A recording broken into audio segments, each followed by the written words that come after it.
1, 2, 1, 2, 1, 2, 3, 3, 2, 1, 4, 5, 6. 1, 2, 1, 2, 1, 2, 3, 3, 5, 6, 6, 5, 6, Emils, Emils, Emils. 1, 3, 3 ar Tolbaigu. Ok, 1, 3, 5, 6. 6, 10, 5, 3. 1, 2, 1, 2, 1, 2, 2, 3, 5. 5, 2, 6. 5, 5, 5, 2. Tas jau otros jau stāv. Tu man taču saki. Atkal? Ok.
Viens, divi, viens, divi, viens. Viens, divi, viens, divi, viens, divi, 3, 3, 1, 5, 6, bļēc. Dzirdi? 1, 1, 1, 1, 1, 1, 1, 1, 1, 1, 2, 2, 1, 3, 5, 1. 1, 1, 1, 1, 1, 1, 1.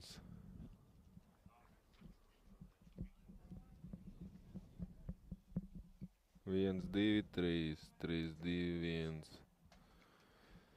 1, 1, 1, 1, 1, 1. 1, 2, 3, 3, 2, 1. Emīl.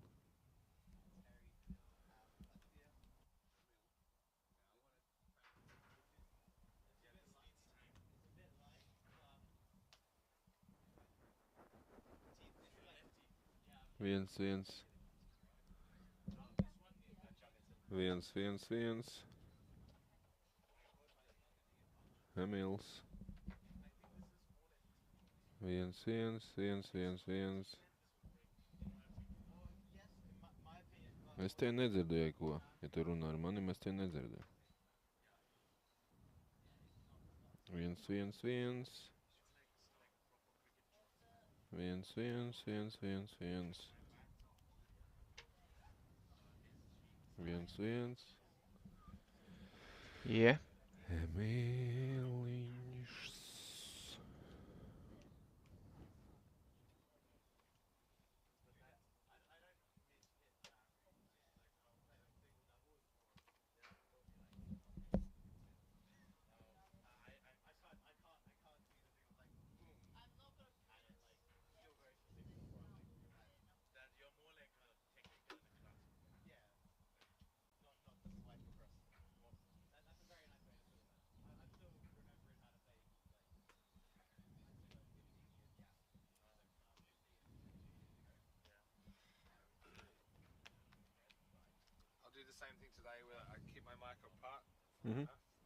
Okay. Because yeah, the second guy is like too slow. Like. Yeah.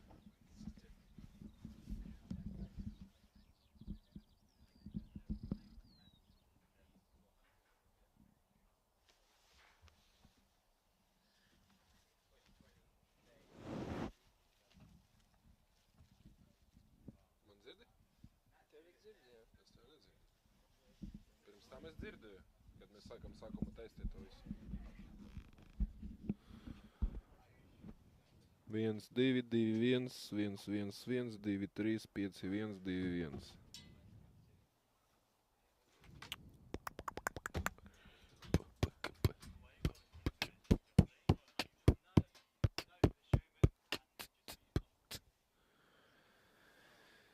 Emils.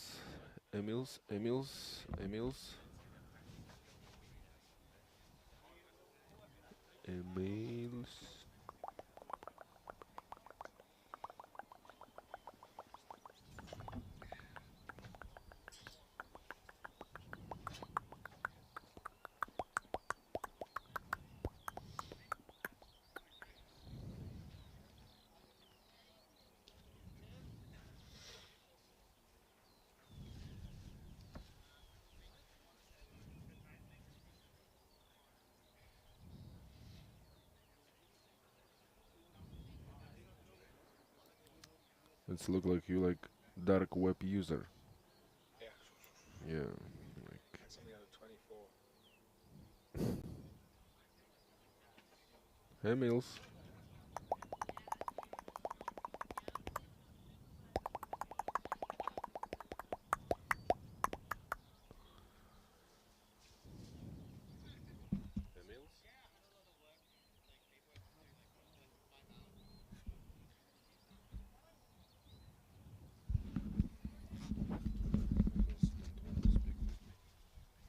Why don't you?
Yeah.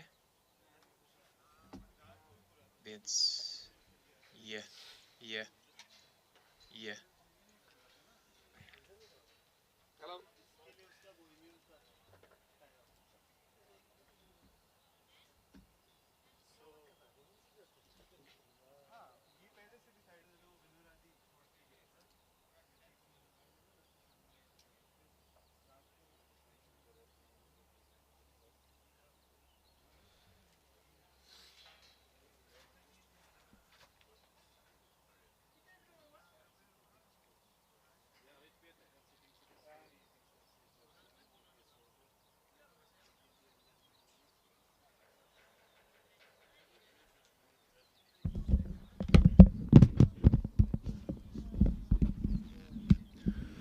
Viens, divi, divi, viens.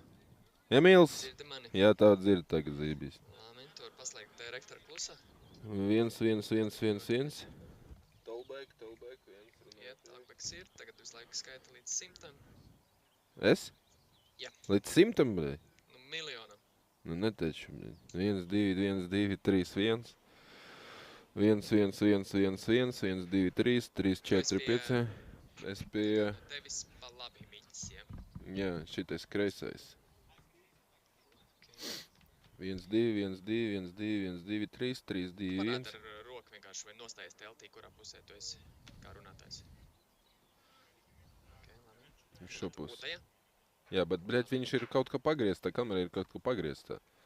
Tāpēc, ka rekur es pacelu šitu roku, bet ekrānu es redzu, ķipa, kā...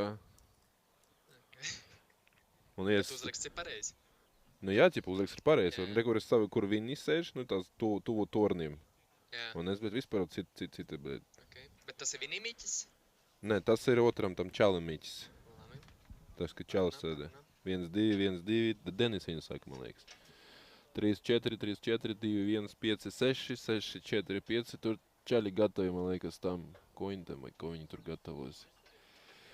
1, 3, 3, 3, 1, 1, 3, 4, 5, 3, 1, 6, 7, 1, 4, 5, 1, 1, 2. Sveiki, sveiki. 3, 5, 1, 2, 3, 3, 2, 1. 1, 2, 3.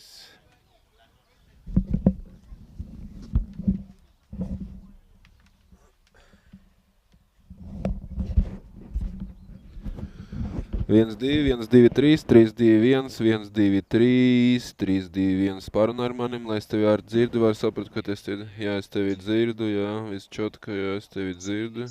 Tas ir viņiem maiks, jā. Bet viņš teica, ka viņš šodien arī, ķipa, taisīs tālāk, ķipa, no mutes, lai nebūtu, ķipa. Nē, mēs varam likt tā kā Tā kā. īstenībā, jo tagad es sataisīju katru ar atsevišķi. Un to var regulēt, ķipa, jā? Skaļāk, klusāk. Ok, tad es viņu tu pateikšu. Ok, 1, 2, 3, 4, 5, tollbaiku, pārbaudam tollbaiku. Ok. 1, 2, 1, 2, 1, 2, 3, 3, 4, 5, 6, 1, 2, 3. Es gribu visu labi. Zaibīs.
Get ready for day 2 of action in Prague. Opening day only threw up a few surprises. The defending champions, Prague CC, going down in match. Bohemian, they were 2 for 2. They're back up this morning. Pulls and Guardians, well, they certainly had a steep learning curve yesterday. They'll be ready for action, though, first up this morning. I'm Mr. Maximo. This is the FanCode European Cricket Series Czech Republic, and it starts right now.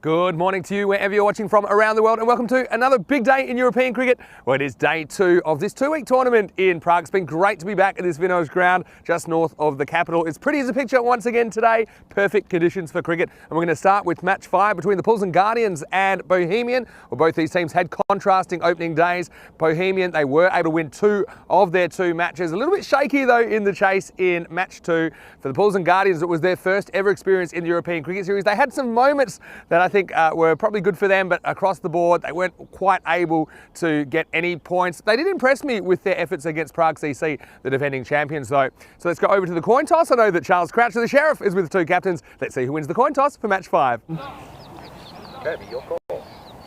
Heads is the call, and it's a tail. What would you like to do? Bat first. Bat first. So it was Guru Singh who's making his ECS debut, and he is the captain of the Pulls and Guardians today. He's won the toss and elected to bat first. So of course, that's what they did yesterday in match 4. They just struggled to get going. I think they're one of those teams where if they can get on a heater, they can score quickly.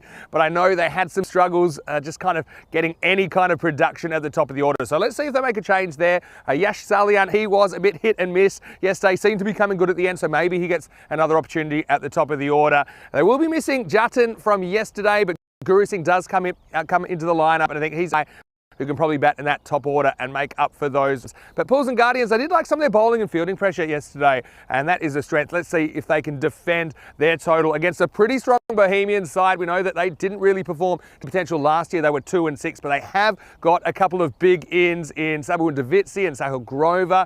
I think their captain, Javed Iqbal, he won't mind bowling first. He'll know exactly what he has to do, and he'll be trying to keep the bats quiet first up this morning. Let's talk about the conditions today in the Czech. Well, I'm seeing lots of blue skies. It was a little bit hazy around this morning, but I think it's pretty good conditions. Actually expecting a maximum temperature of 22 degrees, currently about 12 to get this one going. So I think this pitch is really interesting as well. It's a little bit in it for the bowlers if they bend their back. A little bit of variable bounce and sideways movement. Plays quite a lot like a natural turf pitch. So I'm looking forward to seeing how it plays here on day 2. Okay, I'm ready for day 2 to start now. And Danny Hudacek, well, he is our Czech specialist. He's in the commentary box. I can tell you the news from the toss in match 5 is that the Guardians, they've won the toss. They're going to bat first. Let's get ready for some cricket.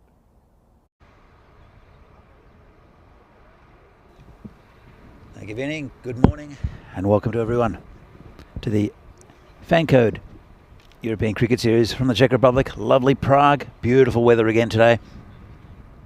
A little bit of breeze, but not much. Cool temperatures. It's going to be an interesting clash between these 2 Bohemians who will take the field. Very strong team we saw yesterday. Very good bowling side against Pulls and Guardians, the new boys. They had their first ECN game yesterday. And they look to improve. They got well and truly yashed yesterday. They've got a big addition to the side. Guru Singh coming in, one of their top batsmen. Also Yash Salian is still there. But they're missing Jatin, their main man. All right, we'll just welcome back to the commentary box, Vinny Sandhu. Vinny, interesting game? Yeah, morning. Yeah, it's good to be back. It is an interesting game, isn't it? I mean, Guardians, they'll have a real good idea where they're at after this. Guru Singh, he's a big in for them, but yeah, they are missing their captain from yesterday, Jatin, which that's a big out for them as well. But Bohemians, pretty strong looking team, isn't it? You look at Sabul Davitsi and Sahil Grover, 2 big ins for them, top of the order. Javed Iqbal, batting very low there, but listed at 9 again, but he can hold it. Pulls and Guardians expected to score 66, and Bohemians 102 if they would about their 10 overs. That is what the supercomputer is telling us. their Bulls and Guardians. Yeah, it was a steep learning curve for them yesterday, but I'm looking forward to seeing what they bring to the table here on the second morning of action. There's Sahil Grover, who will do the wicket keeping for Bohemians. I was impressed with Sahil yesterday. Kept very well. I have to say, kept very well. Taking different types of catches as well. The high ones, the ones that were kind of to the right of him as well. He was very good. I want to say a quick hello to everyone in the live chat as well. ECN European Cricket Network. It's great to have your company with us. Please drop us a message. We certainly love to see what you bring to the table. And I want to say hello to Maya Patel, who's already in there. And hello to Lincoln Beggs, who says, have I ever watched LOLO? I did watch LOLO. I used to love that show. I remember that. When I was young. A bit of European culture. Hello to Ivan as well. He's watching from very damp Norwich in Norfolk, UK. And I still haven't worked out, is it Ivan or is it Ivan? Maybe you can tell me in the chat. Anyway, we're almost ready for some action. And yeah, Bulls and Guardians, they've got nothing to lose really here. They can be attacking. They can at least try and, I suppose, use a bit more of their resources. That was the thing yesterday. They weren't able to score very quickly, but also they didn't really make the most of their whole batting order. So let's see how they go about it this morning. Yeah, agree.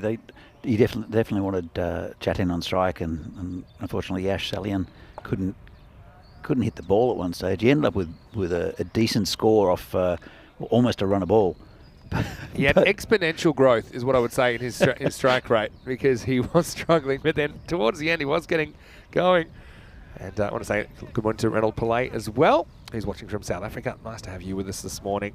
And it might not be morning where you're watching from. Might be evening, might be middle of the night, might be afternoon, but wherever you are, whatever time it is, thanks for tuning into the European Cricket Network. Always love spending time in Prague, and this particular cricket ground is something quite special. Scott Page Field here at Vinoj.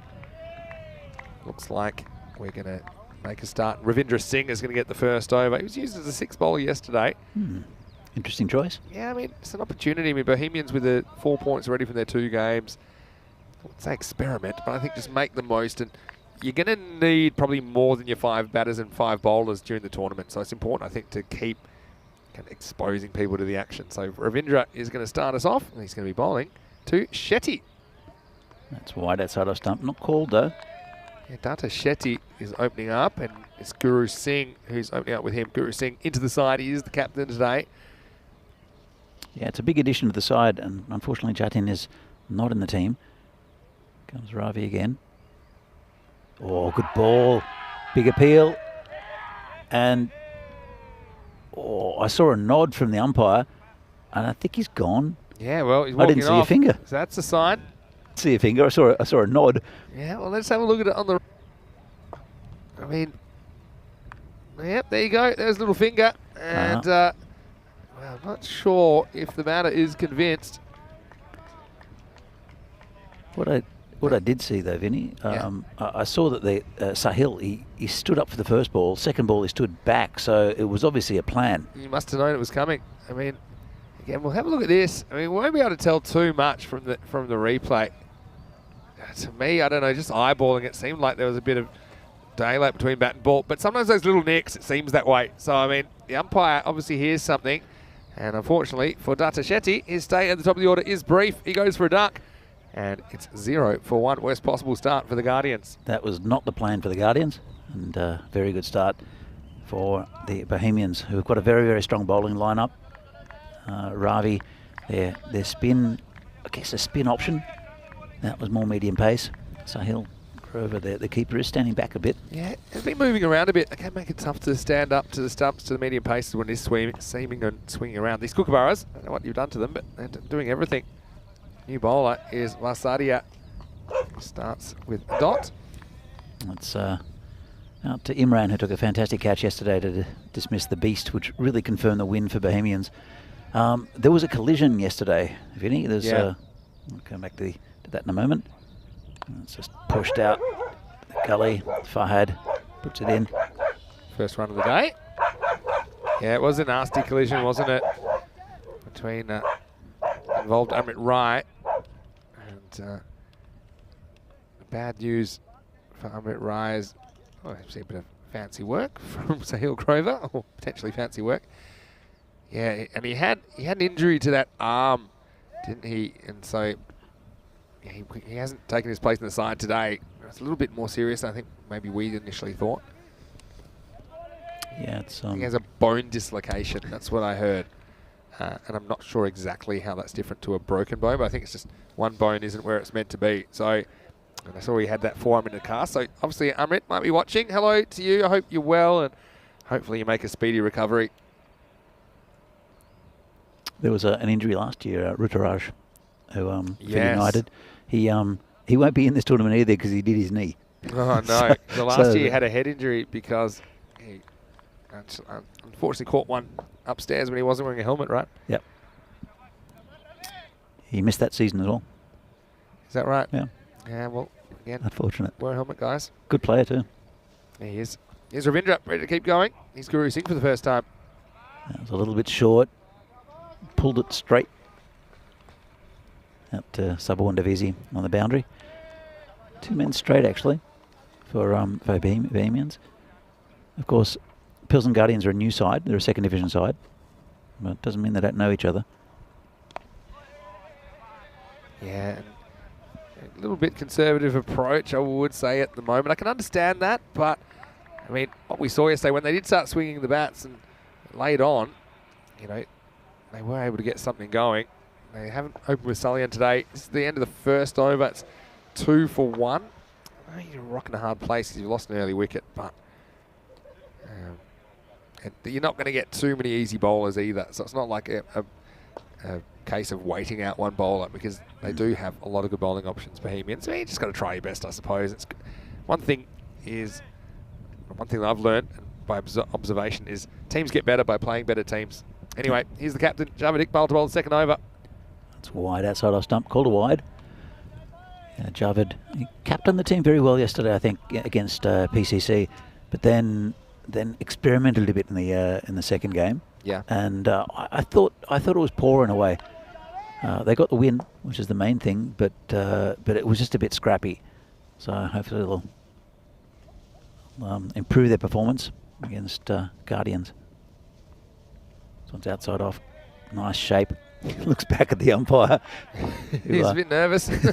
That's trying to look like you're not bothered, but you are a bit bothered. Let's have a look at this on the replay. Wide indication line. Yeah, I think that's just okay. And typically, if the ball hits any of that line as it goes past the popping crease, it'll be called wide, but that was just inside, I think. I think it's a perfect delivery in this format. Yeah, that's true. But yeah, interesting field as well. They've gone for long on, long off back. I just think they haven't shown they can hit straight. I'd probably rather go something a bit more traditional, like a fine leg and a third man on the boundary at this stage, until the batters have shown that they can drive down the ground. Comes Javed Iqbal. Bit short, bit of a top edge. Think it'll go down to the boundary. It's very quick there. Yeah, it's been called a no ball as well, so that's not ideal for Iqbal. It must have been for overstepping, just the nature of the call. Have a look at this on the replay. Yeah, maybe didn't have anything behind. Grabs a bit of the glove. So Guru Singh will get his first boundary, and as a bonus, he'll get a free hit. So it's unfortunately going to be a bit of a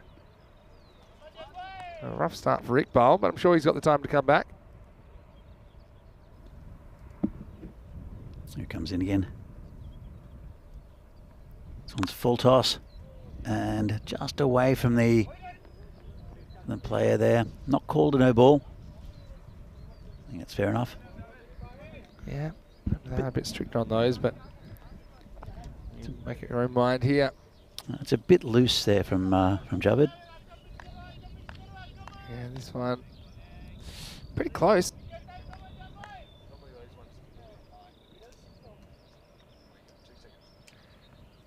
Another full toss, low one this time. Not a bad ball, just pushed out for a single. It'll bring Guru back on strike.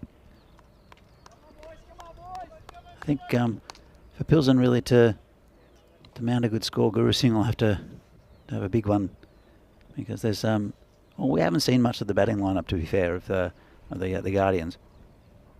Yash Salian seems to be padded up. Yeah, I mean, he's going to have to be thrown in at some point, because the thing is, he is very capable of hitting boundaries, and we know that.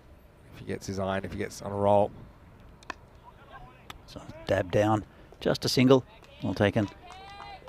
Got to say hello to Sundori, who is in the chat, and James Stewart as well, is watching from Estonia. I want to say hello to Neville Russ as well. And this is an account that maybe you're aware of. Vinny Fangirl in the chat. Vinny Fangirl. It wasn't Corey Fangirl, there's Vinny Fangirl. Ah. Asking how the weather is. Well, the weather is beautiful. It's 13 degrees currently.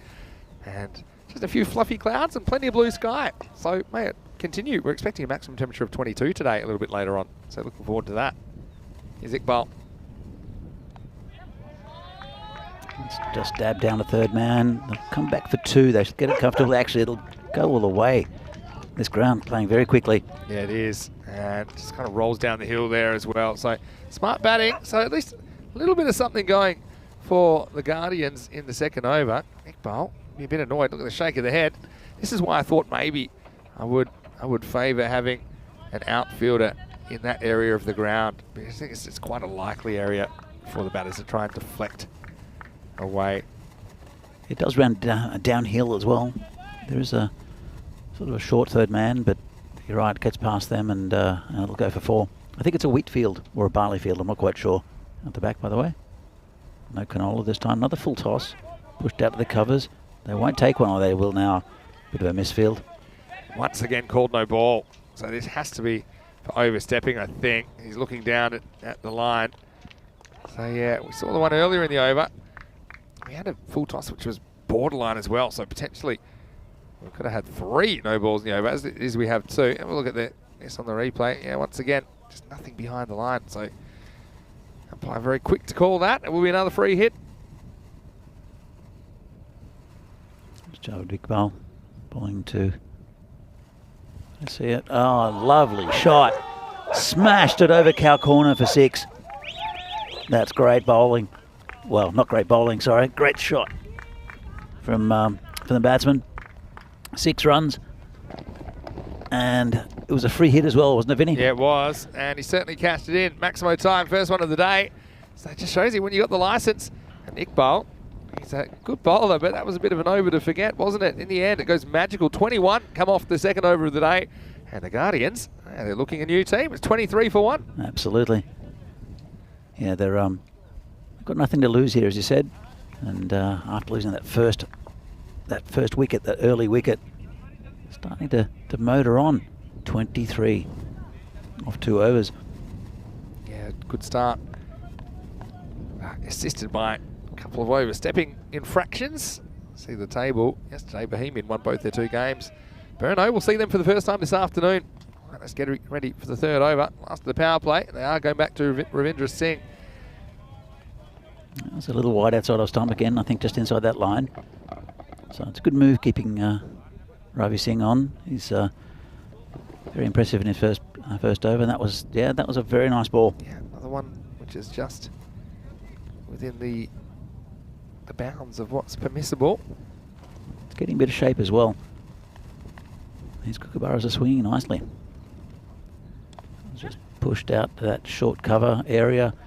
I'm a big fan of that short cover and short mid-wicket area, especially early on, because it does put a bit of pressure on the batsman, especially it's in they're both in their eye line. Yeah, I think so. And yeah, it's a catching position, but also a run-saving position. You can save singles in there as well.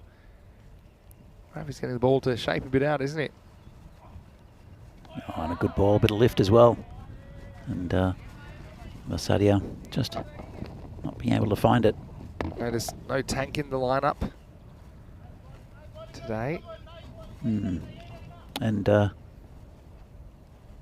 yeah, no tank and no Jatin. That's and no Jatin for Pilsen Guardians. That's one big player each team is missing, but that gives a bit more of an opportunity, I suppose, to Ravindra Singh to do some bowling early. You see, you must like bowling with a new ball. Does swing it around.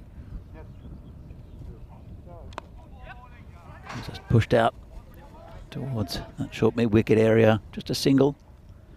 Well taken. And he's been bowling very, very tightly, has Ravi Singh.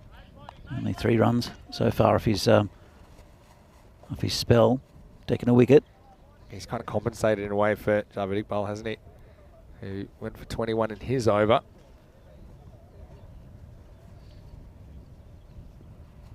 Still a couple of balls coming to power play. It turned out okay now. Remember, Bohemians had the staggers a bit chasing yesterday against United. That's, oh, an edge there. Dropped him. Nice effort from Sahil Grover. Just left him a little bit. That's a chance that goes down. He'll be disappointed with this because he gets 2 hands to this, and I think that more often than not he'd hold on to it. He is well balanced and he's going the right way. See how he's already going to his right, but he kind of snatches at it a little bit. He probably was getting there a bit more comfortably than he realised. This will be a good shot of it here. I'll slow it down for you a bit and you'll see he's in a good position, but just, yeah, couldn't quite get in the middle of the glove. So Guru gets a life, and it will be the end of the power play as well.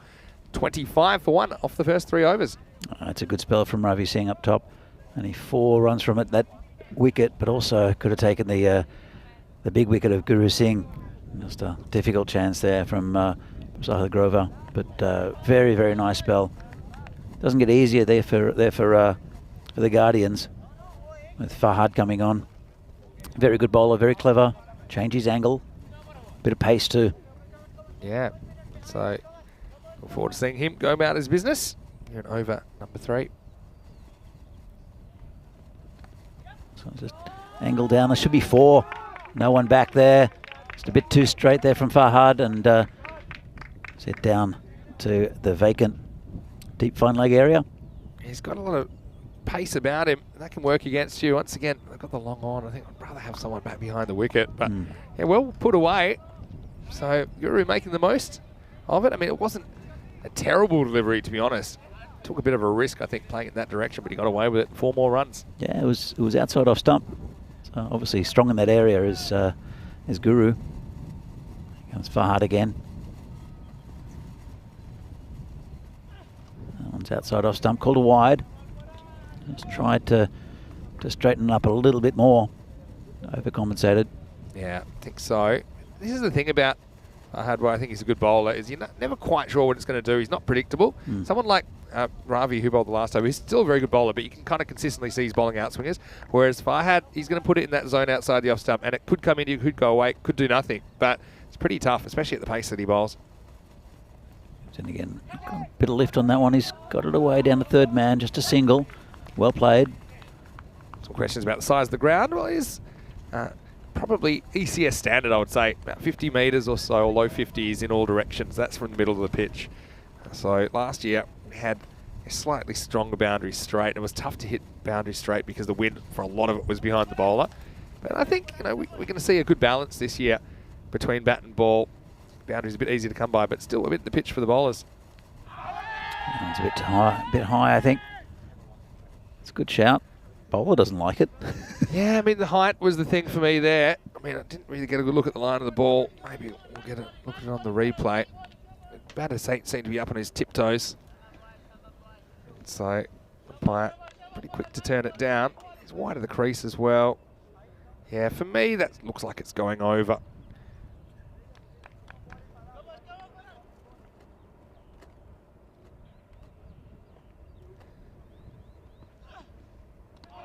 This one, borderline. I think just sneaks in according to the umpire. This is probably an umpire's call as far as the wide's concerned. Have a look at it here. Yeah, it was all right. I think if you're taking that line as a guide, yeah, no footwork. They have been pretty strict lately on those. If it gets any of the line, will be called. But anyway, gets away with it, Fahad. Some good ball, just out of the reach of the man there at short cover. They'll look for 2. I don't think they'll get there. Just an easy single in the end. Good ball there, squeezed it out, just went over the man at short cover. As I mentioned before, it is a catching position as well as a run-saving position. Yeah, bit of Swiss Army knife of fielding positions, I often say, because it can do a lot of jobs.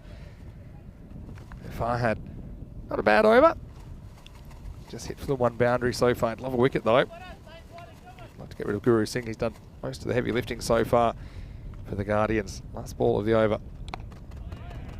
Just played straight defensively.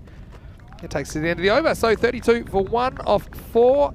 And it's great to have your company as I'm here, Vinny Sandhu, and I'm with Danny Hudacek for the European Cricket Network, and yeah, welcoming you no matter where you're watching from around the world, and it's nice to have your company. And Danny, Pools and Guardians yesterday was their first time in the tournament. You can see already yesterday they've got a bit more of the right approach, I think, and trying but not trying too hard, I think, in this first 4 overs. Not going to be easy, but this is what I always say, that teams get better by playing better teams, and that's what I think we're seeing here so far. Look, absolutely. You raise your standard, and Bohemians are one of the top sides in the country. So, especially with the bowling lineup they have, I think they're doing very, very well. Apart from that early wicket. Yeah. But the early wicket, but I mean, didn't waste too many balls, did he, at the top of the order? I mean, maybe a couple of gifts from Iqbal with those front foot no balls. Let's move on with the game, and it's going to be Dinesh Thakur. The first ball is almost a catching opportunity. Ravindra doesn't really attack this. I thought maybe he could come in, take a couple of steps and turn it into a catch. As it is, he backs off it. Yeah, it's a little unfortunate. He kind of crabbed sideways. And, yeah, he did. You look at that ball bounce and you felt like he'd taken a lot of steps to get around the ball. Obviously, maybe that's a kind of defensive thought. He doesn't want to risk it going for 4. And nice direct hit, but batter was safely home.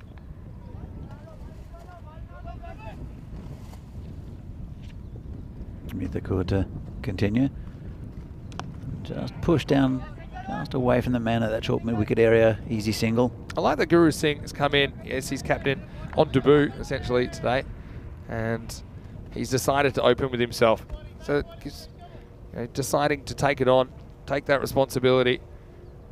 He's batted pretty well so far. He has. This one's just pushed out into the short cover region. Just another single. So just got to try and find a way to manufacture that boundary every over, I think. Just had the 3 boundaries so far. I'll say hello to Keanu Nolan from Australia. Hope you're doing okay, mate. Yeah, Nice big hello to Keanu. I know that he's been watching when he can lately, and yeah, I know that Maya's in the chat as well. A few people asking about Maya. Well, I see that she's watching. I hope you're well. Maya, I hope you're enjoying this time of the year in Germany. As heading into summer, we will be in Germany for the European Cricket Series in August. So looking forward to that. She's a huge cricket fan, is Maya. This one's been lifted. There's no one out there. It won't quite go for 6, but it will trickle over for 4, I think. Or has he just stopped it? I'm not sure about that. I'll have to have another look. It's a really interesting one. I mean, the boundary's not marked between the flags. So I mean, the benefit, if you look at this on the replay, the benefit will go to the fielder if we're not sure when we have a look at it. And I have a feeling this will be one of those ones when we're not really sure, even though I've got my suspicions this might have crossed the line. It's a straight line between those 2 flags there.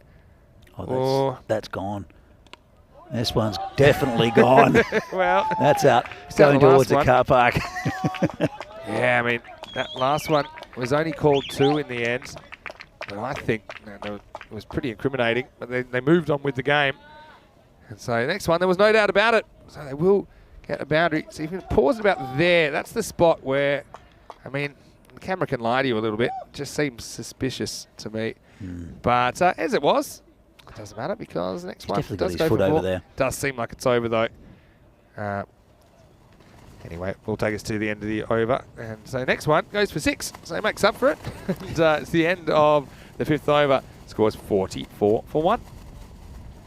Yeah, I think they're doing very well. The Guardians, they're a 2nd division team, remember. They're only a 2nd year of their club. So doing very, very well. Malsadia and Guru Singh. Maya was just saying in the chat she's well and hoping to visit some more live games of her favourite teams. That's good to hear. Maya, nothing like watching some live cricket. It's hard again. This one's just pushed out to square leg. They'll look for 2. They won't get it. Yeah, so just a single. Yeah, and Marsadia as well has gotten moving a little bit. He's better than run a ball now. Nice to see him come into his own. I like to see the kind of the fact they've got some tactics they're committing to, such as getting outside the off-stump, making a big movement rather than just like taking half a step, getting out there and trying to get something over the leg side, because there was no fielder guarding that square leg region. Goes for hard again. And this one's down leg side. Just pushed out towards that mid-wicket region again. Just a single. And just chugging along quietly, these two. And let's remember the Guardians, though, they kind of fell off the pace a bit in the last game yesterday, but they actually competed pretty well against Prague CC, I thought. Yeah, that wasn't an easy game first up. Maybe ran out of gas a little bit in their second match, but you know, I do like their approach and their attitude. This one's been hit at the end of the bat there. Mistimed slightly. This is a funny one. This one hits right off the cue end. He aims it sideways, ends up going straight back past the bowler. See if we can show you this shot. Just look at where this ball hits the bat. It's just throws a shot so early. It goes straight back. Yeah, this will be a good shot as well. It's probably not the right end of the bat to use. Well, at least he hit some bat. Back to live action. It's a good ball that. Just poked down again to that short mid wicket for a single. Just ticking over these runs, just looking for the odd boundary. I think they'll be happy with the situation at the moment, Pilsen. They can get score to about 100, 110. I mean, it's a big ask. There's a good quality bowling lineup. They'll be very, very competitive against this team. Bohemians had the stackers a little bit with the bat, chasing against United, a fairly low score. Again, just pushed down a bit of confusion, with no one really attacked the ball there. That's good running. It's really good running, in fact, from Vasaria, who makes sure that he's backing up and he's ready to go. And what Guru Singh does really well here is he just hears the call and goes. Or he hears the call and he sees his partner running. He's not too worried about where the ball is, because I don't think he's quite sure. And that was smart. They do get a single. That's on to 49. I think a lot of runouts could be avoided by not watching the ball, by actually just communicating with your partner. And I think it's this level. Oh, good ball. Just cut him in two. Bahar doesn't take a wicket, but yeah, ball's pretty good 2 overs. He goes for 12. Scores 49 for 1 after 6. Funny you say that. I mean, as you know, Danny, I'm playing indoor cricket for Australia, and that is all about running between the wickets and quick communication. And a lot of those principles apply in outdoor cricket, but they're not done that well, because I don't think you get as much practice. I think it isn't practiced as much as you know, some of the other skills. And one of the things we always talked about is maintaining eye contact with your batting partner. So have a sense of where the ball is, but then watch your partner, watch their eyes, watch their body language. And if you see them running, well, you know that you need to run. Yep. And if you see them stopping, you know that you need to stop. And so many run-outs, when we actually pick them apart here on ECN, it's because the batters have lost sight with each other. One's watching the ball and maybe turning their back on their partner. But that was an example of good running between the wickets. Absolutely. All right, 7th over, and we're going to have Sabu Ndavitsi coming on. Good ball first up, but just played away on leg side. They'll look for 2. I don't think they'll get there though. So, attempted Yorker. Well, things are all set up if they do lose a wicket for Yash to come in. He was christened the finisher yesterday, Yashwantha Saliad. All jokes aside, he was great in the last couple of overs. He was. That one's just, again, hit square. Just a single. So, yeah, 50's come up now for Paulson. Yeah, they've done well so far. They've still got another 4 overs to go. They're going about 8 and over. I think they'll look at, just pulling away there, the batsman. They'll look at getting more than 80.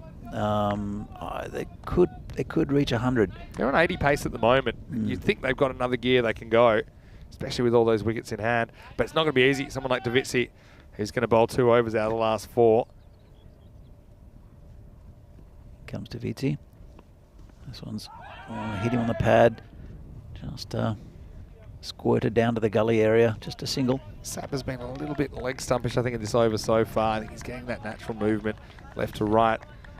But I think, yeah, he can start a bit further outside the off stump, I think. There's another one that slides in the pads. Also, Minguru needs to watch that, and I think he can get a wide there if he gets across instead of backing away. This one's over the top. Should be 4, and it is. Just hit over that gully area. And nice shot, and 4 runs to the total. Yeah, really good shot. I said, you know, maybe backing away isn't the tactic. Well, it works out really well for him on that occasion, as he gets plenty of bat on that. A few people are waiting for Kamal Singh to bat in the chat. I've got him listed at 4 for Bohemian. I might see him in the second half. I hope Kamal gets a bowl. I don't know if you remember his spell of 1 over last year where he almost hit his feet. That's right. Yes. Well, I'm not so sure I'll get a bowl in this game, but may get a bat, depending on how things go. Comes to Vitsi again. This one's full. Good ball in the end. A bit slower maybe. The one thing with Sabah, he's got a bit of pace. He thinks about his bowling quite a bit. Bowls a good slower ball, but he doesn't get much movement, either off the pitch or in the air. So this one's, talking about in the air, this could be out. Sabah's under it and takes it. So that's a big wicket there of Vasadita. And it will not bring Yash Salian out. They're not going to bring out the finisher just yet. They're going to go for Ashwin Sampath, who just played the first game yesterday, got run out. He was opening the batting on that occasion. But yeah, first let's go to the wicket. Davitsi just forces Vasadita to mistime this. Right approach though, gets to negotiate the stumps, ends up right where the umpire stands. Davitsi takes a simple caught and bowled in the end for him. It's 56 for 2, 7 overs down. Guardians need 3 good overs here. They might get them in business. Let's have a look at where we're going on the tour. The FanCode European Cricket Series tour, that is. We are here for 2 weeks before we head to Hungary for a week. We're going to go to Austria for a week. We have 5 weeks in Italy through July, pretty much starting on the 27th of June. The Italian summer should be an exciting tournament. And then Germany in August, starting in Dresden for 2 weeks. And we plan to go to Krefeld for 2 weeks in the West as well. Before, I think, Belgium is the next one. And the last one before the ECC. All right, 8th over time. It will be Guru Singh on strike to start the 8th over. Oh, good ball first up. Go back for 2, Dinesh Thakur. He went for a dozen in the 5th. And Guru Singh is on strike because the batters obviously don't cross on a catch, but because it was the over, then you do cross. And that's why Guru Singh faces up here at the start of the 8th. That's an unusual shot. Dragged it from outside off stump to behind square for a single. We don't think we saw Thakur yesterday with the ball, did we, Vinny? No, we didn't. They only just used, I think they're 5 regular bowlers, and I say regular, Ravindra Singh was used as a 6th bowler. I think he probably would consider himself a regular bowler as well. But they were kind of sport for riches yesterday. Haven't seen any spin really. Definitely. They haven't really needed it. I mean, there's been a lot in the pitch for the pace bowlers as well. So if you bowl well, if you've got 5 good paces, you can still be effective.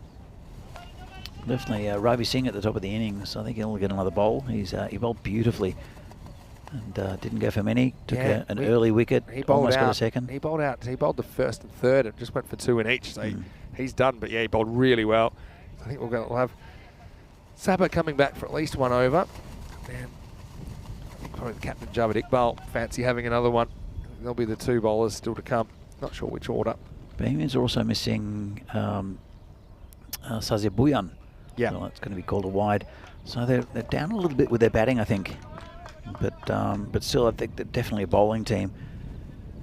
Guardians, though, they've posted a target. They need to get a few more, I think. Yeah, don't want to fall off the pace now. So it's been jabbed down to backward point for a single. Yeah, let's see if Sampath can get going. I know it's disappointing. He's disappointed to get run out in their first match yesterday. We didn't see him in the second, so coming out number 4 here. A situation where they do need some quick runs, don't they? Quarter of the innings remains. Oh, good line and length. Just outside of stump, that niggling line and length, and batsman really couldn't do much with it. Just want to say a quick hello to Okin Manas Okin, who's always good to have in the chat. And also to Chatat Dan Gurung, who's been watching his European cricket and loving it. To Layla as well. Hello to you in the chat. Hope you enjoy the day. Oh, it's been smashed. The fielder there, and he does very well.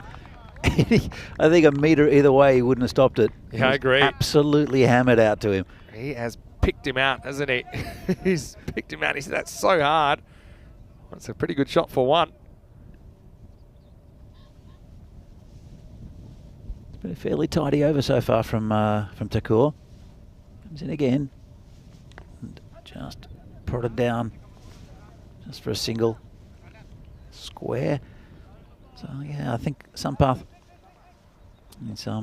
He opened the batting for a reason yesterday. Was unlucky.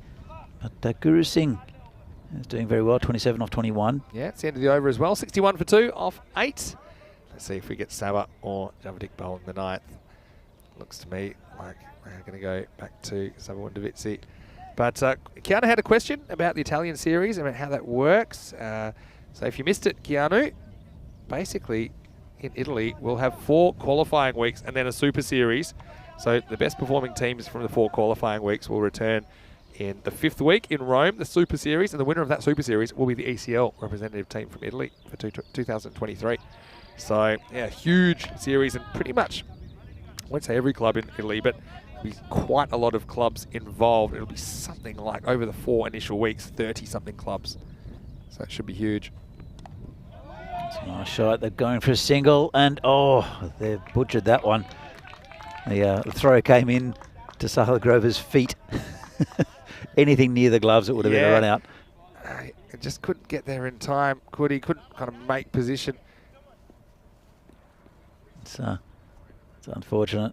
Comes Sabah one again. This one's in the air. I think it's going to be safe. It is. Player did well to get there. They'll come back for 2. That's well run, I think. And Sabah doesn't know what's going on. He takes the ball. There's nothing that much wrong with the effort from the fielder. I don't think. He kind of lacks in. He gets a hand on it. Okay, he doesn't get off his feet and dive. That's one thing. He was up and under. But meanwhile, he became a spectator, didn't he? Doesn't get behind the stumps. If he did, I think he's a good chance to run out. He finds himself in no man's land. And he's oblivious to what's happening behind him. Sampath scrambles in for 2. And the next ball is going to run away. It's going to run away for 4. And, wow, a bit of momentum going the way of the Bulls and Guardians, who fought this game out this morning. And, yeah, do like what we've seen from them. I think going back to that last one, I think Sabah was too busy shouting at his fielder for not taking a spectacular catch. He was. That's exactly what happened. Anyway, here's the next ball. Oh, that's beaten him. Good slower ball. I mean, Sabah, we've seen him bowl very well at the higher level as well, haven't we? He's been very effective closing out innings. And remember, he had some really good performances in the ECC, representing the Czech Republic. Last ball of his spell here. He's gone for 13. This one's been dragged from outside off stump. Nearly took Guru out. Sampath, and it's gone for 4. That's a really good shot. He picks the slow ball this time. You're right. He almost collects his partner as collateral damage. You'll see it right here.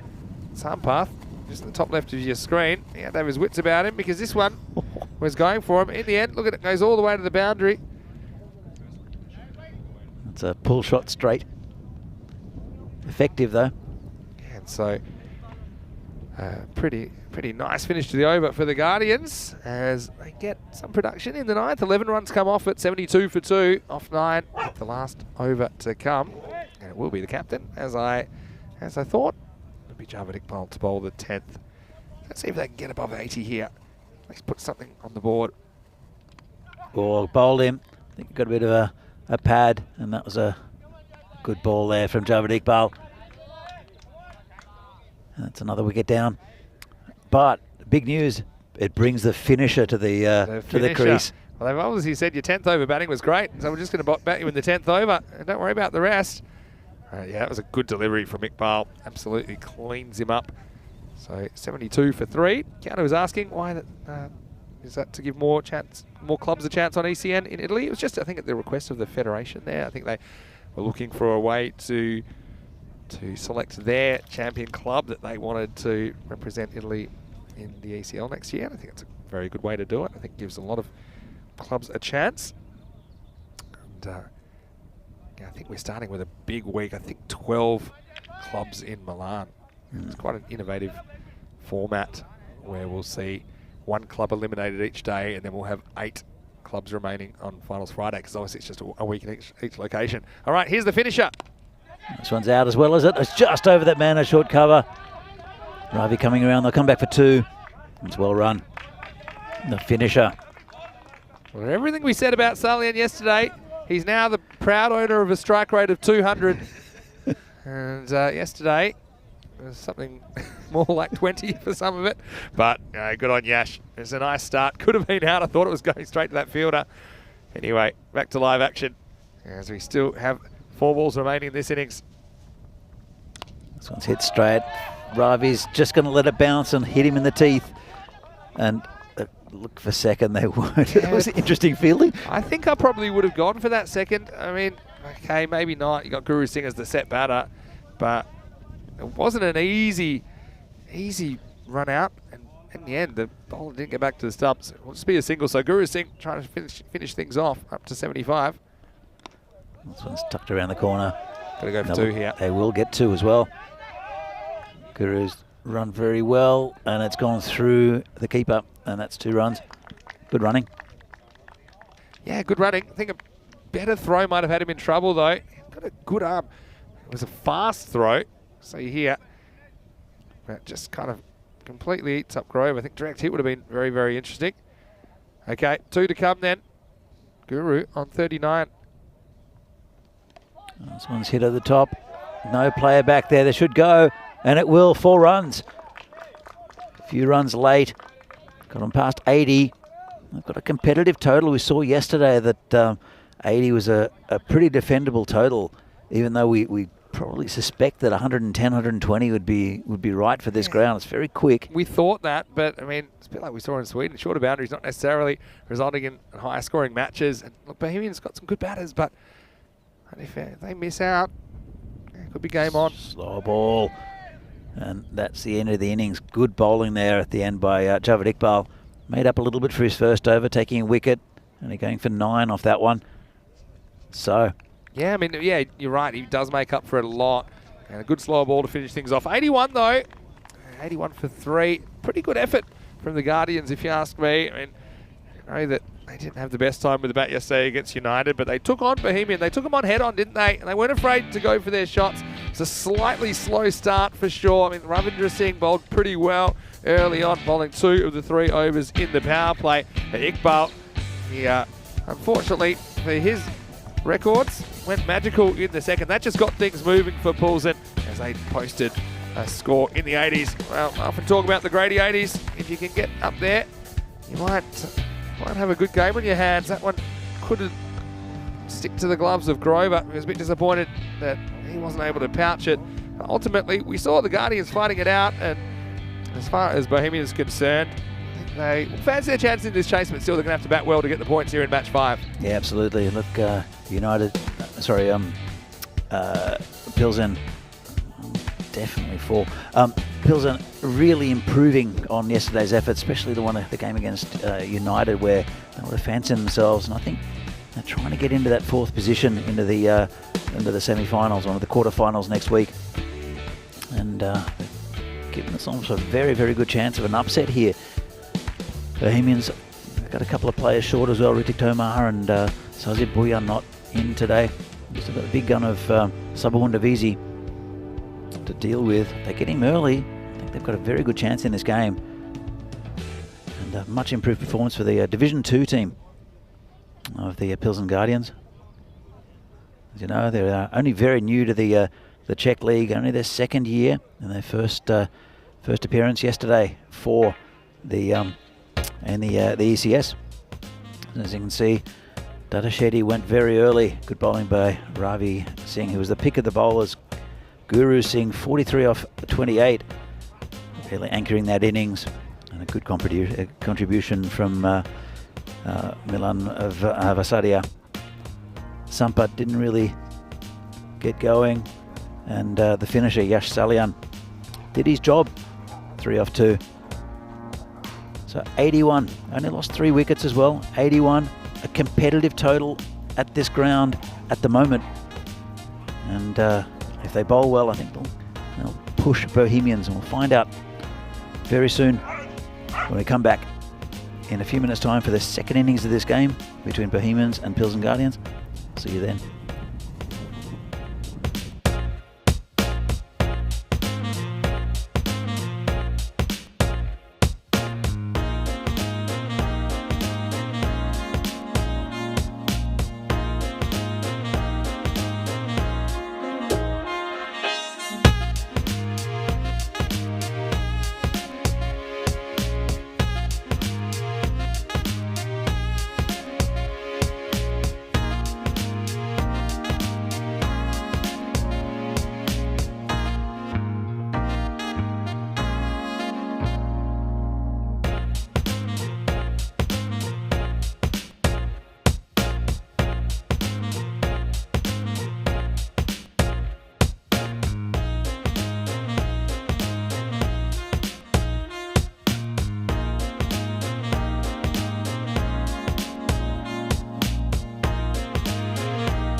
Hello and welcome back to the Czech Republic. It is day 2 of this FanCode European Cricket Series, a 2-week series involving 10 teams from all around the country.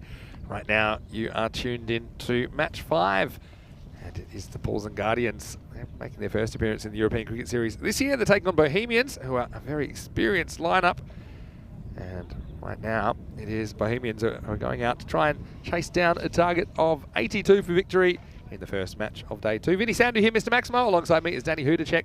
Well, Bulls and Guardians, they showed a bit with the bat, and I think actually their bowling and fielding was probably their strength yesterday. So let's see how they go about defending this total in the 80s. I think they've got a very good shot, especially if they get this man out, Subborn Divisi. If they get him early, I think they've got a very, very good shot of winning this game. This is their first series. Only a very new club, only formed last year. And this would be a big scalp. Yeah, it's good to see new clubs represented in the ACS. Something I'm very excited about. I'll even see a couple of clubs. One in particular, Moravian, who they did take part, I think, in 2020, but I didn't see them last year in 2021, so I'm looking forward to seeing them in Group B. Also the Prague Tigers, I think, are making their first ECS appearance. They're also a team we'll see in Group B. Right now, we're ready to go, and it's Shazab Ali who's going to open the bowling for the Guardians. 82 for victory. This one's down leg side, missed by the keeper and missed by the fielder, and that's not a good start. Couldn't have been much worse, really. That is an absolute worst case scenario. On that target of 82, why don't we just make that 77? And yeah, it was short enough, goes straight past the keeper, and then surely I thought the fine leg was going to cut it off. It's a long way down for Saran Ravichandran, and well, he can't get down to terra firma quick enough, and 5 bonus runs to start the innings. He's a tall man. He's very top heavy with that afro as well. Obviously. Anyway, got to get it right to the left-hander. That's short and rubbish, and Saba doesn't quite time it. Should go for 4 still, but it plugs, and they'll come back for a second. You don't want to bowl there to this man. He was asking for trouble, wasn't it? If you had his eye in, that would have been headed towards the golf course. Or was headed towards the golf course, it would have been well and truly onto the 5th green. Yeah, that's where I thought it was going. But yeah, Davitsi just doesn't quite get it in the middle, more of a top edge. Lucky there was no fielder back there. Would have been an opportunity. Now he's deciding to go around the wicket again. Got to get it outside the off stump to Davitsi. Nobody back on the leg side. So on the wicket, short, rubbish, and 4 runs. It's just not got his length right or his line. The rest of it's okay though. Yeah. Whatever's left. Yeah, it just hasn't been a good start. Not the start you want when you're defending a score of 81 against such a good team. And Subbott took a while to get going yesterday, didn't he? See there. The players watching on. Looking fairly relaxed. Why not? They're undefeated so far.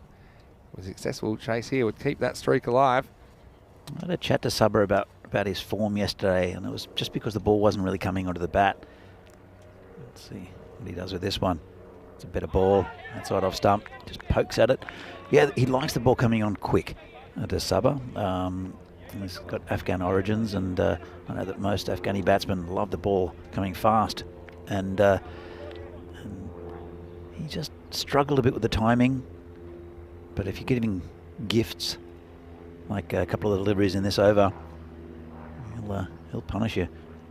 That's short rubbish again. This one's been hooked, and it will go all the way for 6.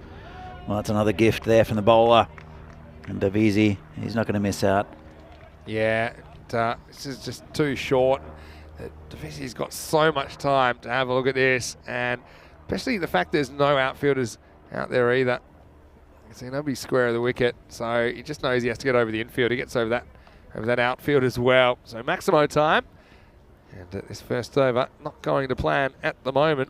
17 off the first 4 balls. He's still not really timing it either. That was just not as fluid as what we've seen from Davisi, but he's 12 off 4. I think it's just poor bowling at the moment. Comes the bowler again. And that's a better ball, just squeezed out. Look for a quick single, they'll get it comfortably in the end. Yeah, it's just 4 balls too late. I mean, that is where you got to be to Davisi, especially if you're going to go round the wicket. Get him reaching. He is strong through the offside as well. But I think you'd rather get him playing away from his body. Maybe you can get him to nick off. As it is, he's been pretty destructive in this first over, despite, like you say, I don't think he's hit one out of the middle yet. It's 13 off 5. Sahil Grover, he's out there opening the batting with Sabu and Davitsi. He'll face his first ball right now. It's the last ball of the first over. It's down leg side's wide. Keeper does well to stop it. We talk a lot about the left-hand, right-hand combination and how if you have a left-hand, right-hand combination at the top of the order, it can throw the bowlers because they have to keep making those adjustments. You see, once again, Shazai Bali just getting it wrong as the batter lost that one down the leg side. I think especially in short form like this, it's a lot more difficult to adjust. The bowler comes in again. And, good ball in the end. Yeah, I think it's a lot more difficult to adjust. You've only, as a bowler, you've only got 12 deliveries, 12 legal deliveries, and so you want to put everything into every ball. And I think that adjustment is a bit more than it would be in a longer format. It's more a psychological thing, but you see it a lot with those right-hand, left-hand combinations, and you see them, I think, with every European Cricket Series event. It causes a bit of havoc. Yeah, that's true. It's the end of the first over. Doesn't go magical in the end, but close to 19 off the first over, 19 for no loss. And yeah, certainly he's made a big dent in that target already. That run rate's required has come down from 8.2 to just 7 and over on the back of that first over. So now we're going to see Data Shetty, who is going to bowl over number 2. So let's see if he can keep Davitsi quiet in this power play. This one's been hit out on the leg side, and that's 4 runs. Just a little bit short. Subber right onto it. Timed it nicely along the ground. Yeah, I'm just looking at this field. I'm not sure if it's totally right, if he's going to have this round the wicket tactic, because they've got a deep cover and they've got a long off. So I think Davitsi's just loving going leg side here. Just 4 on the leg side with this angle. I'd at least have one of them out there on the left. It's just got to the fielder. The chance for a run out. Oh, wrong end. And they'll look for another one. They won't get it. Yeah, I think you're wrong end. You're right. Sahil Grover was halfway down the pitch. Yeah, and this is where it's communication, isn't it? I mean, I think sometimes the fielders don't even know what's going on. See this in the replay.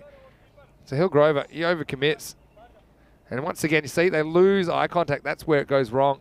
Sahil Grover just losing contact with Davitsi, who had taken off as Grover had stopped. That's out. Good ball, right area, and that's Davitsi gone.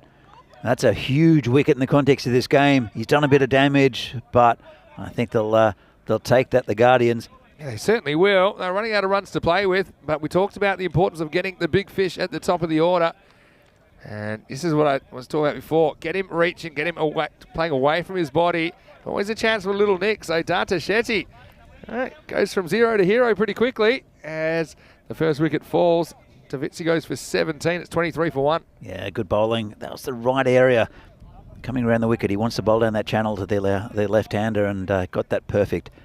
So good catch by DJ Vincent behind the stumps as well. His regulation one. He's still got to hold on. And Davitsi, I think he walks. I think he knew that he nicked it. And this will bring Mohamed Nabil to the crease for Bohemians. It's a strange one with keeping. I mean, you've kept it at a very high level, Vinny. But as soon as you hear an edge, your ears prick up and you sometimes you just snatch at it because you know it's a catch. It's a skill in itself to not panic. Panic's probably not the right word, but you know, you catch them so easily when they're not nicked. Sometimes when they're nicked, you can just seize up a bit, and I see it happen, especially in amateur levels of cricket. So yeah, you got to just try to train yourself to keep your cool, I suppose, is what I'm trying to think. Because I mean, if you think of the longer forms of cricket, you might wait all day for a nick. You know, you might catch literally hundreds of balls before the first catching opportunity. So it's only natural to get a bit excited. There's another kind of mental skill to that as well. This is driven down the ground pretty nice. So this is going to be 4, and that's some fielding for you, Danny. It is straight through. That will go to the boundary. Pretty good shot, wasn't it, from Sahil Grover? He's had a pretty good series so far. You know, the other thing I was going to say about keeping and waiting a long time for a chance is I used to try and expect a difficult chance every ball. Wait for this last ball of the over. It's the old charge and leave. And, well, the batter said, if you're going to leave it, maybe I'll leave it too. Keeper doesn't get a glove on it. It's going to be 4 byes to finish the over. And, well, This is an interesting bit of cricket. It'll be 32 for 1 at the end of the second over. Just have a look at this. So Grover, he charges, and then he decides to leave it, and the keeper does pretty much the same thing. So, unfortunately, there was some good bit of keeping from DJ Vincent. That probably wasn't as good. Last ball of the over, 32 on the board. Yeah, so I was going to say, sometimes you get surprised by a difficult chance when you're keeping. So I always used to try and expect, say, an edge that's going to be quite wide of me. And if it doesn't happen, it'll just come straight to you and you'll catch it anyway. But, you know, you see the keepers that can catch the tough ones. They're the ones that are worth their weight in gold, right? Have a look at the table. You see Burno, haven't seen them yet. We'll see them this afternoon for the first time. They're making the trip up. Bohemians trying to make it 3-0. Bulls and Guardians, they've made things tough for themselves. If they do lose this one, which at the moment you see more likely than not, it's going to be a huge clash against United in the next match, because potentially that could decide who goes through and who doesn't from Group A. Here's a bowler I liked yesterday, Salim Khan, with his left armers. He just rolls his fingers on a few, and I think he's a pretty good option here in the third over. I think you're right. Just slow things down a bit. It's a good ball first up. Point to Nabil. And just prod it out to the covers. Should just be a single. Bit of a fumble, but he did well there, the fielder there to attack the ball. Makes you think, though, if they hadn't given away as many runs in that first over, what the kind of tone of this match would be at the moment. Starting with that big 5 wides. Oh, that's rubbish. Down leg side and called a wide. Just stuck in his hand a bit. Well, as Andrew Ryan would say, referencing Rico's commentary, this is the gundiest of Gundy balls. And 2 wide to even reach. I think I was lucky. It's dragged from outside off stump. Been a little bit of confusion at the start, but ended up an easy single. But dragged it out from outside off stump, did Grover. He likes hitting straight, and he's quite elegant when he does hit straight, and he gets one in his hitting zone. A bit limited in some ways. Doesn't really have all the shots. Does Sahil Grover? Again, it's a bit of rubbish there, and it's a wide. Here's what separates the good teams from the kind of average teams. It's consistency. So even average teams, and I found this, playing at the level I did, we just kind of mix it with some of the professional cricketers from time to time. Oh. Dropped. Yeah, Sampath at mid-wicket can't hold on. That was a chance to get rid of Nabil. Will be another opportunity that goes down. It's pretty much straight to him, Danny. That's the position Rico loves so much. I think especially at this level, I think it's a great spot to have a field at that short mid-wicket. And unfortunately it goes down. He's out a bit of flight. It's gone through him though. We'll just take a single. We're talking about consistency. So I mean, average teams versus good teams. I mean, anyone on a cricket field can get anyone else out. You saw that with Davitsi nicking off to a pretty good delivery last over from Dutta. But the better players and the better teams, they just do it more often. They do it more consistently. And they're not giving you these freebies. So it's what's in between. And that's probably the difference between the level like first grade cricket, which I played in Australia, versus test cricket is, good first grade bowlers could get out test batters, but it was the in-betweens. It's how often you can do it and how consistently you can repeat your performance. And you're seeing here, they're kind of all over the shop with the bowling. There's good balls, but there's some terrible balls that are just gifting runs, both to the bat and also extras. So in the end, Bohemians, they get away with a pretty decent power play on the run side of things anyway. It's 39 for 1 after 3 overs. Yeah, you're right about that. It'd be interesting to see what level some of these players would be against professional players. And it's something I'd like to not propose to you, but as an idea. An ECN European All-Stars team. Yeah, it's been talked about. I mean, it would be pretty interesting. I mean, we've kind of seen it in a way. You look at ECC, and the England versus Belgium, for example, was a very interesting one, because the English team, they were kind of on the cusps of professionalism. They essentially were the best amateur players in England, and some of them, like Harrison Ward at the moment, I know he's playing in the T20 Blast, playing on the cusp of professionalism. I suppose it is professional once you get there. This is going to be smacked, and it's going to be out of the ground. Maximo, once again, a little bit too short, and it's paid by Grover who whacks it over the wicket, 6 runs. Yeah, he can hit the ball very, very cleanly, can Sahil Grover. That one was just too easy. Just baseballed it over cow corner for 6. Comes Shetty again. Back to live action here. Next one is just worked away for a single. Yeah, so I mean, we've kind of seen that already. I mean, that would be exciting. It always comes down to the almighty dollar, if you like, about if we were going to do that. But I'd love the theory of ECN All-Stars team going on tour. There are some excellent players here in Europe. Oh, no doubt. And it'd be interesting to see what the YouTube chat says about it, who they would select for that team. Yeah, well, let us know in the YouTube chat, ECN European Cricket Network, who'd be in your ECN All-Stars team. Maybe ECS as well, specifically. Yeah. ECS or ECL. Yeah. This one's hit down the ground, and it's 4 runs. Lovely shot there from Sahil Grover.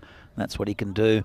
He's good. He's so good on the offside, isn't he, Sahil? And something you don't see enough of, I think, is guys who are strong in that offside region, kind of straight to cover. And he's really good there. It's a fairly safe shot because it's through the line. Back to live action this time. It's another one down the ground, and it will be 4 more. So, yeah, Sahil Grover might have lost his opening partner, but he hasn't lost any confidence. And that shot takes him into the 20s. Yeah, former teammate there, Yash Salian and Sahil Grover, both playing for Barbarians a couple of years ago. And, yeah, it was a nice shot there. Didn't quite time it, but this ground is pretty quick. Oh, it's a good ball. That could be out, and that's gone. Good reply.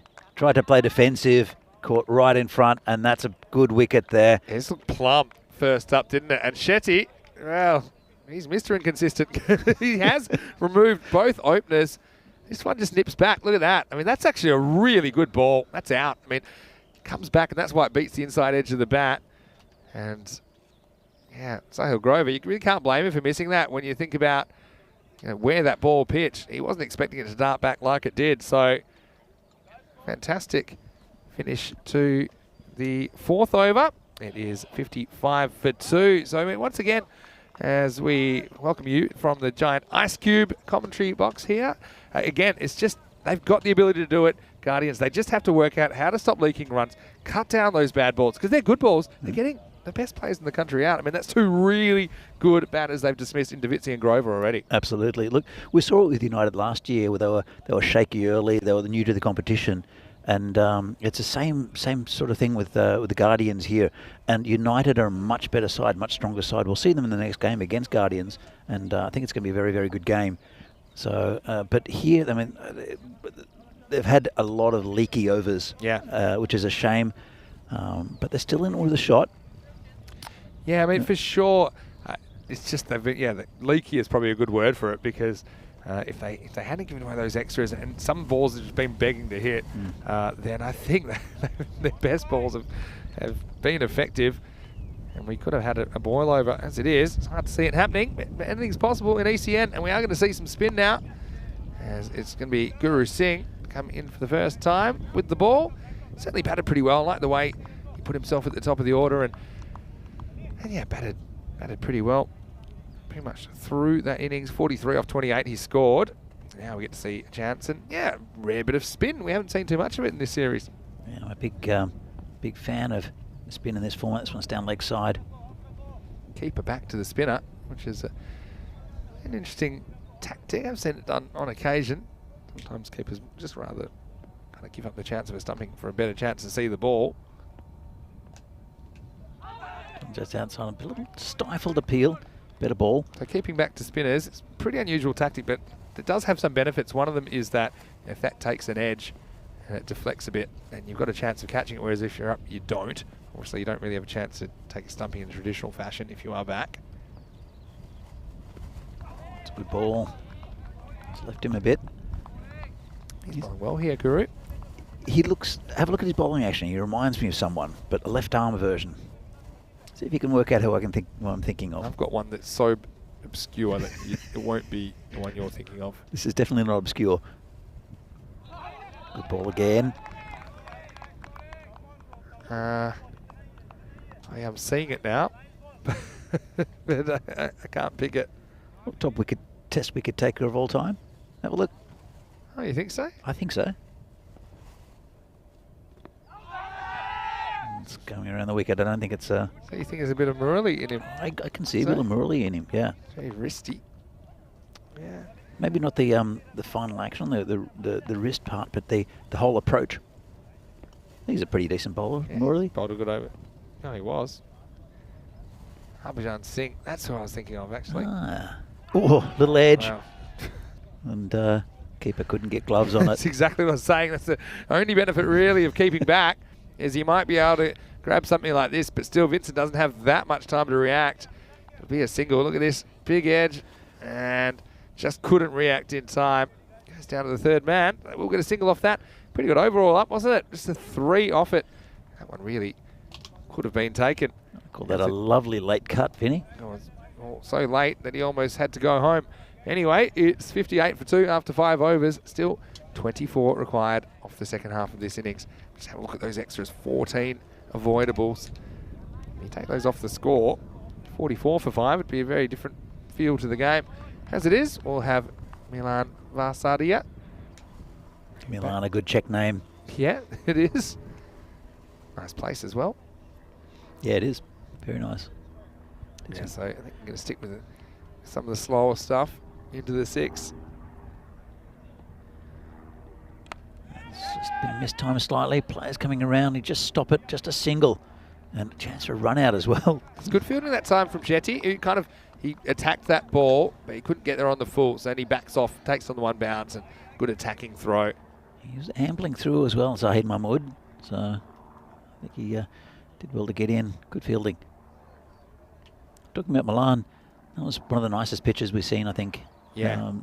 But the field itself had a couple of natural obstacles. This one's just been pulled down, mistimed. If he'd got a little bit of it, I think it would have gone to the fielder or over the fielder.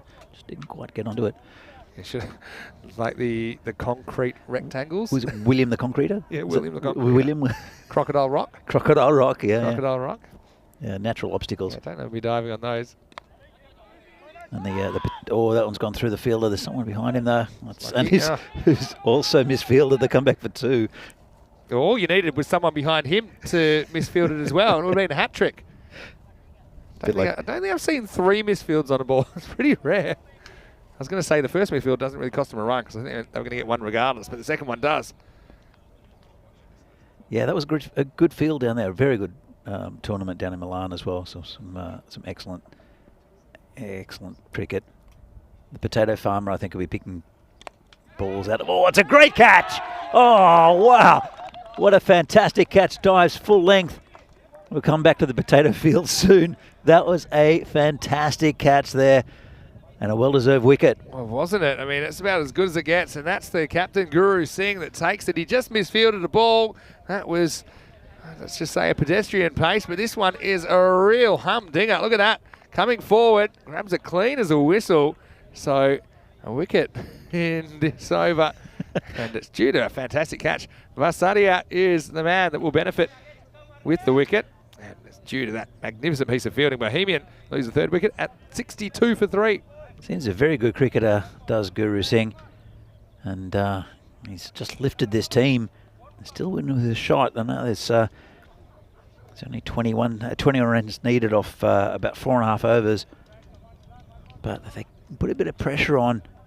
We know that Bohemians are missing a couple of their big guns. Yeah, for sure. I mean, this is why, I know I'm going to harp on the same point, but just leaking those runs, the 10, 15 runs. If you had them back now, considering they have got some of the big fish out, they could be right in this game. Oh, it's a little edge. It's gone through 3rd man. Fielders do well. Good fielding. It's so inconsistent. I mean, that's such a brilliant piece of fielding by Ravichandran, who's the man who let the first ball basically pop by him for 5 wides. But have a look at this, and he actually slaps it to his teammate. Look at this. It's such a well-timed slap that it goes straight into the hand of his teammate, who whistles the throwback in. He's had a few dodgy efforts in the field, has Ravichandran, but that was spectacular. Very, very well done. Eldo Matamana, who was the man that ended up throwing the ball in. Nice work by him. This is Ravi Singh, who is on strike. Short, double bounce, I think. I think this will be a no ball. Because I think this bounces twice before it reaches in, unless I'm going crazy. Because he seems to drive it on the half volley.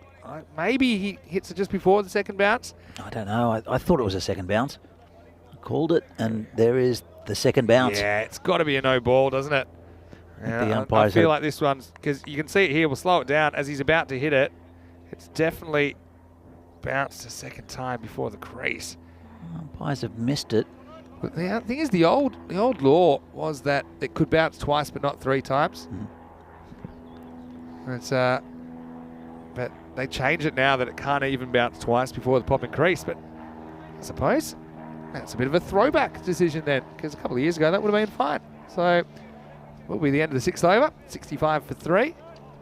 Sometimes the second bounce is the lucky one, Danny. So we'll head to the last 4 overs, and 17 required of 24. And this one will be a wide. What I would say in the umpire's defence there is it did almost york him on the second bounce, so maybe they thought that the contact was made before the second bounce actually happened. So that's why they thought it was legal delivery. This is Salim Khan, who's back. Starts with one down the leg side.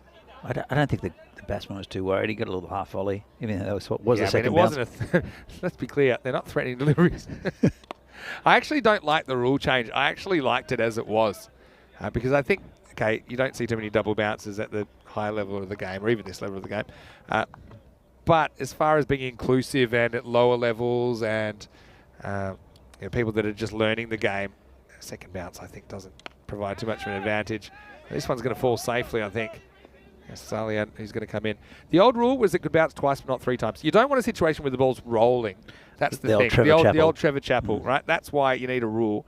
But I don't think it is rolling after 2 bounces. I think 2's fine, 3's not. I like the old rule, if I'm honest. Oh, this one's hit out towards the covers. Player will cut it off, and they'll look for 2. They'll have to hurry. Oh, if the keeper had been behind the stumps, I think he would have been gone.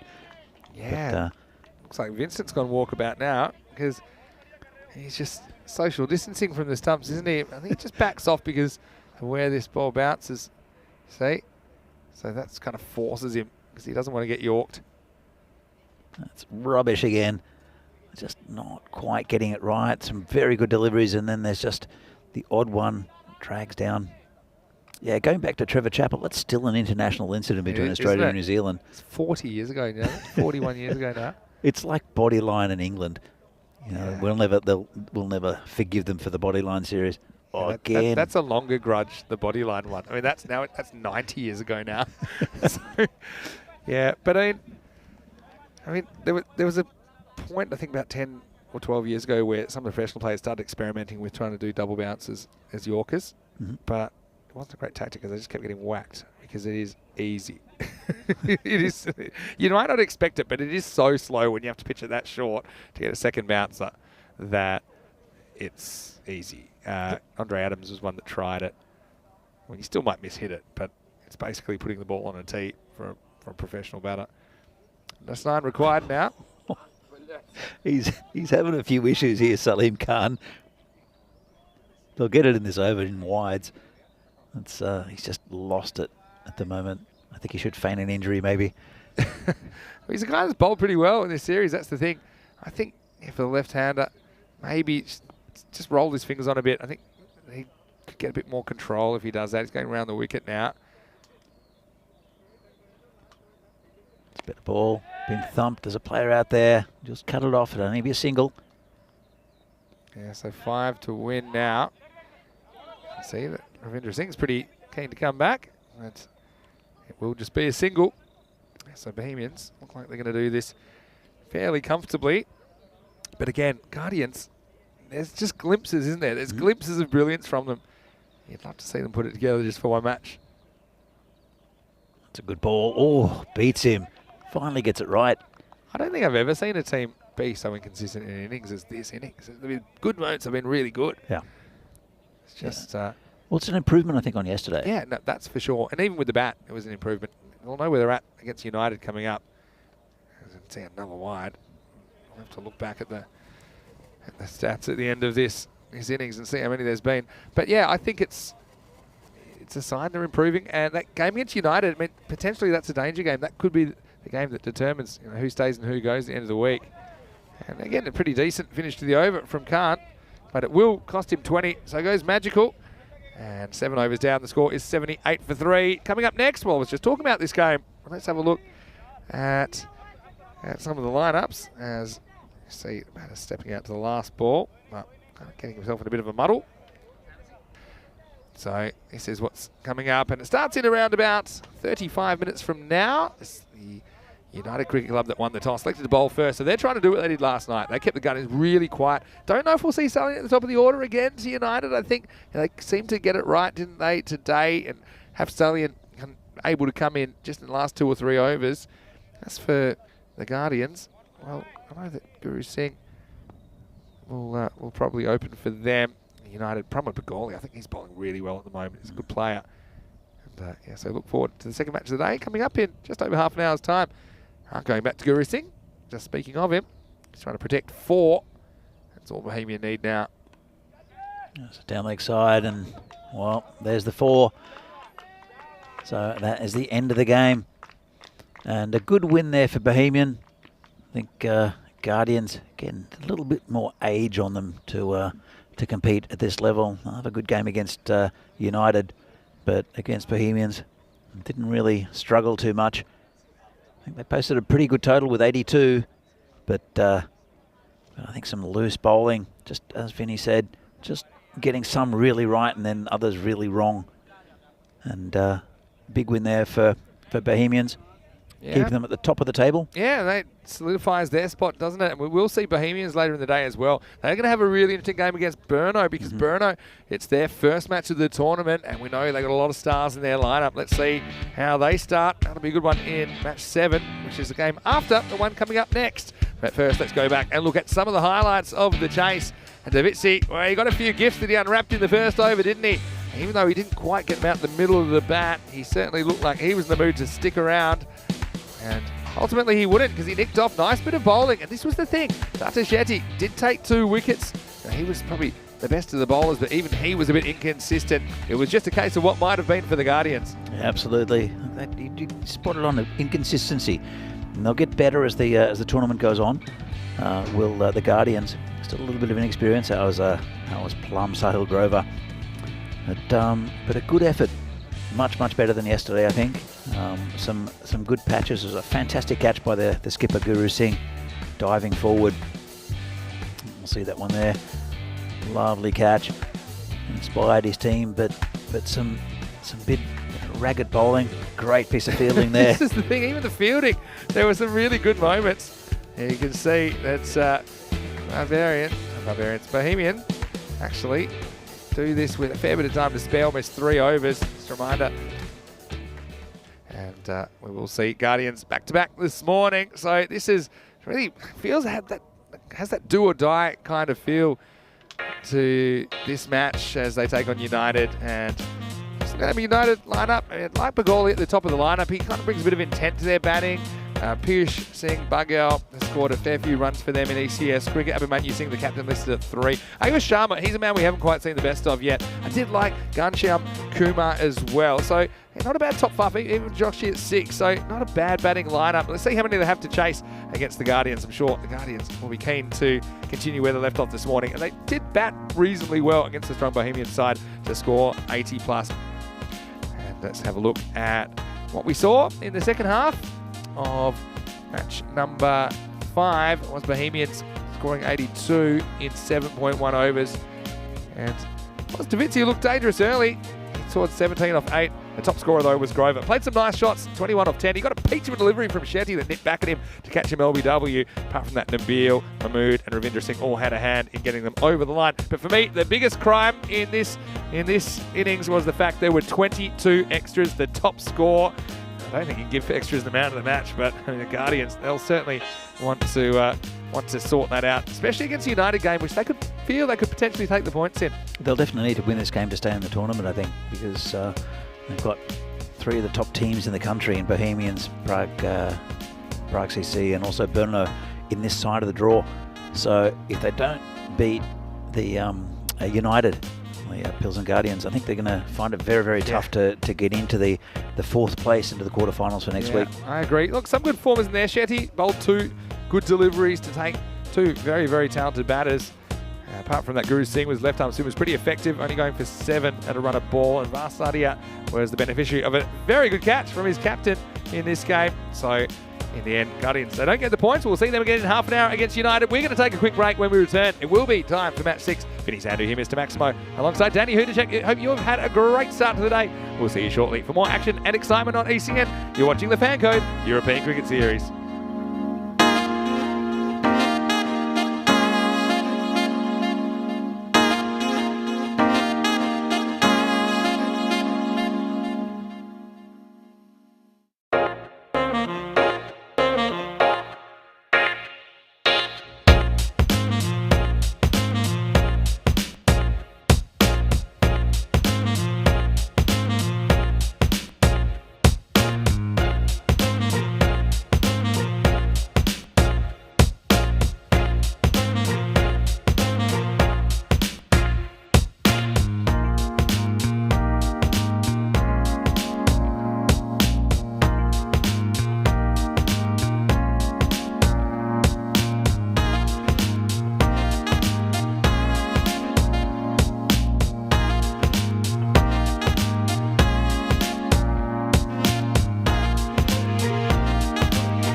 Hello and welcome back to Vinos, just north of Prague, the capital of the Czech Republic. We are into day 2 and about to start the second match of the day in this FanCode European Cricket Series. Looking forward to these two teams going at it again. The Pilsen Guardians, they are back playing back-to-back fixtures. First up here on the second morning, they're taking on United, who certainly finished well yesterday with a strong win over the Guardians. Will it be a different story in this game? Let's find out. Let's go to the toss because Charles Croucher is with the two captains. The toss is on the way for match number 6. Your call.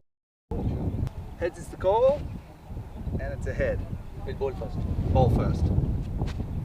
So Abhimanyu Singh, the United skipper, has won the toss and he's elected to bowl. I think that's all about what happened last night as the Pilsen Guardians really struggled to get anything going in their innings, end up staggering to 59 on the back of a strong last couple of overs. But let's see if it's the same story again. I do think the United have a pretty good bowling lineup. It's led by Pramod Bagoli, who I think is a very clever bowler. He can do things with a new ball. He's a bit of a wizard, to be honest, and he certainly gets the most out of this pitch as well. United, their biggest question is about their batting. I think that sometimes they've struggled to get going, and I think particularly their middle order has just struggled to replicate some of the things that they did last year. So anyway, we'll see what happens in this match, the second match of the day. The news from the toss in match 6 is that United Cricket Club, they're here, their first game of the day. They're going to take on the Pilsen Guardians. They've decided that they want to bowl first. So the Guardians will have the stick in the hands first up here. Over to Danny Hudacek. Let's get this game started.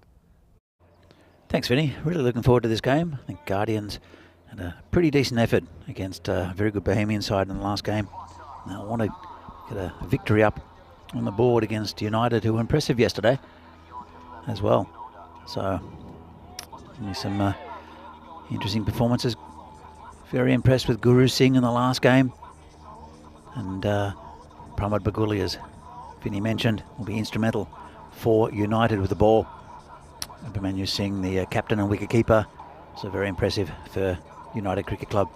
But this is a bit of a must-win game already on the second day for the Pilsen Guardians. They're up against some very good teams in PCC, Bohemians, and also Brno, which we'll see in the next game. And I think they'll rate their chances against United. It will be Guru and Data, who'll be the opening batsman for the Pilsen Guardians. Data Shetty, who he missed out with the bat in the last game. Got a very good ball. I think the second ball he faced. And the expected scores, 102 for United, 65 for Pilsen. Average run scores for the tournament so far, 84 for United, 65 for Pilsen Guardians. But we saw the Guardians hit 82 or 81 in the last game against Bohemians. I think they'll want a score of at least that against United. They'll have to see off the opening bowler, Pramod Baguli, who's been very impressive so far this tournament.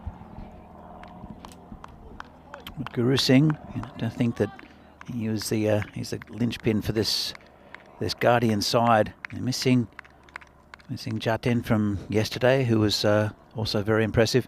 Yash Salian is still in the lineup, the finisher. So, again, perfect conditions for cricket. A little bit of breeze, but just comes and goes. Nice and sunny, not too warm, but not coolish either. Just waiting for the start. Bagoli just rolling his arm over a little bit. Batsman asking for centre. I said a bit of a must-win for Guardians. They've been much better today. I think if they post a score of 80 plus, they'll be in with a shot, because United, even though they are a good quality team now, they've had a bit of experience in the ECS. You have to think that Guardians will win this game. If they win this game, they'll be still in the tournament. A good ball straight up. Nice shot though. That's through the covers. I don't think it'll reach the boundary, but they should come back for 2. Just pitched up outside off stump. Bit of a half volley. And a nice start there for the Guardians. It's Data Shetty who gets off the mark for the tournament. haven't really, well, actually this morning fell for a duck. Against Bagoli again. This one's just down leg side, just turned around the corner. They'll look for two. I don't think they'll get there. Just a comfortable single. And bring Guru Singh on strike. Bagoli, nice and consistent first up. Saw a lot of shape from him out, a lot of outswing, but there's not a cloud in the sky, so maybe it's not going to swing as much as what it did earlier on this morning and yesterday. Bowling to Guru Singh. A lovely ball, bit of an edge down to gully just for a single. Well run between these two. I think it's a bit of a feature for Guru Singh's game. He's a good cricketer all round and calls a single well. And also backs up his partner.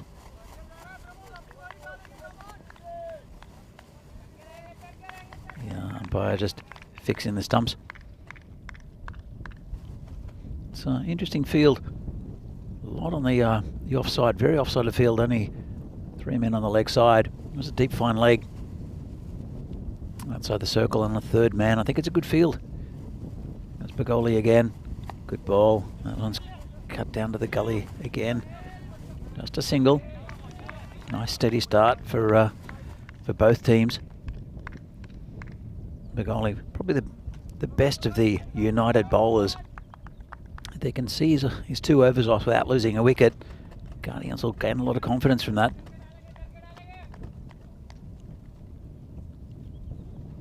It's Guru Singh just wiping a few bugs off the pitch.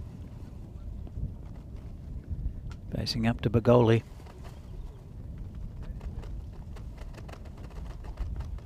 Nicely pitched up, just hit back to the bowler who misses it. They'll look for one. This is dangerous, but well run in the end.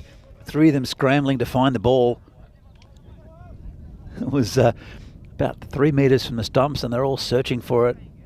Like they're all in a dark room trying to find a ball with a bell in it. Now they go. There it is. No, it's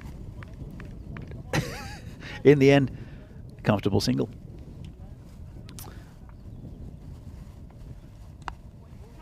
This one's just hit out to point. Oh, confusion. That's out. That's a big wicket.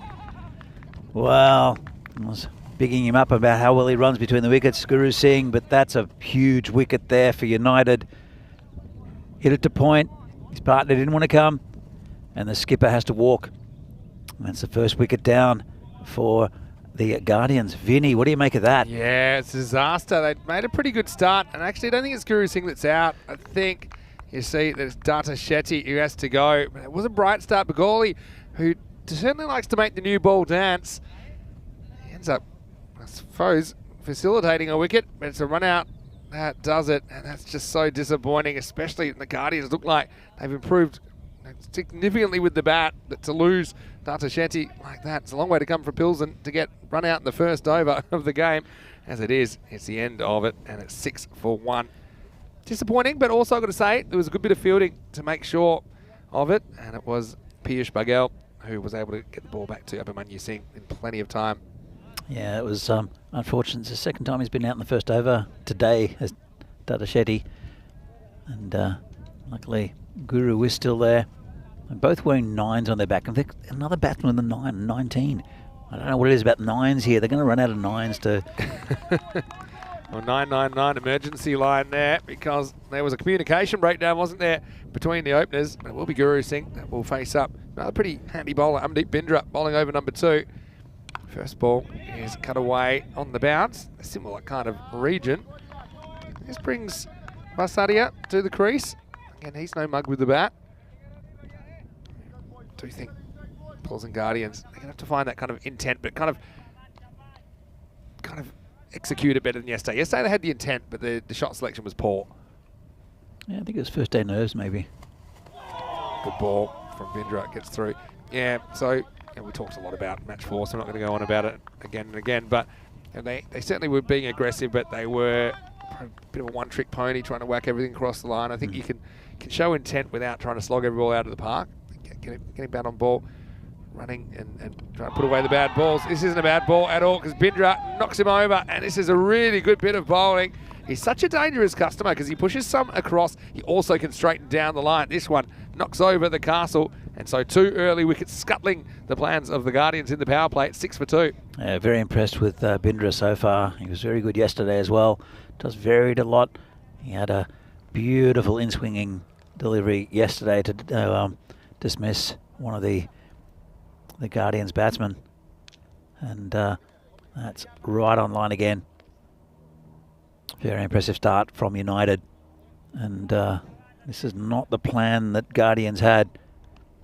We'll bring Ashwin Sampath to the crease. We saw him back quite well earlier on this morning.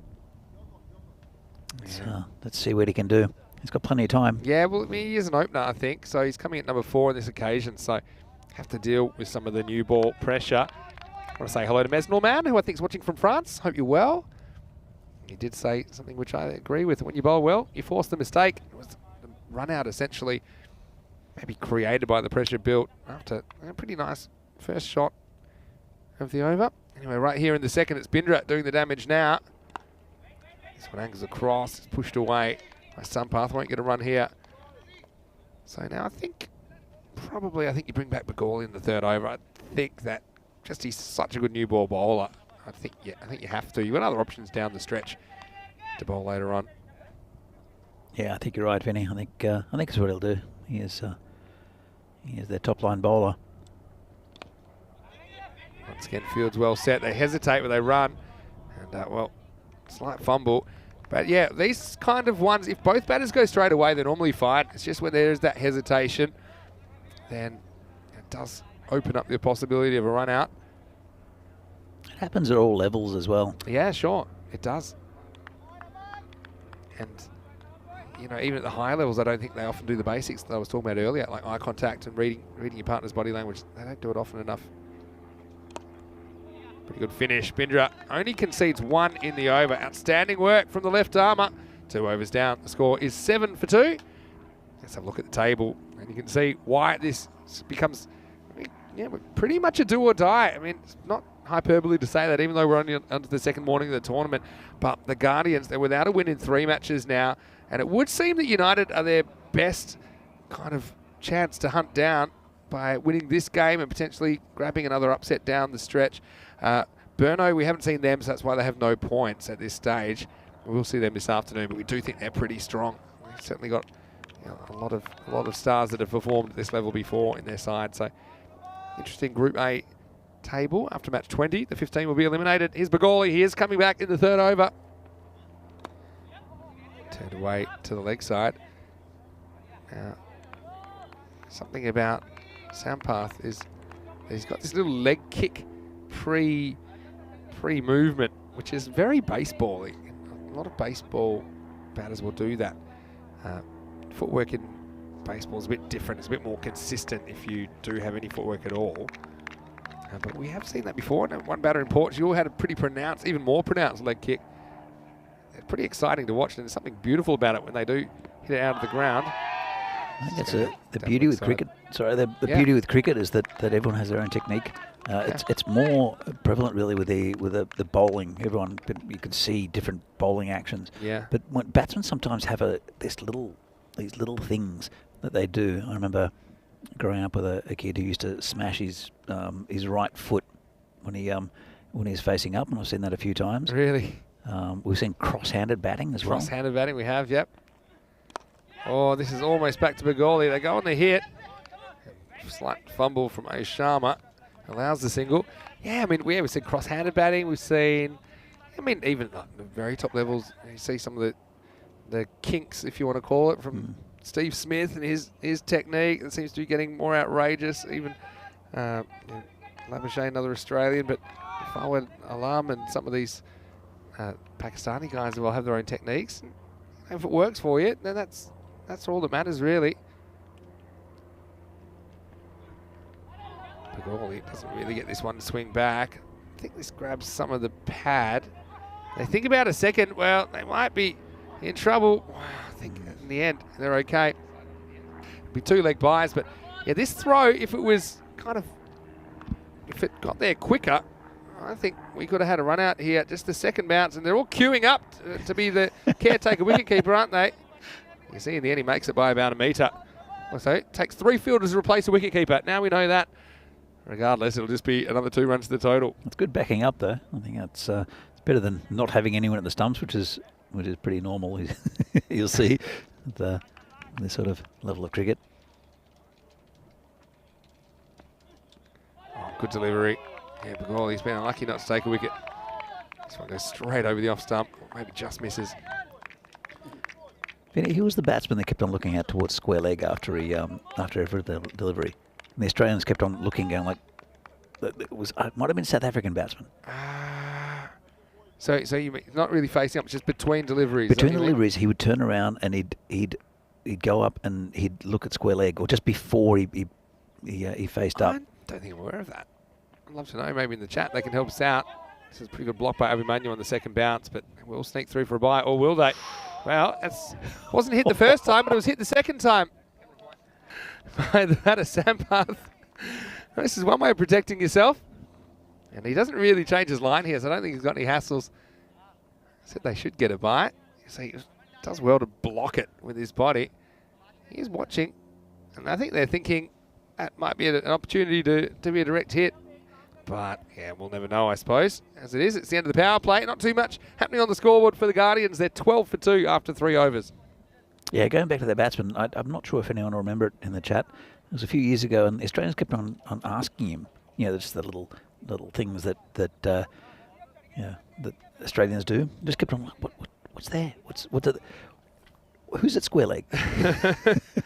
Well, it's a routine thing, and sometimes there's no real rhyme or reason behind what you do, especially batting in the longer form of the game. That's probably when it really comes into it. Even 50 overs cricket or kind of non-limited overs cricket, that you have a bit of a routine. I know definitely when I was keeping, I had a routine. Some things I did every ball just to kind of get me in the zone. So see, next ball is pushed across. And, interestingly, they have elected to go back to Bindra. I think that makes sense as well. Bowled a very good first over, only conceded 1. But yeah, everyone's got their little routines. I think probably not just in cricket, but in life. People get used to doing things a certain way. Wait for this next ball. It's hit straight, but now are out of the power play, so a bit more protection in the outfield. It's Bagoli, who's the former skipper.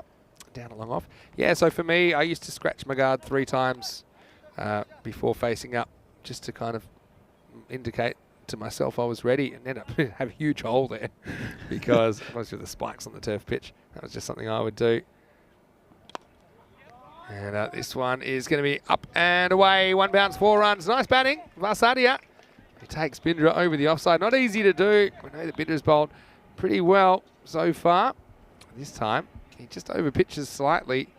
Nicely put away, and a good shot selection. We talked about the shot selection yesterday, maybe not being the best, but that was a really good decision and well executed. Yeah, nice shot that. And they'll need a few runs to be competitive in this game. Forgot to mention, if I scratched my guard 3 times, if I want to do it again, then I'd have to do 6 or 9. It had to be a multiple of 3. So, I mean, you can diagnose quite a few sportsmen and sportswomen with these things. This is a little edge. Well, is this caught? I think it's an interesting one. I think everyone seems to assume this is a bump ball, and it probably is. But I'd like to have another look at it because it takes it low down. Let's just see what we can gather from this.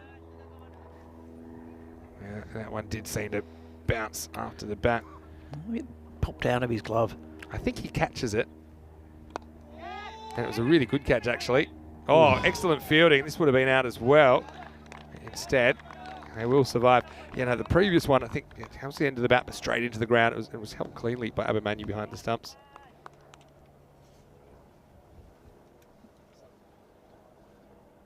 Yeah, here comes bowler again. This big swing and a miss. Been very impressed with his bowling here, Amandeep Bindra. Very consistent. Left armers. Don't see too many left arm bowlers, especially in leagues like this.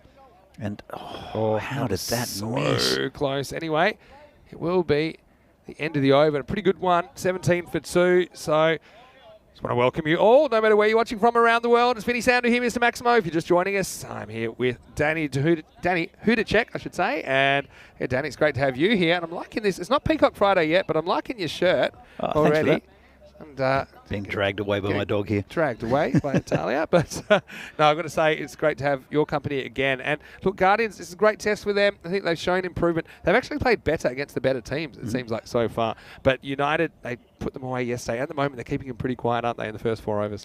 Look, I think United are a good side. And I think Guardians are where United were last year. Yeah. So they're learning. They've got some of their better players out today, and it's a good competition at the moment. Good contest between these two. Mustafa Nawab, who's going to start with a wide. Good pace though, and looking forward to seeing what he can bring. United have 2 games today. They have this one, of course, and then match 8 we'll see them taking on Brno for the first time. Brno will make the trip to Prague for the first time in this series. This one's outside the off stump, better directed. So Nawab starts with a wide, but then gets a dot. Next ball. See again, ball swinging. I just want to know where this batch of swinging kookaburras came from. Sometimes we see the ball not swinging at all. It's not like there's a lot of cloud cover or anything like that. It just seems that consistently bowlers have been moving the ball around. And you see it again, swings too far. But I mean, I think you want to talk about why scores are still pretty low despite the boundaries coming in compared to last year. I think the fact that the ball's doing more. I honestly think that off the pitch it's been doing a bit. Off the seam, certainly moving in the air. I was speaking to Sabwan Divisi a little earlier, and he's frustrated the ball wasn't coming onto the bat. Again, he mentioned it today. This one swings again, and it's just going to be out of the reach of that man hovering at backward point. It will be a single. And he said that he's looking forward to playing Brno because they'll have a few more some pacier options, but also they're looking at scoring 140. We haven't seen that anywhere near 140 yet, but that's the Bohemians' target in the next game. So we'll see what they come up with. Yeah, it's an interesting one. This time he goes straight down the ground, and the fielder isn't going to quite get there. Just right off the toe of the bat. Probably lucky it doesn't get close to the middle, because otherwise probably carries to that man. That'll just be a single. Yeah, I mean, the thing is, if you were Brno, I'd be looking at this, and I'd be thinking about maybe bowling some slower bowling options to him as well. I mean, you do probably have a couple of slower bowling options that you may not consider normally, but we certainly saw that in Sweden, where some of the players really loved the ball coming onto the bat. And if you slowed it down, sometimes comically slow, if you can be accurate. That's the thing. If you can be accurate, can force a miss hit. So I think the thing is, when you're facing faster bowling, you play a lot more on instinct and you don't think as much. You're playing a lot more on instinct and you're reacting. Whereas when the ball's got heaps more hang time in the air, you can kind of have lots of thoughts going through your head, and they can kind of muddle you up a little bit. Oh, talking about being muddled up. Well, Shukla, he's had a shocker here. I mean, this really has to be stopped. He puts his hand up. I thought it was one for all money at the giant ice cube in my way. And, well, must have taken a left turn at Albuquerque, as you'd say, Danny, and he never caught up with it. Yeah, it's unfortunate. But vital 4 runs there for the Guardians. There's a bowler again. Well, this one does bite back, deflected away. Oh, this could be close. It's a big nod out from the umpire. Yeah, big nod out, but I think they might be just having a look at this, and I think they're pretty confident. Abhimanyu Singh looks pretty confident. I think, as you mentioned, if it's a direct hit, a lot of the time it's out. Something that we'll see here. See the side on, just dab down. Yep, okay. So I don't think it grounds his bat very well, just eyeballing it. Oh. I think he could be in trouble here. Oh, see. I think he's gone. I have to be honest with you.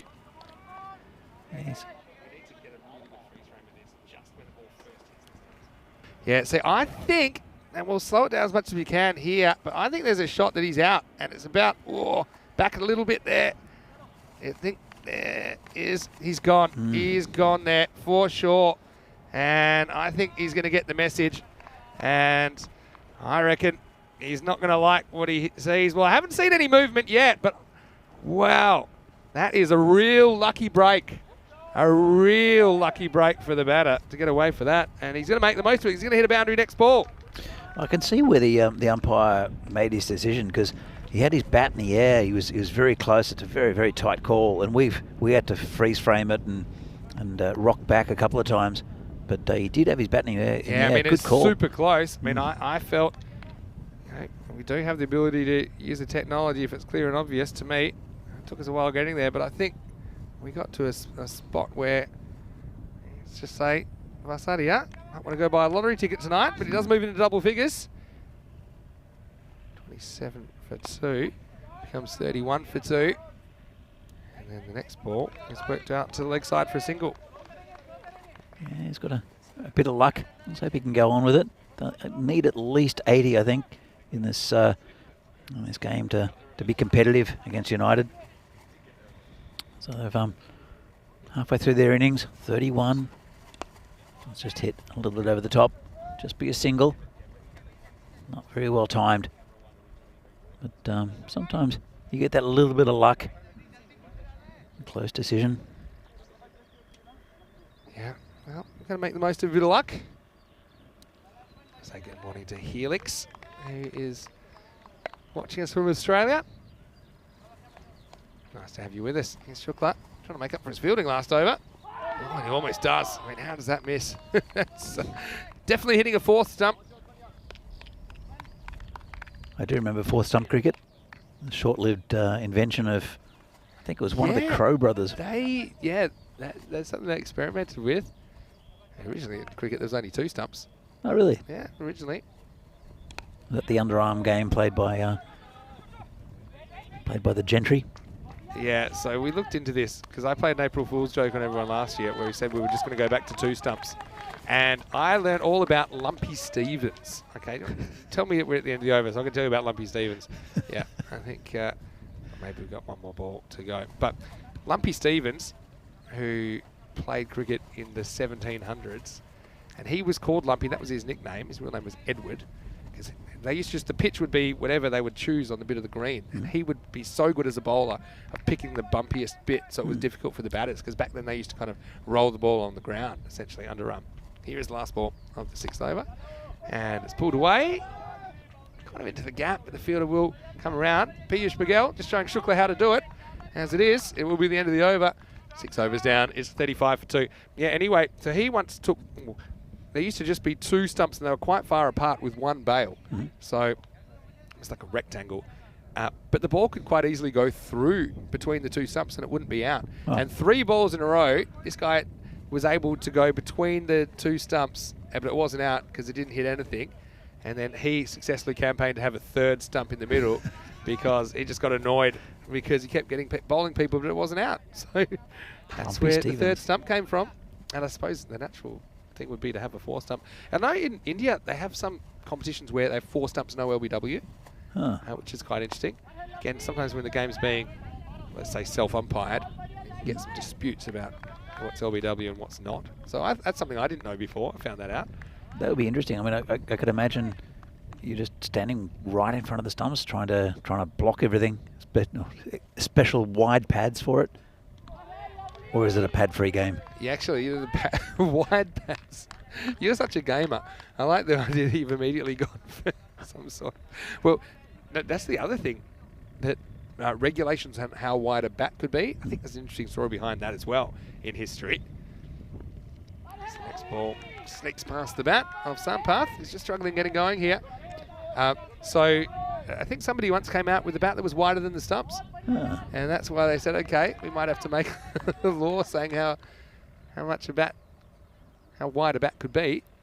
I did see an ice hockey experiment where they put a sumo wrestler as a goaltender. Oh, tell me that went well. Well, it didn't, because the top level hockey players can just, they can aim for different spots. True. And the sumo wrestler was massive, but they kept on hitting it between his legs or just above his shoulder, and it didn't work.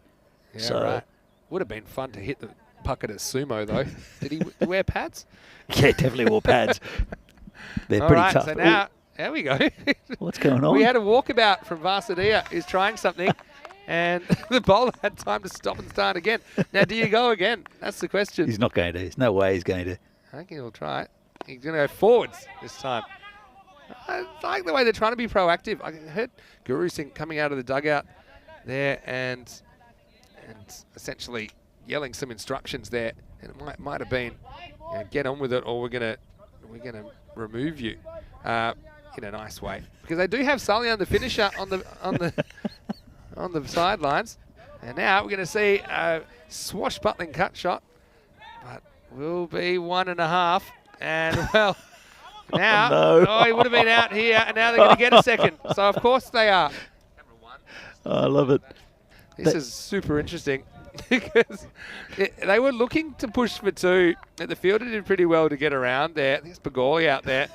You have a look. And so he turns, and once again, look at the eye contact. It's just not there. And then when he turns around, finds him halfway. That almost hits the stumps. The bowler's not behind the stumps. It was backed up, but it wasn't backed up. Is that Shukla? He's a repeat offender because he had to back up that underarm throw. He didn't. And essentially, it's the end of the 7th over, 39 for 2. Yeah, comfortable too there, Vinny.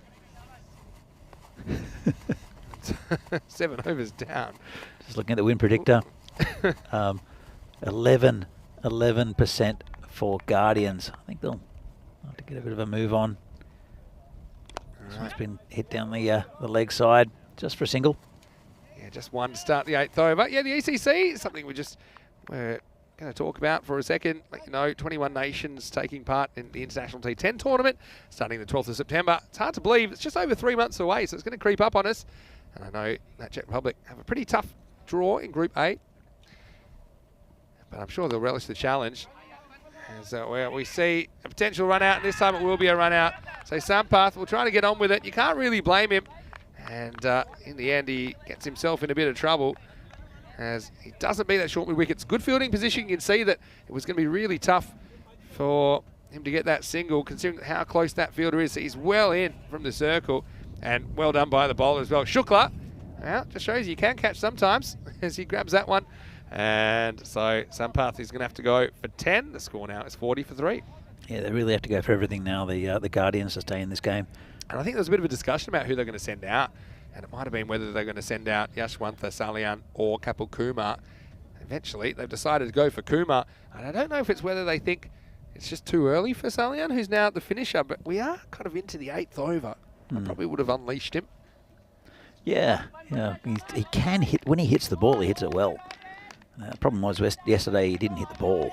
Yeah. So until the end. Until the end. That's how we know he's the finisher. He is the finisher. So I'm sure he'll come and have a chat to me later about the whole finisher thing. He's a very nice guy. He's Yash. a good guy, Yash. I've known him for years. I've had a couple of chats to him already. I congratulated him on his strike rate of 150 for the first game when he came and got 3 off 2. All right, so Shukla. Here's the next ball. Down leg side, we called a wide. Good bit of work by Zahid Iqbal. Didn't give him enough credit as well. He's in that short mid wicket position, but he couldn't fumble. Had to pick it up cleanly. Did the right thing. Didn't kind of blaze away with the throw. He got it to the bowler, who was in perfect position. Going back to the ECC, Vinny. Actually, batsman playing tricks again. I don't mind a bit of that. Bit of the heel and toe. Yeah, go on. Yeah, well, it was great fun going down there last year with Filthy Phil Gowers and Terry. And I think we were pretty vocal as spectators. You were brilliant. Spectators, in fact. Had a great time. It was a really fun tournament. Hopefully you can get more spectators down there, because I think this year will be a bit easier. I mean, I know in the ECL we had significant amounts coming in from particularly Ireland and England. Had a few from Jersey as well. And now this one is a full toss, and it's worked away for 4. So they decided to send out Kapil Kumar, and it worked out nicely, but he did get a bit of a gift, didn't he, from Shukla. Bit of a knee-high full toss that he gets plenty of bat on. That one flies away for 4. Cuatro carreras. Yeah, it was easy. And you can see what the bowler was trying to do, trying to put it up in the block hole. Just didn't quite work out for him. That's Guru. He's running it from the sidelines here so far. I think he told Kumar to hit that 4, and he did. That's a good ball. Good follow-up. Yeah, Shukla's a pretty good bowler, I think. He's probably had his best day today. The fielder with the ball, but he's a guy that normally competes pretty well for them. Last ball of the over then coming up. Pulls, and don't forget they made 59 last time batting first. This is in the air. They should get at least one here. It's Joshy. They're going to take on his arm.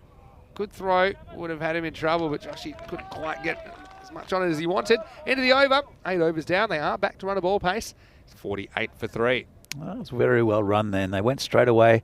They know they need everyone they can get here. It's a bit of a do or die, as I mentioned, for the Guardians. If they get a win here, they've still got a shot of getting into that fourth place in the quarterfinals next week. But if they miss out, I think United are probably out of the 4 other teams in this part of the draw. United are probably the game they know that they have a feeling they could win against. So against the other 3 teams, Pulls in, you'd feel they might struggle. But having said that, they seem to have played their best cricket against their so-called favourites in this group. See, pretty good team bowling effort. You saw the figures there a moment ago. Nawab's going to continue. And so, 9th over. It all happens in the 9th, as Rico would like to say. First one gets past the bat of Varsadia. Yeah, it's an interesting one, isn't it? I mean, yeah, both these teams right now, well, this is the 4th match for the Guardians. It's only the 3rd for United, so a lot of cricket still to play. You feel like there'll be an upset somewhere along the way as well. This one's edged and taken, so Varsadia is going to have to go for 20. Nawab, reward for keeping it one side of the wicket. It was accepted behind the stumps by Abhimanyu Singh, and it will be the 4th wicket. It's 48 for 4. Just stepping away from the ball, little feather, a simple decision for the umpire. And the good news is, well, it's not great news, I suppose, for Varsadia, who has to go, but the good news for all our fans is the finisher is coming in. Yaswantha Salian. And he certainly, if you just take the 9th and 10th overs yesterday, he was brilliant against United. And that's the situation he finds himself in here. Because he was opening yesterday, coming in at number 6 today. Let's see if Yash can get a few out of the middle of the bat. Well, I think part of the issue yesterday, the ball was moving around a lot. I don't think it's moving as much now in the middle of the day as it was. So these Kookaburras are very good balls. And we've had a lot of movement with them. But I think that was part of the issue, is that it was a little bit more humid yesterday and the ball was swinging around a bit, and that's why he was missing the ball quite a lot early on. All right. Yash Salian. What's your prediction first ball here? He's going to have a swing. Swing and a hit or swing and a miss? I know he's going to swing. I think he'll hit it. I'm going to reserve my judgment. I was thinking the opposite. Well, it's kind of in between because it's a miss hit and it's taken. No, it's not taken by Joshy. Well, he seemed to have that for quite a long time. The big man. Well, if there weren't any cracks in that outfield, there might be after that. He came in a long way and he seemed to get his fingers under it. He just couldn't hold it all the way to the ground. Yeah, unlucky there for Joshy. He took a great catch last year and that would have been a spectacular one. Difficult those coming forward. Yash gets a life. Who's at the other end now? Kumar gets something a bit short. And this one will be caught. So not quite the contact that Kumar was after. Holds out to mid-wicket. And I've got to say, it's been some really good fielding in this innings. And I've got to say, United, for the most part, okay, they haven't held absolutely everything, but they've employed their skills well. That was a nice catch taken at mid-wicket. I think that was Kumar, who was the man just on the circle. So one Kumar catches another. Ghanshyam catches Kapil Kumar. The score now is 49 for 5. 8 balls remaining in the innings. Yeah, I think definitely unlucky there. The ball came up pretty high up on the bat. Mistimed it. Came a bit quicker than what he expected. Just didn't quite time it. Tijo Vincent batted okay yesterday, actually. He played a really good shot off the beast for 4 late on. So he's capable. Also do the keeping for the Guardians in the second half of this game. But the thing is, for all that we've seen, it's looking like they're on for a similar kind of score that we saw yesterday at the moment. 56? 59 is what they scored yesterday, yeah. That's what you normally predict. So he's in the air. Oh, what a good catch. Oh, it's unbelievable by Nawab. Well, he seemed to traverse across the pitch as he trips the light. Fantastic, and he pulls it in the fingertips. Vincent gets a golden duck. Mustafa Nawab's on a hat-trick. It's all happening in the 9th, as per usual. Guardians, 49 for 6. Yeah, it's falling apart a little bit for the Guardians, but got to say, good bowling. And it's the big man with the afro coming in. Let's see what he can do here. Yeah, Ravichandran is going to face the hat-trick ball. He's one guy. If he doesn't wear a helmet, I can understand why, because I don't think you get it around the hair. What about that from Mustafa Nawab? It was a good catch. Had to reach up for it. Didn't think he was quite going to get there, but go gadget arm. It was. He actually got quite a few steps in. It's one of those ones that kind of hung in the air. It wasn't hit hard, was it? It's just a matter about getting there. It's one of those ones where you kind of grab at and miss because you know it's there somewhere. He just happened to stick. He is on a hat trick. All right, hat trick ball. It's going to be spoilt by Ravichandran. He just drives, gets a single. He'll also grab the strike. Does bring up the 50 for Poulsen. They are 50 for 6 after 9 overs. Yeah, you have to think that Ravichandran is, he'll want to get the finisher on strike. They're both 1 off 1. 100%, or 100 strike rate, I should say. Yeah, so for both of these guys. Yeah, I mean, even 10 gets you to 60 here.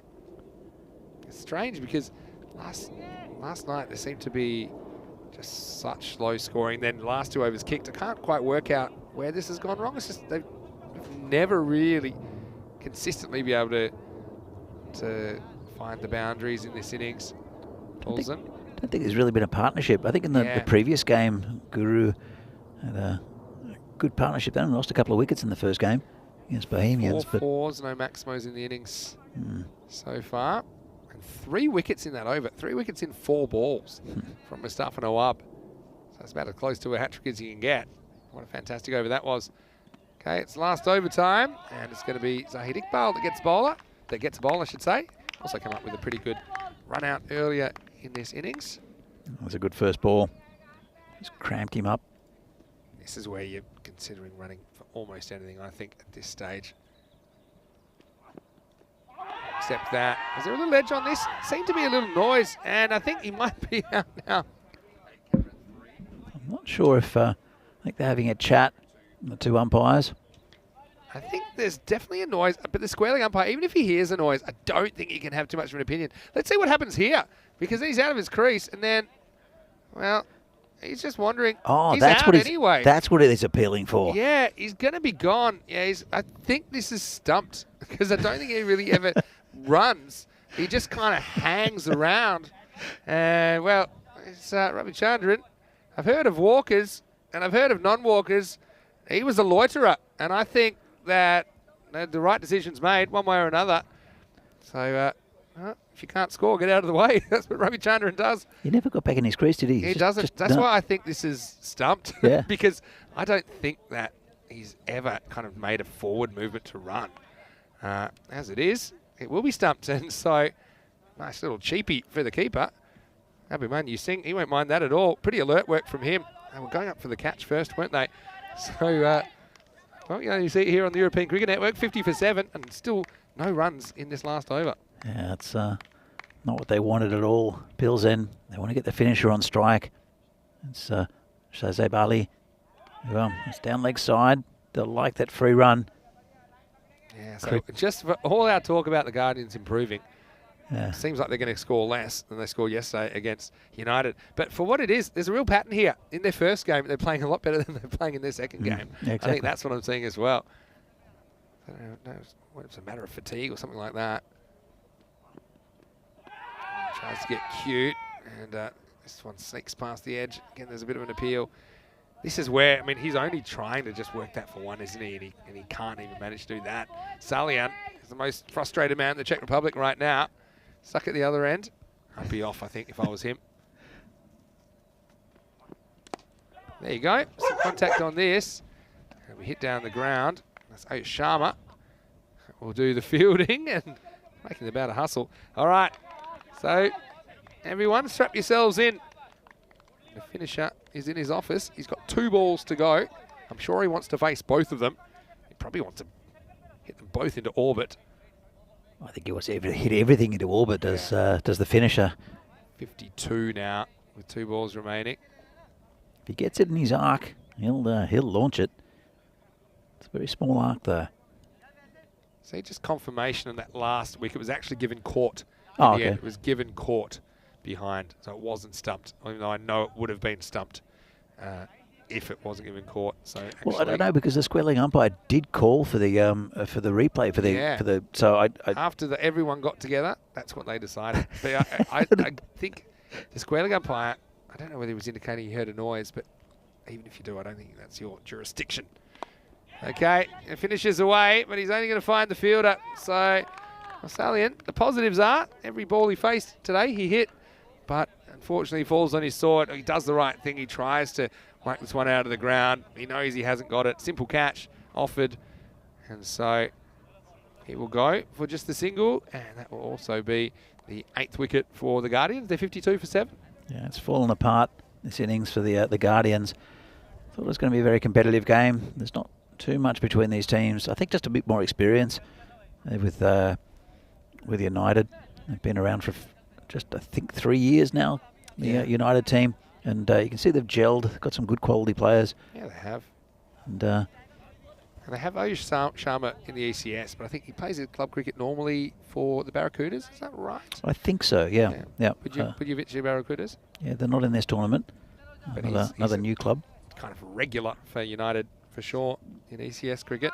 All right, so it's going to be the last ball of the innings.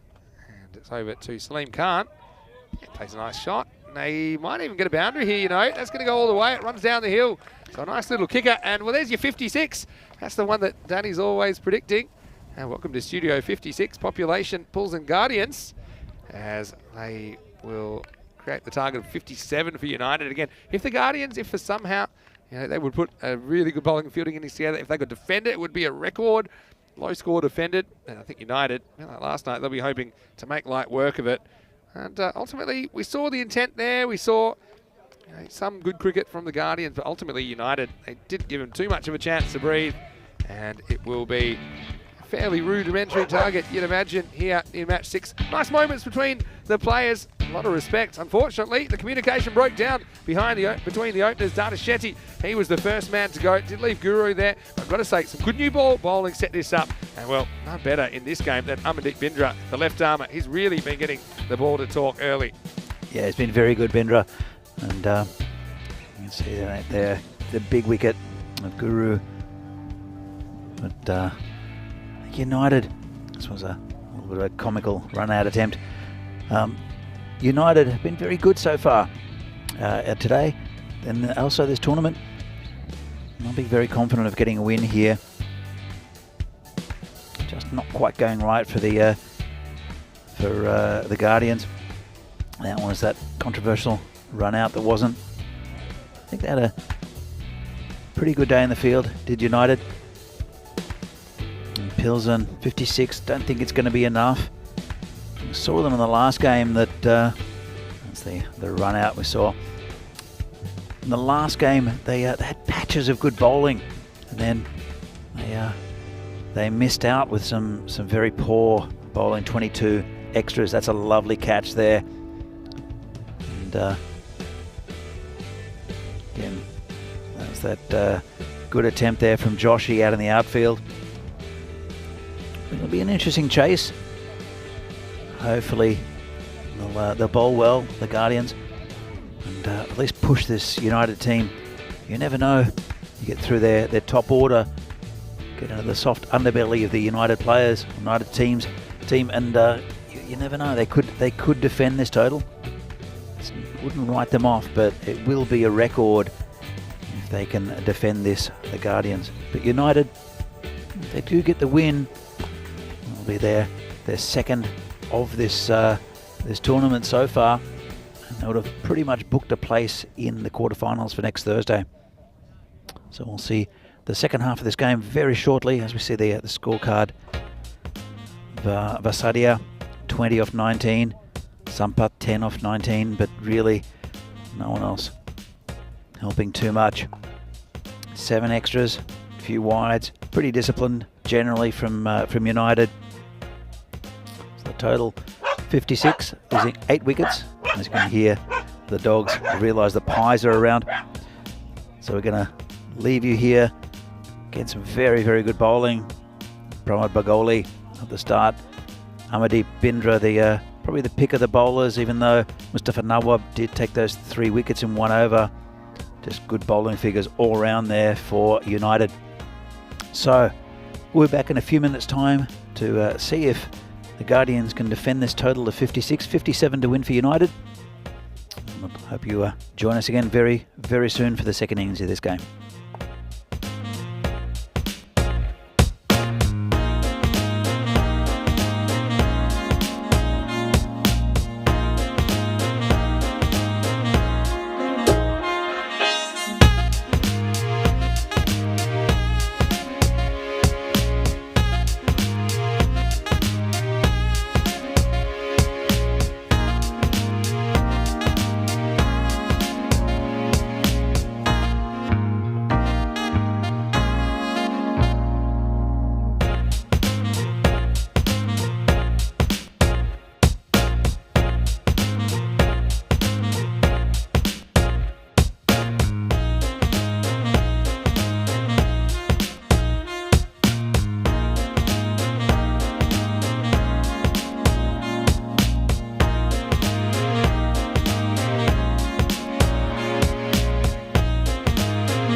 And welcome back to the Czech Republic for this FanCode ECS group game from lovely Prague between Pilsen Guardians and United Cricket Club.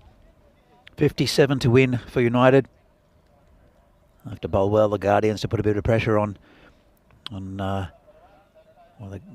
United.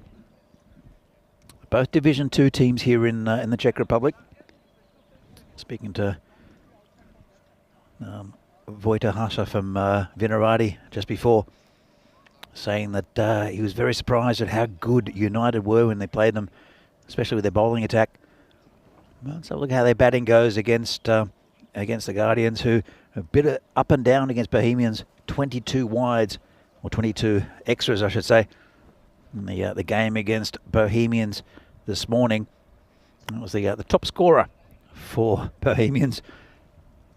They did do a little bit better this morning, scoring 80 odd, but 56 is going to be a very difficult target to defend. It'll be a record if they can defend this total. So it'll be Data Shetty to open the bowling. That's nicely turned off his legs by Bagel. In fact, it was Baguli. Nice and straight early on, aiming at the stumps. Got a definite plan. They've got 4 on the leg side, including that man at short mid wicket. Comes Shetty again. Oh, he's got him! Inside edge. That's a big breakthrough there for Guardians. And that's a very dangerous Baguli. He'll have to go. And that's a big wicket straight up for the Guardians. And they'll be focused on getting a big win here against United. As I said, they have to bowl well, but that's a great breakthrough. He's a good bowler. Here's Data Shetty. Bring a new batsman in. It's Abhimanyu Singh, also very capable. He's the captain and also the wicketkeeper for this United side. And it's the former captain, Pramod Bagoli, who's back in the sheds. And the batsman with him is Piyush Bagel. Also very strong on his legs is Bagel.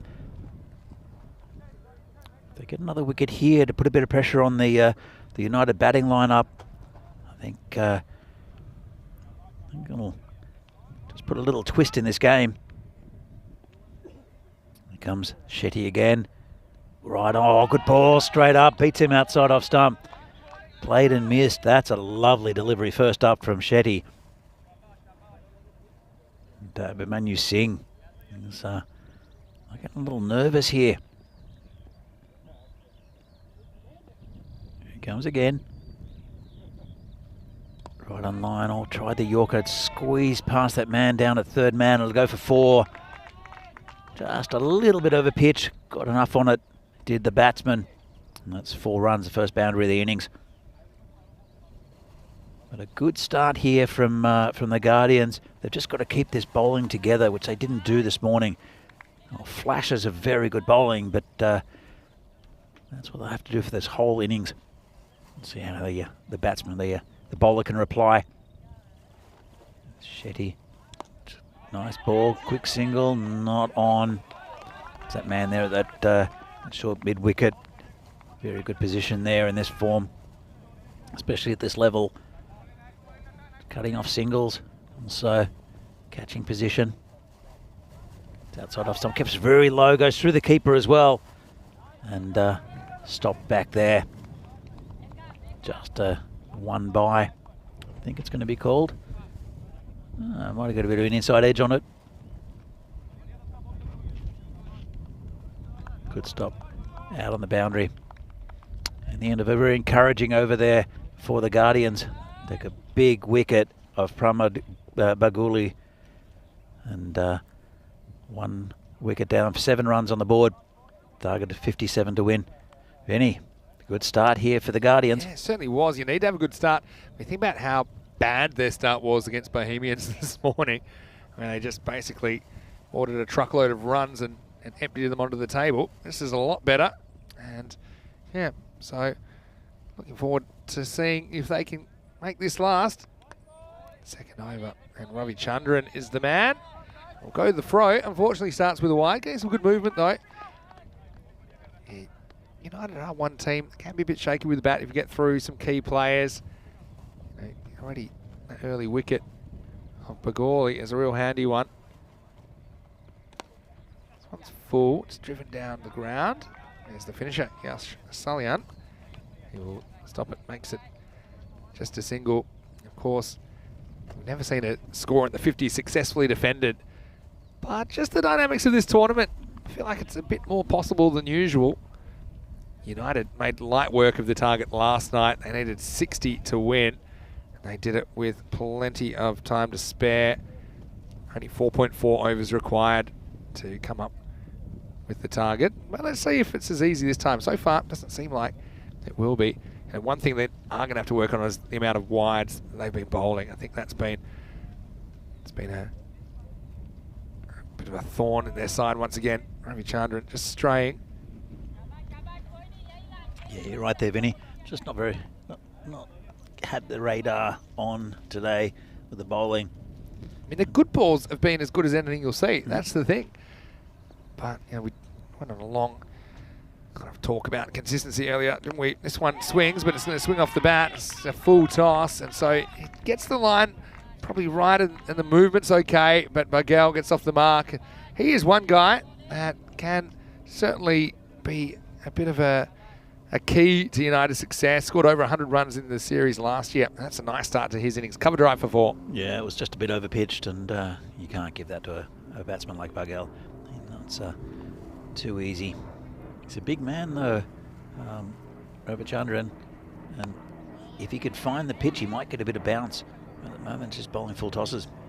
Yeah, so I do like these going full because it does give the ball a chance to swing. But again, it's a fine line between a good full length and a full toss. You're a fan of the low full toss, though, aren't you, Vinny? Yeah, the low full toss can be really effective for sure. There's one, and you see it's difficult to get under. Yep, right on cue. You've got a real sense of timing, don't you, Danny? He's definitely got that perfected. Yeah. Low full toss. The reason is, if you're going for a Yorker, it comes down to this. If you're going for a Yorker, you're better off to miss slightly full than slightly short, I think, on these artificial surfaces and with the boundaries as they are. Because good players, they can drive and get under balls that just bounce short of that full toss. Yeah, full toss length, or the Yorker length. But the low full tosses, a bit surprising they can rush batters. This is a genuine half volley. Takes a Tortuga, and this is going to be 4. Well, I'm normally pretty harsh on the fielders, but I'm going to go a bit easy on Salim Khan there. Salim Khan, because it seems like that one takes an unexpected turn. It went over his shoulder. When he turned around, he saw it gone past the rope 4 runs. Yeah, it's unfortunate. Sure, looked like he'd got behind it and then bounce a little bit more than what he expected. So it's a nice surface here. So just that never quite got that roll on. Comes a bowler again. Yes, it'll just be 1 to finish the over. So Miguel has made a bright start to his innings with a couple of boundaries there. And it's the end of the second over. It's 21 for 1 as we look at the standings. And I'm pretty excited to see Bruno this afternoon as well. I think that we've seen them playing in ECN cricket before, but maybe not last year, playing to their full potential. They have Dylan Stain, who's leading them. News for the toss in the next match is Bruno will bat first after winning the toss against Bohemian. So the sternest test yet, I think, for Bohemian, well, certainly since they played Prague CC yesterday morning. They won a pretty close contest. Bruno, let's see if they can hit the ground running. United, well, they're hoping to grab a second win here. That puts them in pretty good shape. It'll be 2-1. And we will see them playing Bruno. Tough game for them at the end of the day. But I do think they'll fancy their chances. United, they do seem to be on the improve. They love this form of the game. This is a guy, Data Shetty, that bowled some really good deliveries in the previous match. He's been impressive so far in this innings as well. Took that big wicket of Bagoli. Yeah. So he's been good. He's been getting the ball to do a bit off the surface. This is in the air, and I think this is dropped. Do you think that does carry to the fielder? That's disappointing, especially when you're trying to pull off the impossible. And poor Salim Khan, he probably wonders what he has to do. He already had one bounce over his shoulder. This one, he's full stretch. Look, credit to him. He does put in the big dive, but he's not able to reel it in. Here's the next ball. It's a little bit short. Oh, got him. This has been caught this time. Well, there you go. For first, you don't succeed. Try again. This time, probably not as good a delivery from Shetty, but it does bring a wicket. And it's that man, Guru Singh, is taking some blinders today. That's no exception. The second wicket falls 22 for 2. They're so hard to take when they're in front of you like that. And fantastic catch from Guru Singh. We saw one earlier as well, very similar. So I think some good bowling. He's been very impressive so far as Shetty. And well deserved, I think. And that's a big wicket. Unfortunately, the second over went for a few, but he's keeping him in this game, Dara Shetty. Problem is, this is his second and last over. That's the thing. Man, do have some decent options. I think we saw Guru Singh with his left arm spin earlier. Also, Vasaria kind of did pretty well trying to defend in the first game today for a while. But you're right, it was just 1 or 2 overs where it kind of really cost them. So, Data will try and make the most of these next 3 deliveries. His last 3 in this match. Bargel's still there. That's an important sight there for United that their main man now, Piyush Bargel, is still in. Sharma, it's a good opportunity for him to get some batting under his belt as well. Just carefully watches this first one go by. Ayush Sharma is a man that really carried their batting last year. He was their top run scorer. And it wasn't just the runs he scored, it's when he scored them. He seemed to score them late in games, in pressure situations. Did force a golden ball once, was disappointed that he wasn't able to win the golden ball, but still, he's a high-pressure performer. He just pushes this first one away. He'll get off the mark immediately. Last ball of the power play. They're a bit lucky there. Shetty just knocked that ball down, but there was no one backing up. There was the man at mid-wicket. That's probably his job when it comes to this situation. He just stood there. It's true. With no one behind. It would have been 4 overthrows. Good delivery to finish. Shetty will finish 2 for 9. He's bowled really well today. Phenomenal stuff. After the power play, the score is 23 for 2. Look, I will say they are still in the game. They need some really tight middle overs and probably going to have to take 2 or 3 more wickets pretty quickly. But still, Guardians, I'll be hoping that they can pull off kind of a minor miracle. 6%, the win probability meter giving them. Do you think that's fair? I think that's fair. Yeah. I still don't understand the graph totally, but I'm starting to get it. I don't know. Look, the numbers work for me. Yeah. They normally don't. I'm very visual, but that graph, I can see it's that separation. I know what it is. Well, what it is, both those percentages, they add up to 100. So it's both teams' percentages of winning at every point in time. So when one goes up, the other one goes down by as much. So that's why they're kind of complementary. I hadn't seen that until yesterday, Vinny. Yeah. And when I saw it, it was just scribble. Yeah. And now I'm starting to understand. That's what it's all about. Right? Learning. We're challenging, we're expanding your mind at the same time. It's bringing quality entertainment. Here's Kapil Kumar, who's going to bowl. And he will hope to burgle another wicket here. This is a key partnership for me now. Miguel and Sharma, the 2 leading run scorers for United last year in the ECS. I'm going to say win probability graph hasn't won everybody over. But I do like that it starts conversations. It does, certainly does. Sometimes it does some things that you might think are a bit weird. But it gets you thinking, and it really gets you thinking about what you think at that particular point in the match. Anyway, let's get going here in over number 4. Sharma faces up. He's looking pretty watchful early on. Just happy to take one there. That's all they need at this stage, about 5 and over required.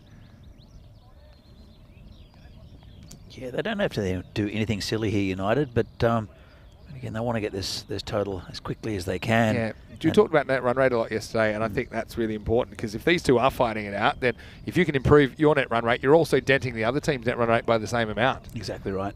So, I would be looking to kind of bat normally bat as if you're chasing 100 or so.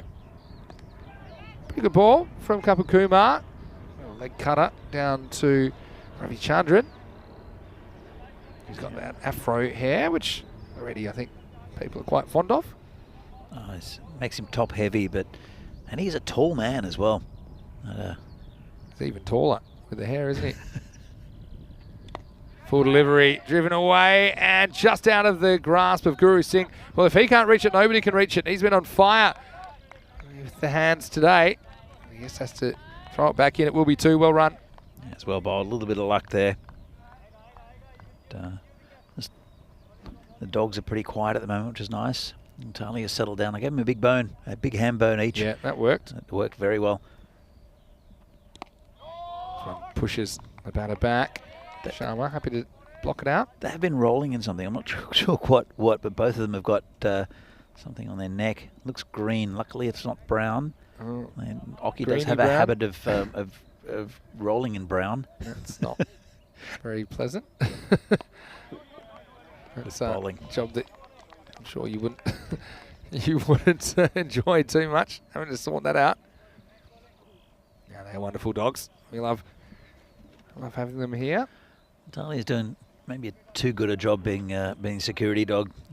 Sometimes you can hear her on air. That's true. Last ball of the over. He goes down the ground. It goes pretty well. Man, this one's going to get around Salim Khan. Well, he just seems to have the ball following him around at the moment. Right on cue. And this one had Salim Khan barking up the wrong tree. The result was a boundary, and it's the end of the 4th over.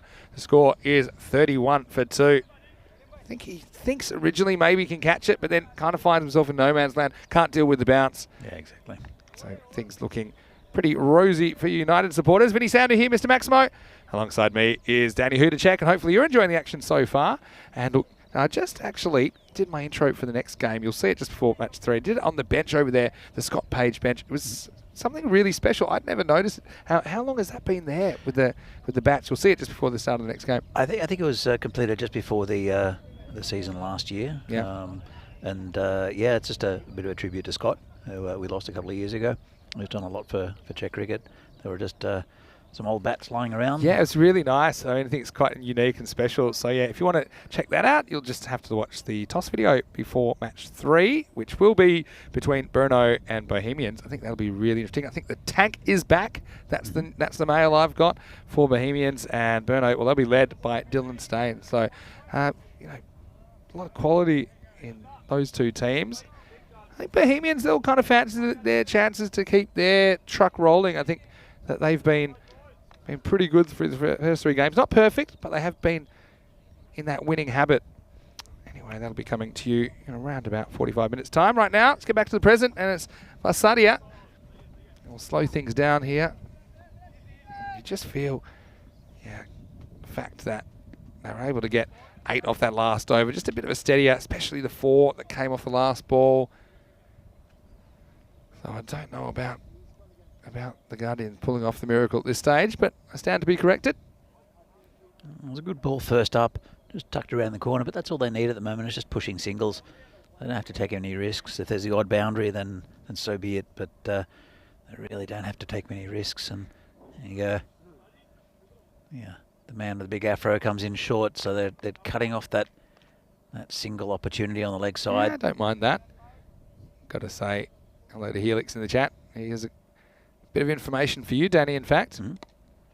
As his 4 tosses worked away, just a single for Sharma. He's saying he hopes you know the dress code for Fridays. And I did tell you about this. You know what Friday is, right? Yeah. I told you I'm going to dress as Pennywise. That's maybe surprised me have you like. But it is Peacock Friday. Make sure you have the Peacock shirt. I'll try and remember. It was a tradition started by Corey Rutgers and also forgotten by Corey Rutgers the next week. So it's just the shirt? But we continue it on. It's just the shirt, not the jacket? Just mainly the shirt, a Peacock shirt. I can. Or just a fairly loud shirt. It's hard for me because it's hard to choose. Next one, short. Sampath almost reels this in. This is a ball that almost catches him. And I'm glad he got some hands on it, because otherwise this one was probably going to go straight through his rib cage. Jeez, that was belted at him. Was hit so hard, and he almost got on the second attempt as well. Yeah, he won't be able to get to this one. This is elevated, and it's going to go 4 runs. Cuatro carreras. Again, it's not a good length, really, from the bowler, Vasaria. And that was a good shot selection to go over the offside. There was no one there. A simple boundary for the batter. Yeah, it was just a bit short and too easy. But, if that catch would have been held, that was absolutely hammered at Sampa. Hit so hard. Piyush Paghel, maybe I'd say lucky to be there, but also he'd be unlucky to be caught like that because he hit the ball so hard. Now they do put the deep cover back, but I don't think there's a long off. There's a guy straight behind the bowler. So he's and this is a funny one. You're allowed to have a fielder straight behind the bowler, but he can't move. That's the thing. So yeah, he's stationary. Yeah, he doesn't move. Ooh, no ball called. So it's not ideal.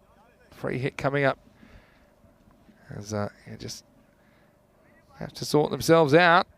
Yeah, so it's something that I know that Corey actually really likes, that fielding position of a straight hit, because batters instinctively think it's a safe area to hit. You're brought up thinking that there's nobody behind the bowler. So if you put a fielder there, it can kind of throw the batter into a bit of disarray. Free hit and missed out. So just one more ball left in the over. I'm not sure. I mean, like, to be honest, a batsman, if they're hitting straight, just wants to hit straight, and they're trying to hit over the boundary. I don't think they really care if there's a fielder there or not with their short boundaries. Yeah.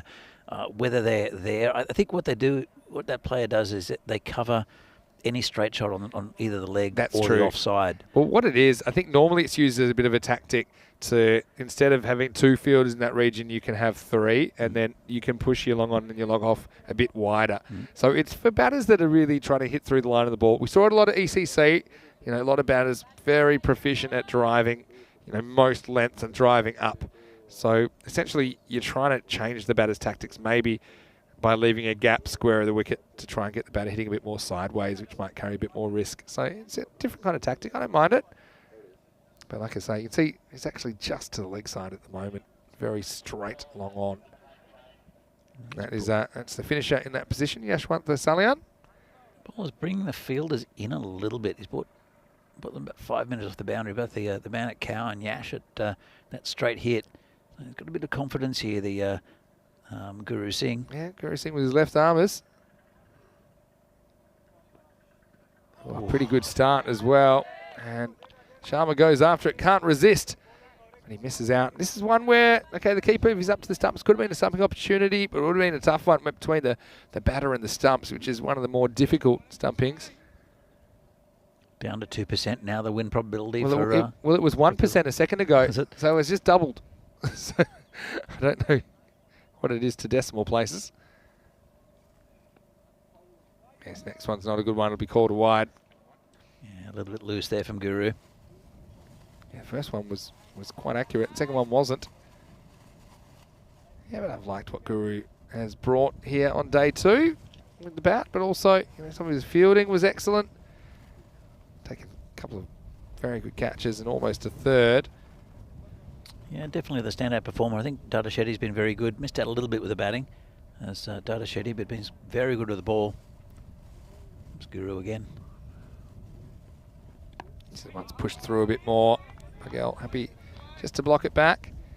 Yeah, don't want to see him going too defensive here. I mean, I know this whole nothing silly. I just bat normally from here. I mean, even if you were to lose a wicket or 2, I think you should still be cruising to victory. United did qualify in 4th last year, but never got to play their quarterfinal against the Prague CC Kings. That was because of the weather. Quarterfinals day was washed out in 2021. Let's hope that doesn't happen again next week. So I hope it doesn't. Pretty good weather here in Prague. Oh, a bit of a random appeal there from the bowler. Maybe it's a please don't appeal. Let's see what we can think about this one. Yeah, no complaints there. Back to live action. And he's just not getting his radar right He's here. He's trying to get outside off stump and drag the batter wide.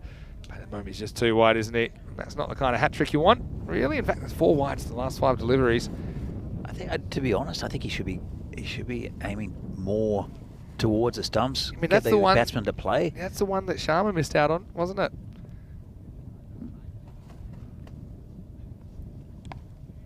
you go. That's where you do it. But the damage has been done in this over already, I think. Yeah, Yes, okay. that's the thing. All the runs in this over are due to wides. Had 4 wides and 1 they ran an extra. And there's another one. So, yeah, just struggling with the radar. I mean, the first ball was quite accurate. Forced a false shot. At the moment, Guru just struggling to get his control. What's a win predictor now? Yeah, I have a feeling it won't have stayed at 2. That's a good bit of fielding. So if you want any positives out of this over so far, we haven't had a run off the bat. We have had 6 runs. Low full toss. How many we got to go? Still a couple to go.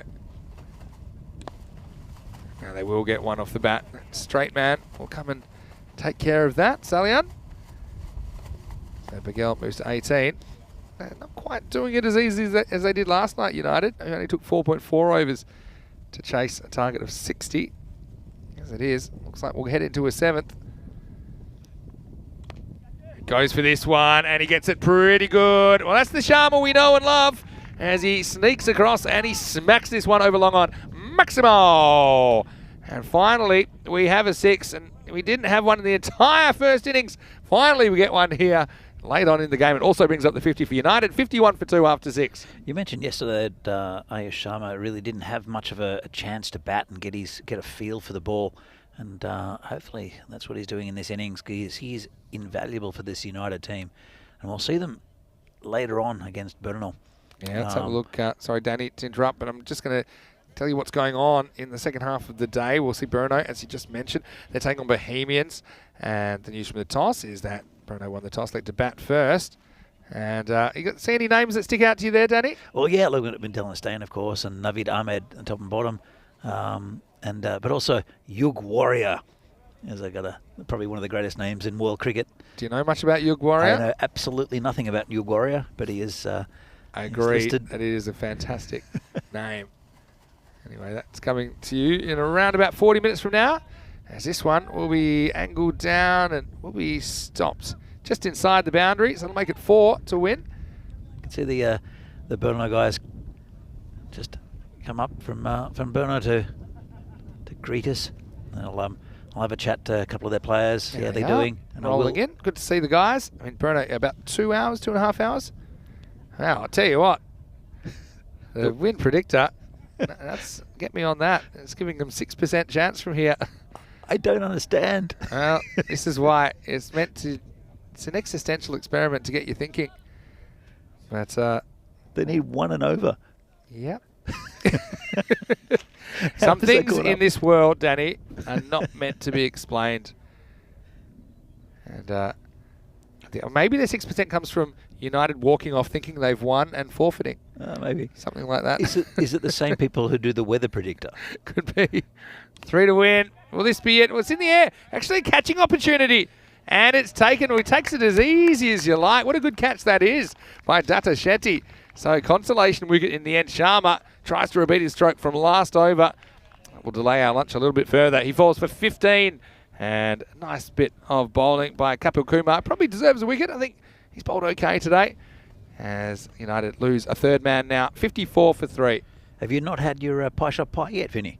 I haven't had the pie yet. Oh, I was waiting for today. the end of this innings. And there's a steak pie. I don't know which one I had today. Thanks again to the Down Under for providing our lunches. And I might even pop in there. I know you're doing the quiz there on Thursday night. I've worked out that my function doesn't start till a bit later, so I might come down and have a... What do you have? Foster's there? I don't think they have a Foster's is no one of one those drinks beers. Foster's, Vinny. No one drinks Foster's in or out of Australia, I think. We but don't Foster's, if you do want people drinking Foster's, why don't you sponsor the FanCode European Cricket Series? Foster's would be the greatest beer ever Okay. if they would sponsor the European Cricket Series. 100%. Anyway, here we go. And we're going to get a look at Ghanshyam Kumar with 3 runs required. And you can make that 2, or can you?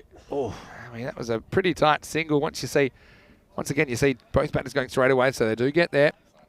I think it was well run in the end. He was through pretty quickly. Probably a chance at the bowler's end, but backing up well. Yeah. Batsman Buggill. The fielder feels it cleanly and gets it back in, but you can see when you don't hesitate. There's normally runs there, even with the ball hit straight to the fielder. Right, 2 to win. And Bagel, run a ball 21 now. Doesn't seem hurried, but got to say Kumar, it's been a pretty good over from him, just going for 4 in this over. His first over went for 8.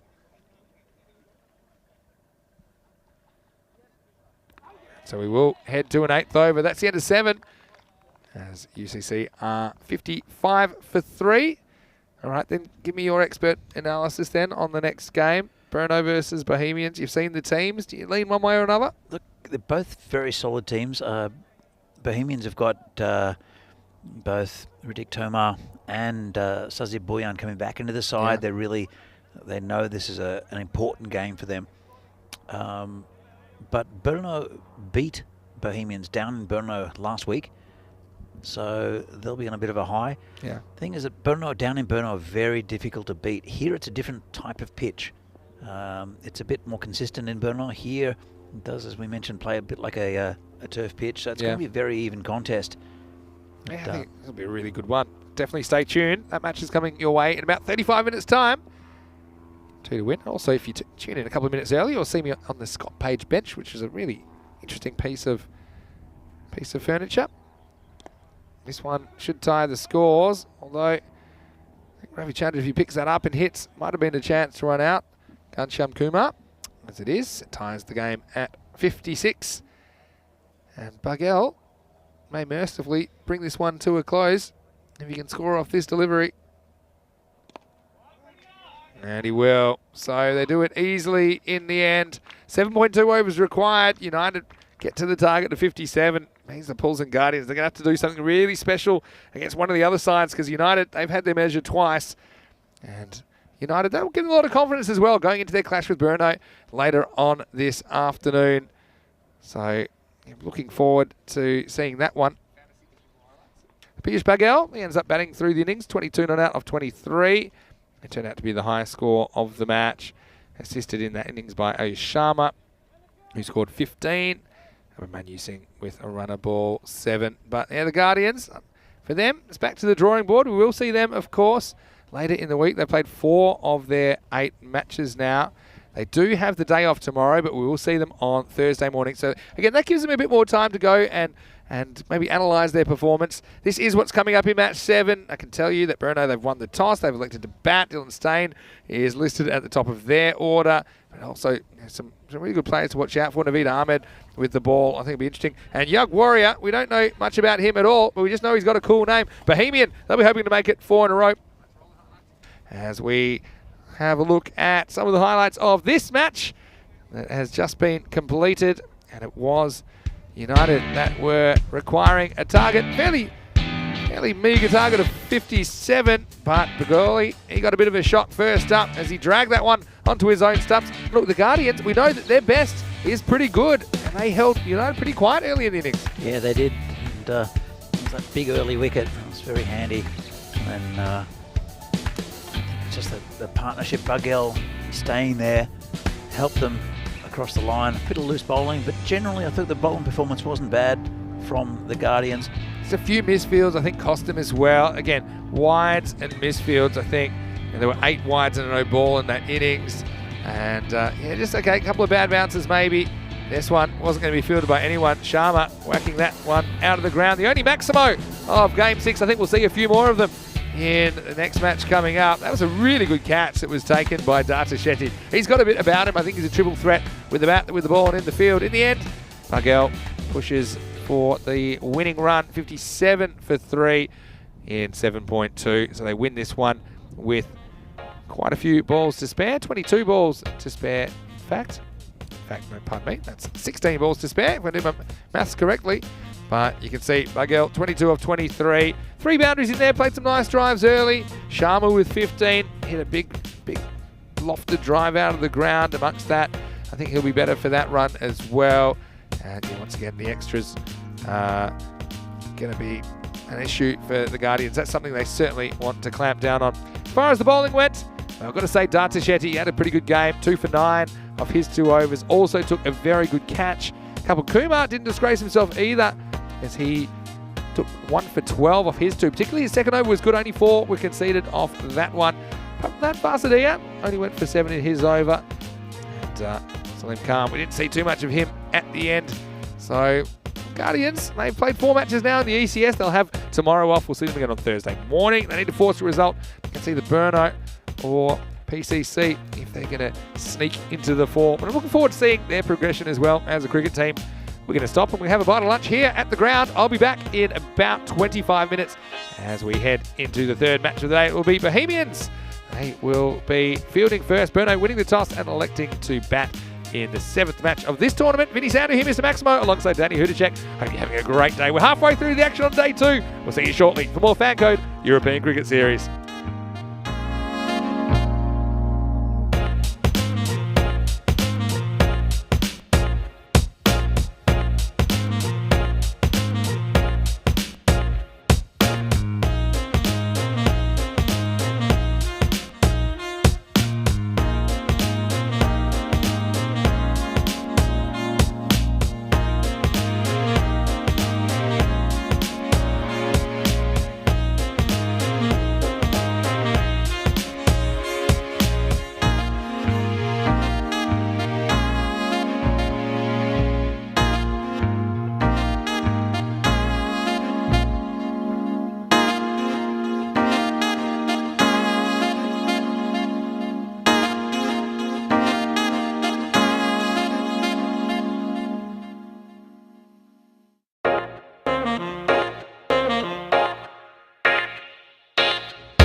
Hello and welcome back to this Finnish cricket ground in Prague. Vinny Sounder here, Mr. Maximo for the European Cricket Network. We are ready for the third match of the day. It's match 7 and we'll see Brno. They've made the trip for the first time. They're going to take on Bohemian in match number 7. I'm sitting here on this bench, which was a tribute to Scott Page. This is the Scott Page field and it is made out of old cricket bats. It's something really unique and special, and I think it's a fitting tribute to a man that did a lot for cricket in this area. So it's an honour to be sitting on it, and it's also really exciting that we're heading into the second half of the day. I know that the tournament referee, Sir Charles Croucher, is out there in the middle with the representatives from Brno and Bohemian. Let's see who wins the coin toss for match 7.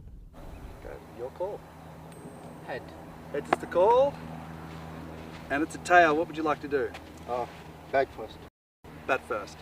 In match 7. I do think they've got a pretty strong lineup, probably not quite at full strength in this game, but still they will be led by the captain Dylan Steyn. And the former South African was very, very good, wasn't he, for the Czech national team in the Valletta Cup just a couple of weeks ago. Let's see if that translates into the T10 format. I think he's a really good young cricketer. Also is a gun fielder. But Bohemians, they're undefeated and they want to stay that way, don't they? They want to make it 4 in a row and maybe send a message, because there's 3 teams that all kind of fancy themselves as top dogs, I think, in Group A. These two and also Prague CC that have the day off today. So I think it'll be a very interesting clash as these two teams meet for the first time. Once again, great to be here on the Scott Page bench. Let's go over to Danny Czech, who's in the commentary box. The news from the toss in match number 7 is Brno. They've won the toss. They're going to have a bat. Over to you. Thanks, Vinny. Yeah, good to see the Scott Page bench in full view there. This is going to be a fascinating game between these two sides. Brno, we haven't seen them yet, but they're very, very good. They'll be well led by Dylan Steyn. And Bohemians, I don't think we've seen them at their best, but speaking to Sabu Divisi, he mentioned that he likes the ball coming onto the bat, and that's what you'll get with a lot of these bowlers from Brno. We'll see how they stack up.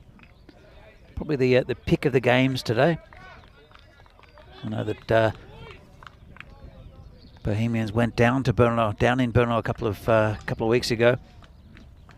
It's a very different pitch though in Brno to what it is here, so they'll have to get used to a bit of the conditions. And Bohemians have played a few games. They've played 3 already, whereas Brno, this will be their first hit out. Might be a little bit of rust on this pitch. I know they do come up quite often to play in Prague, but they've been much more comfortable down in Brno. And it'll be that man, Dylan Steyn, who'll be opening the batting. He'll be there.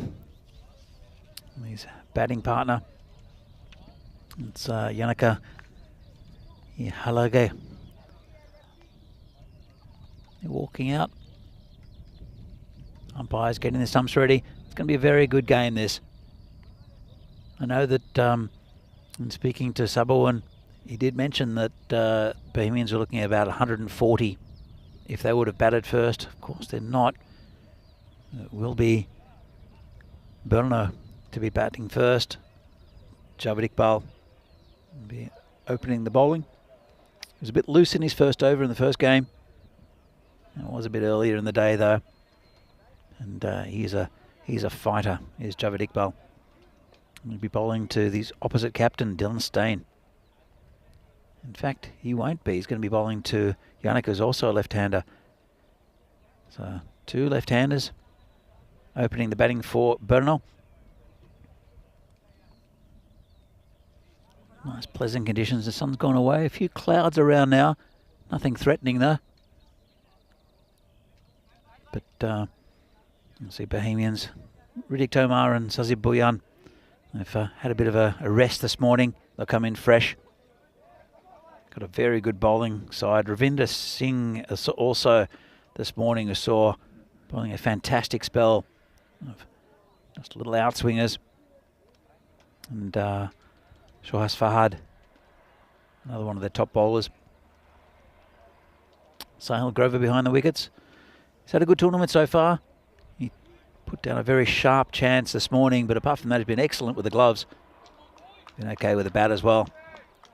But here's our first sighter at Brno. And it'll be Javed Iqbal bowling to Yannicka Ihalage. Oh, good ball. Straight up. Beats him outside off. And that's a peach to start with from Javed Iqbal, who's right on line. And he's been in there or thereabouts in the Czech Republic. He was former national team bowler. Hasn't lost any pace over the years. Uses his height well too. And that was a beauty first up. He comes in again. This one's cut away. Lovely shot. That's 4 runs. Just a bit too much width. Soon as it came off the bat, that was 4. And a lovely shot there from Yannicka.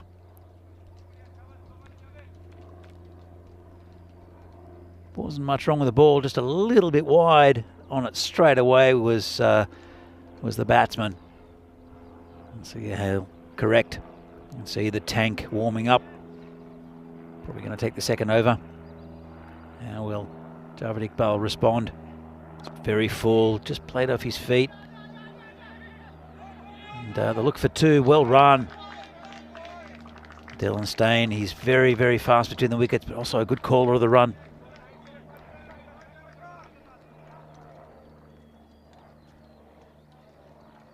It's difficult for Javed Iqbal. See who's going to pitch his next one. That one's a bit full. Just squeezed it out, Yannicka.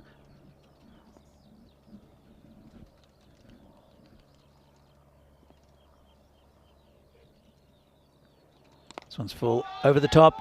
And that's 4 more. Lovely shot from Yannicka. He's looking very good.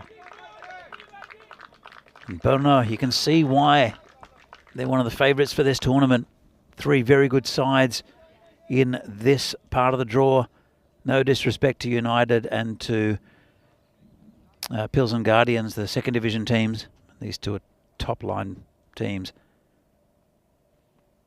Short, cut away. Just down to the man at third man, just for a single. That'll bring Dylan Steyn on strike. He's in fantastic form down in Malta. He set a world record. He had 17 fours in his 100, which is beat Aaron Finch's record of 16. So he's a world record holder, is Dylan Steyn. Only got 55 balls as well. That was against Bulgaria in an opening stand of 220. Was with Sabu Ndovizi, who we'll see with the bat a bit later. He'll face his first ball from Javed Iqbal. Nice and full. Hit it beautifully. It's been cut off there. They'll look for 2 and they won't get it. Won't get it. Good fielding in the end. And that's good first over for Bono. Not bad bowling from Javed Iqbal. Just very, very good batting there from Bono, especially Yannicka. And it's pretty ominous looking side here. Signs here from Bono. 12 off the over. Yannicka 11 off 5. Dylan Steyn. He'll look to keep the ball on the ground, I think. Very fast outfield as well. As I mentioned before, he hit 17 fours in Malta, so he can keep it on the ground. Vinny, what do you make of the start from Bono? Pretty confident start, wasn't it? Ihalage was the main aggressor in that first over. But you see, Dylan Steyn, he's a bundle of energy, isn't he? I always like watching him go about his business. Also an excellent fielder. I was really happy to see him have some success for the national team. I know you were just talking about that in Malta recently. And he's going to have his hands full here with Sazi Bhuyan, who's a pretty good bowler. We know that Bohemian, they have a pretty star-studded bowling attack and has been bolstered by the addition of the tank, Rijik Tomar. And this man, Bhuyan, who's going to start the second over. And he gets Steyn just attempting to jump across and cut this, misses out. Once again, I think they're both teams. To me, they've got some key players you want to remove. I think that you can go a long way to winning the game if you do. His openers for sure. Burno and BCC themselves in the second half of this game. See what their batting order offers up. This one swings a bit and it gets into Steyn. It gets a bit lucky. It's a French cut and it's going to go all the way for 4. So his first boundary of in the tournament. It's probably not his best. He talked about the amount of 4s that he hit. I suppose this will go down as a 4, but Boyan, he'll be pretty happy with winning the moral battle at least. Has twice his trouble Dylan Stain in his first over. Yeah, he's a good bowler, Sajib. He comes in again, bowling to Dylan Stain. That's cracked through the covers, and that's 4 runs. Lovely shot. I think I might have got a finger to it, the fielder, but he timed it beautifully. Yeah, it's hit hard, but it probably should be stopped because I think that one, Sahib Mahmood that's there, does kind of just blast through him, doesn't it? And it still had what it took to get to the boundary. So that's more of what I expect from Stain. When I hear about him hitting 4s, that one was convincing. He's very difficult to bowl to, as Dylan Stain. He's got a good drive and a good cut shot, but also anything that's too straight, he just whips off his legs. Yeah, just a couple of times Boyan's troubled him from that round the wicket angle. You saw that French cut and even that one. They're being the inside edge of the bat, but it should be a really good contest between these two teams, and I expect maybe it'll be a bit higher scoring as well. Some of the games we've seen so far. This time Dylan is on the march, and he might have sold his partner into a bit of trouble there. In the end, he will get a single. It will be the end of the, or maybe not. I'm getting a bit carried away. It's not the end of the over yet. Janaka Ihalage will get to face the last ball from Boyan. I've been impressed with Janaka so far as well. Looks a very, very good batsman. Very fluent. And they keep finding them. Misses out on this though. So Boyan, not the worst over. It goes for 9. And so after 2 overs, the score is 21 without loss. Yeah, good start here for Bernal. Bernal, the dominant club down in the city of Bernal. There's Moravian, who are down there as well, who are quite a new club. They've been around for about 4 years or so, a bit of an offshoot from Bernal. But any of the good players who turn up in that area, that part of the world, will end up generally playing for Bernal Cricket Club. Moravian we'll see next week. Yeah. But Bernal, a very strong team and very well run as well. It's a solid club. Yeah, it is. It's growing, isn't it, as well? See, Burno, the only team yet to play a game. That's until now. As far as Bohemians, they've been cruising. When have they played their best cricket, they've looked as good as anyone that I've seen since I've been covering cricket here in the Czech Republic. So here is the tank, Ritik Tomar. He's going to bowl over number 3, last over of the power play. Bowling to Dylan Stain. Just pushes it out, nicely timed, just a single, well run. Went straight away, just pushed it out to the man at point. Yeah, so Dylan Stain, he does score off most deliveries. I'm leading this one, I think. And that's, again, really important in T20 cricket as well, when perhaps the boundaries are a bit bigger, and it's not just about hitting boundaries, so he does turn the strike over well. See another swipe from Ihalagi. Doesn't really move his feet a lot. That's one thing. See a couple of times. He's a bit of a risk of nicking. I suppose some nicks are good nicks if they go to the boundary. But look at Dylan Stain. He's always looking to run, even if the ball goes to the keeper. He's backing up and he's super quick. Just watch him on the striker's end as well as watching the ball here. This one is carved away over the offside. Well, we are in the power play, so hard to protect the boundaries. Tomar give him a bit of width. It's one of those low full tosses, but Janaka able to get under it, and he gets 4. Yeah, he's pretty powerful, and I think I'm very impressed with him so far.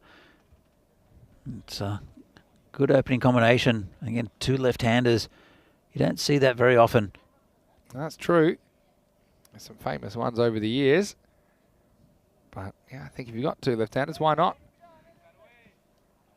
And often we'll see 2 right-handers. I don't think it makes a big difference if it's 2 left-handers. There is a bit of a benefit, I always think, if you're tossing up, to have a left-hander and right-hander, just to keep the bowlers having to adjust.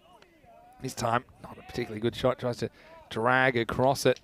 There's a big gap on the leg side. In fact, only 3 fielders on the leg side and nobody back square of the wicket. So I think that's why he premeditates a bit there, Ihalage, trying to hit it to the left of screen.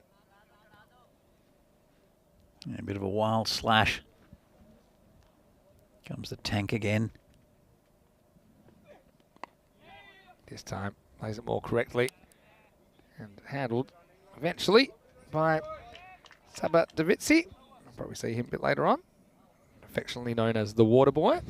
Haven't heard that for a while. You got the three big nicknames. You got the Beast, the Tank, and the Water Boy. That's the one. That's as I was informed anyway. Can't remember if Saba likes that or not. His last ball of the over. This one grabs a bit of something down leg side. They do have the fine leg back. Dylan's looking for two, but it'll settle for one in the end. It's the end of the power play. Honours even for me after that. No wickets, but also haven't really gotten away yet. It's 28 for no loss after three. Yeah, it was a good over there from the Tank. Kept the runs down a little bit. Both these players, I think, if they get set, are going to be very difficult to dismiss. And you have to think that Bohemians really haven't been tested too much. I know they played a good game against PCC. There you go with the power play. 12 off the first over. It's gone down a little bit since then. Just a good over there from Ritik Tomar. So end of the power play. Yeah, it was a pretty good over from Ritik. Let's see if they use him straight away or maybe keep him towards the end of the innings. They got heaps of options, don't they? This is a pretty good one. Shahaz Farhad, who's really impressed me in this series. And he should be able to get the ball to kind of angle across the left-handers. I think if I was him, I'd stick to over the wicket. I do think I'd have the third man back. I think he's back, actually. Because I'd expect a few in that direction. Yeah, I think you can get away with just the three on the leg side with Farhad bowling. This should be really interesting. He's bowling to Dylan Stain at the start of the fourth over. Oh, and he knocks him over with an absolute peach. What a great moment that is for Shahaz Farhad as he gets it spot on first up. Dylan Stain, he couldn't deal with it. Magnificent fast bowling from Shahaz Farhad, who's having such a good series here in the Czech Republic. Brno lose their first wicket of the series. It's 28 for one. Yeah, it's a big wicket. And Farhad, he is a quality bowler. I think he'll be in the Czech team for the qualifiers up in Finland in a few months, and he'll be joining Dylan Stain, who'll also be up there. And I think it's something that the Czechs are missing slightly, but what a ball. Oh. Straight through him. Yeah, and definitely, I think, goes away off the pitch. Just have a look at this when it bounces. It's already going that way, but definitely for me, it does a bit. And that's what you have to do. To remove good batters, you have to bowl good deliveries. And that doesn't get much better than that from Farhad. And Stain's got to go. Man, he's in pretty good form. 28 for one. It'll bring Aaron Vasudevan to the crease. And we'll see if Vasu can pick up. We do have a right-hander for the first time. Yeah, we'll play with the line a little bit, have the right-handed, left-handed combination. But that's a big wicket there for Bohemians in the context of the game as well, not just that one wicket, but that's a very dangerous player as Dylan Stain. They also run very well between the wickets, these two. So a bit of a change in dynamic. Gets it right to the right-hander straight away. It's a mark of a class bowler as well from Farhad. I wondered maybe he may straight down the leg side because, the left-hander is what he was set up for at the start of the over, but then he makes the adjustment. And yeah, he's going to be a handful. A few people in the chat talking about the weather in their various parts of the world. I can tell you here, and, currently up to 19 degrees and no real wind to speak of. Got to say, it is beautiful conditions for cricket at the moment. Yeah, very pleasant, Mitty. Very, very pleasant. Comes Farhad again. That's it, even just kind of backing away a little bit. That's going to be hard to reach these offside deliveries. Just have a look at the footwork here. See that the two little steps from the front foot, just making it a bit difficult. Farhad wants to keep it tight. I think that offside channel is a pretty good strategy. Maybe didn't bounce as much as he thought.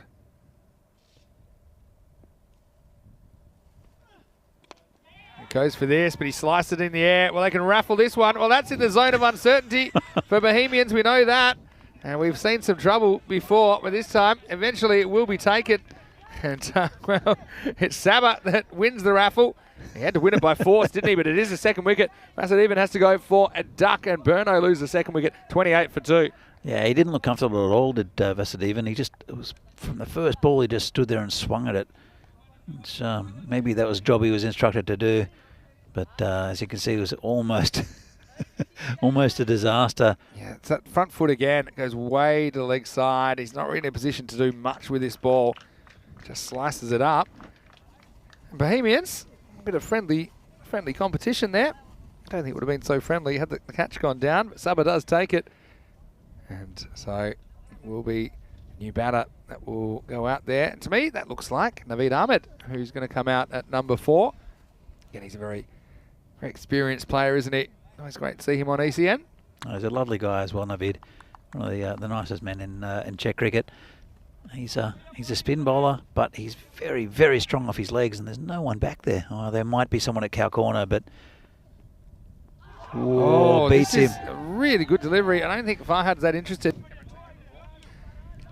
It just left him a bit. I think it's too good for the edge of Naveed Ahmed. This is what I talked about earlier in the day with Farhad. You actually don't know what it's going to do because some come in, some go the other way. I think he rolled his wrists over this one. It may, yeah, I'm not so sure. I think it's just maybe naturally hits the seam and goes past the edge. Last ball of the over, dug out. They want more animated discussions about whether to throw or not. Navitsi is roasting the players on the boundary, including the captain, Javed Iqbal, about coming in and backing up. But, I mean, they had a long way to come, and that ball did go quickly. It's the end of the 4th over. The score is 28 for 2. Well, I said overs even, honours even after the power play. That 4th over changing the game, really. And just checking, just one run, just a single run off that over. And, yeah, I mean, good bowlers worth their weight in gold. Sometimes we say bat for show, bowl for dough. And I think bowlers can really win your tournaments. And, yeah, Farhad, he's been one of the best so far right here in Prague. Look, absolutely, and that's their strength, Bohemians. I mean, they do have good batting, but there is no weakness in their bowling attack. Imran not out there today. Oh, sorry, not Imran. No, I've lost it there, Vinny. That's okay. No, we've had so many good ones too. it can be hard to work out. But what I will say, they are boosted by Ritik Tomar and Sazir Bhuyan coming into the lineup. That's it. And so they've got lots of options now. And here's the tank, Ritik Tomar, coming back in over number 5.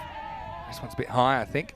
That happens to the best of us, Danny, because one of the cool things about European cricket, we have literally hundreds of teams, thousands of players that we have been dealing with. It's cricket at a whole new level. It happens so quickly also. I mean, they get a new game every couple of hours. It's hard to keep up. Even though I know all these players, it's still hard to keep up. You've got no excuses. No, we love your local knowledge. It's always good. And here's a Venerati player, Tomar, steaming in. Worked away off the pads. So to bring Ihalagi on strike, who just lost a couple of partners now and hasn't had too much of the strike of late. Let's see how he deals with the tank. A couple of comments in the chat. Thank you very much, Kitty. We're looking stylish, according to Kitty. Vinny, And which is Venky is nice. liking your blazer. I'm going to admit, I do like your blazer as well. You've been digging out all the vintage threads. I've had them for years, Vinny. They'll come back in style one day. Yeah, you just got to wait. Everything comes back if you wait long enough. Yeah, so thanks everyone for your work in the chat. In fact, it's probably a good idea. Why don't we do this now? This is a good time of the day. If you are lurking, if you are watching but maybe not able to get in the YouTube chat very much, please, this is your once a day lurker call out. Let us know where you're watching from. Let us say hello to you. Thank you for supporting European cricket and for spreading the word. So I'm looking for lurkers in the chat over the next 2 or 3 overs. Please drop us a line. Vinny, going back to Imran, I'll go back after Tanky's ball here to Janika. Oh, this is hit back. Just perilously close to Tomar and his follow through. It'll be a single. Yeah, go ahead. He is 12th man, so I didn't get that wrong. Yeah, but, no, that's true. He did come on because of Amrit Pal's injury yesterday and took a fantastic catch to dismiss the beast. So, Hopefully Amrit would probably be watching as well. Amrit probably had flashbacks when that ball went up to cover point. I saw him this morning. Yeah. He's in a full cast. Dislocated a bone in his arm, which was nasty. Said he'll be okay in a couple of weeks. This is in the air. I think it's away from the fielder though. Should get 2 now. Takes a bit of a friendly skip for the batter. Away from the fielder, so that will be 2. Yeah, so he is in a full cast, isn't he? I saw a picture of him this morning. Yeah, we're certainly wishing you the best, Amrit. And it was a funny moment, well, not funny because of the injury, but Imran Ul-Haq, it's funny how life works, because he came from the bench and ended up catching the beast as 12th man. Didn't know much about it. Stuck a hand out, closed his eyes, and it stuck. But it was a vital catch, and it got them over the line. Oh, what a good delivery. And the tank finally gets victim. And, well, he shakes hands with Naveed. Good friends as well, I think, off the field. But right now, it is the tank who waited till his very last attack to get the wicket as he finishes with 1 for 10 in his spell. The decision to bring him back ends up paying dividends. Only 4 off the over. It's a very good Yorker, although the batter did get himself in a bit of a mess there, Naveed, didn't he? He goes for 4. 5 overs down, it's 33 for 3. As soon as he left his hand, you could see where it was going. I got a perfect view of it from right behind his the bowling arm, and I knew straight away that was going to hit the stumps. And fantastic bowling there from the tank, Riddick Tomar. Yeah, see that Naveed ends up kind of trying to work this to leg, but there's no real footwork. If he mistimes it, he's going to miss it. That's exactly what happened. So that's a ball, probably, especially early in your innings, you probably need to play with a straight back. You can drive it down the ground for 1. But yeah, just trying to work across. I'm sure he'll look back at that and kind of make the correction for next time. But I don't know, on the skids a little bit. After the power play with a 28, but only 5 runs off the last 2 overs, and they've lost 3 wickets along the way. So the mini collapse is on. New batter out in the middle is Riaz Afridi for Burno. He won't be facing because it is the end of the over.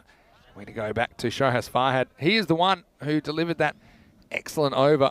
It was on almost a double wicket made, and they did scramble a single off the last ball. Let's see if Shohaz can break through again. Ihalagi, he is still there. He's batted all the way through. But now he's only faced 12 balls out of the 30 that have been delivered so far. So he hasn't had a lot of the strike. It's looking very good in the first over, and then ever since it's been just a little bit patchy because he just hasn't had the strike, as you mentioned. In comes Farhad. Gets one past the left-hander. This is what I think he's done so well. He's had to bowl left-handers and right-handers so far in his short spell, and he's made the adjustments.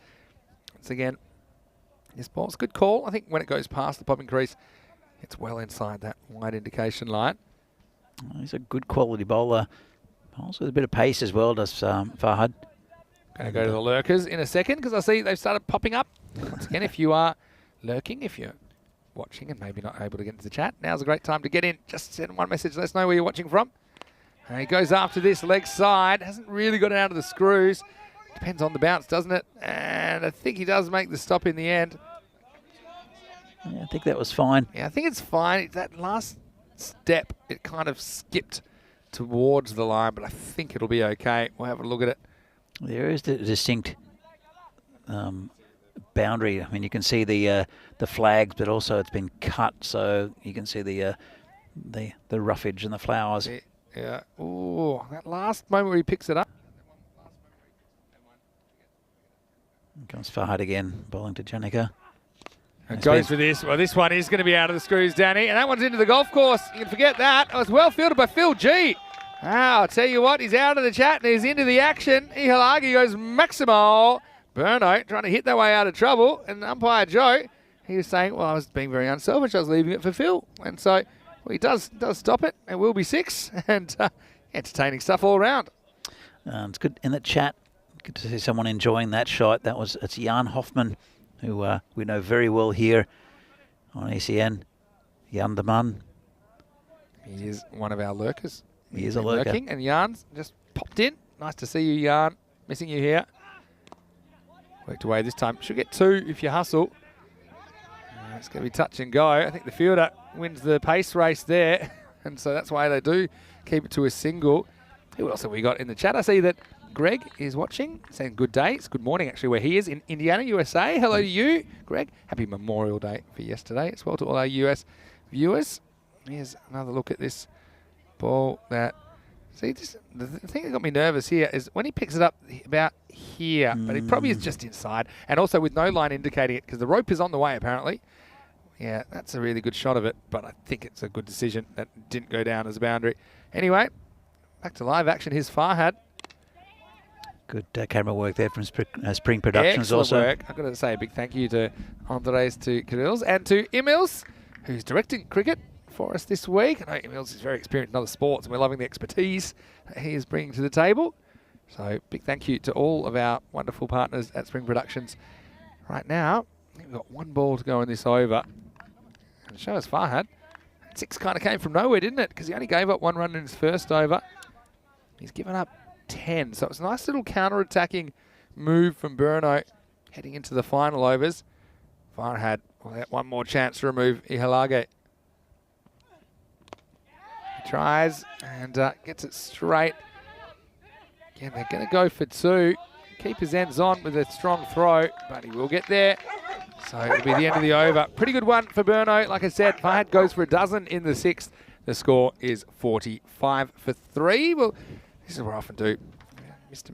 Maximo's 6-over check-in, and I will probably say from here they'd be hoping to a ball. I think gets them to 93 from here. I think that'd be a pretty good score under the circumstances. If they can at least get 10s, takes them to 83. So we could be looking at that kind of 80 to 100 kind of score, which I think will set up a really interesting second innings. Yeah, for sure. Look, Janika's still there, and he's starting to hit the ball very nicely. And but it's not going to get any easier with the bowling. Sajib Bhuyan coming on again, and they'll look to get a few runs, but really I think to get Janika on strike is the main goal for Burno at the moment. Still got some batting to come, but they'll need to get that score up to at least 80. You're right, Vinny. Yeah, to at have least. a chance. You're right when you say it won't be easy. Just want to say hello to Maiden Waters, who is watching from Australia. And I'm going to keep going through some lurks in a minute. First, we see the first ball of the next over, which is blasted for a boundary. They brought back Bhuyan, and this is a really good shot. This is Riaz Afridi. Afridi by name, Afridi by nature. And he just smacks the second ball he faces to the cover boundary. Yeah, absolutely hammered that. Just a nice little half volley and absolutely smashed it. Beautiful shot. Fantastic batting. Deep cover goes back now to protect against that sort of shot. More of a deep cover point. Bhuyan won't be too impressed with that. Next one, off the length. Gonna have to hustle. I think this would have been out if he'd hit. Instead, there's nobody backing up. It'll be an overthrow. So Afridi hitting the ball hard. That time he hits it at the fielder. I had a feeling if this hit, and he was a bit short. Yeah, he was a couple of steps short. But that's also good alertness for Ihalagi to turn around quickly and recognise the opportunity for the overthrow. Heavy run counts. Yeah, I've been very impressed with him so far. This one gets past the bat. So I mentioned Greg watching from Indiana. Ashish Odedra as well. He's saying lurker alert. Keep up the good work, fellas. Plenty of plays and misses. He'd like to see the players playing on the front foot a bit more. Get those runs. And don't forget the 1s and 2s going after the big runs. Going after the big uns. Yeah, I like that. Ashish. Ooh. And, well, Sazi Bhuyan, he's going to get a wicket here. And, well, this is one that I thought the height may have been a bit of a factor. And we'll have a look at it on the replay. Sazi. Yeah, I mean, it's hard to tell, basically. I think it hits him in line. I think the line's okay. For me, it's the height. But, I mean, that probably an umpire's call. I think the batter's playing cross bat, and he probably feels it's high, but it doesn't bounce as much as he thought. What do you think, Danny? Oh, I think it was plumb, Vinny. You think so? It was, just looking at it. Plum's probably it looked a bit. No, it looked a bit unorthodox, but he did move right back in his crease. Yeah. It looked like it hit him high, but it was going to hit probably not even towards the top of the stumps. Yeah, top area of the stumps. I felt it was one of those umpires called. Just I've seen so many balls go over the stumps from this kind of length. I'll go by where it hits him on the pad as well. Where it hits him on the pad, hits him above the knee roll, and he's kind of on his tiptoes, almost playing. It's an interesting one. I don't think it's plump, but I don't think it's a bad decision either. Just have a look. You get the good look at the trajectory of the ball there. I see what you're saying, but it's hitting the top of the stumps if it's hitting.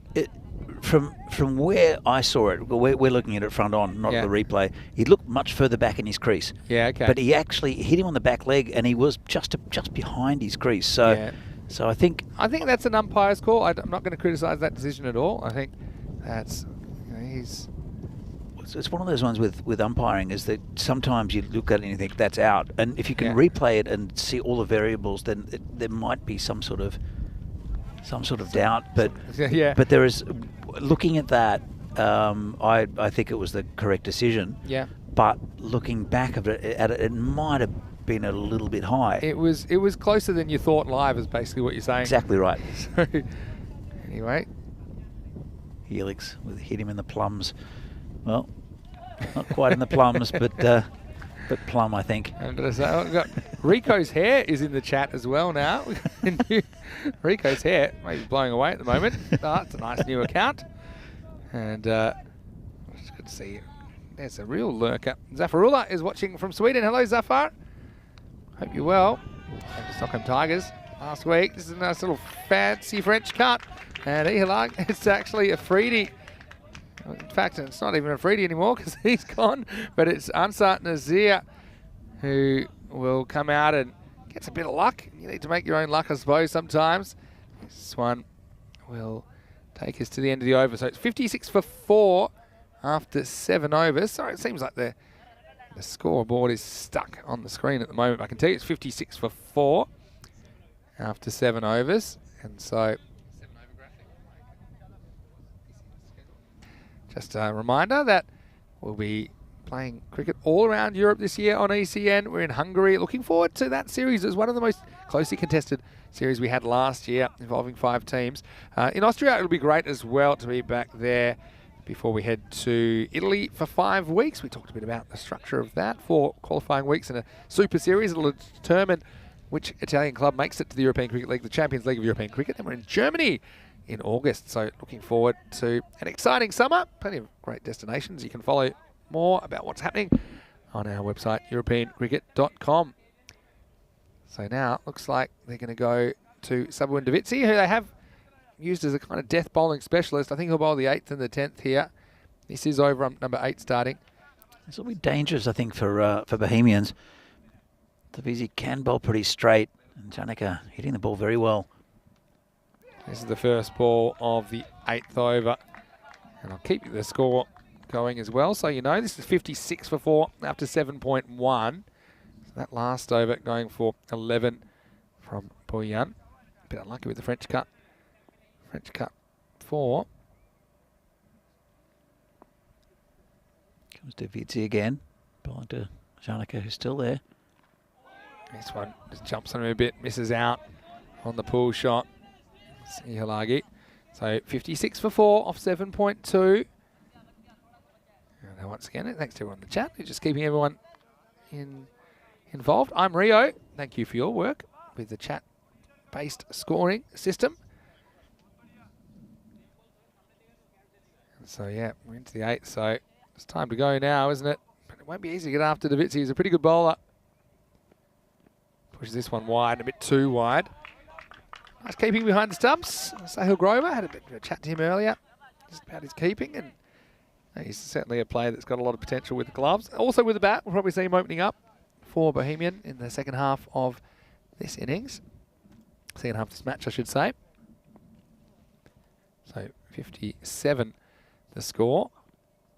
We'll stay at 57 off 7.3. Yeah, Lagi's had a funny sort of innings.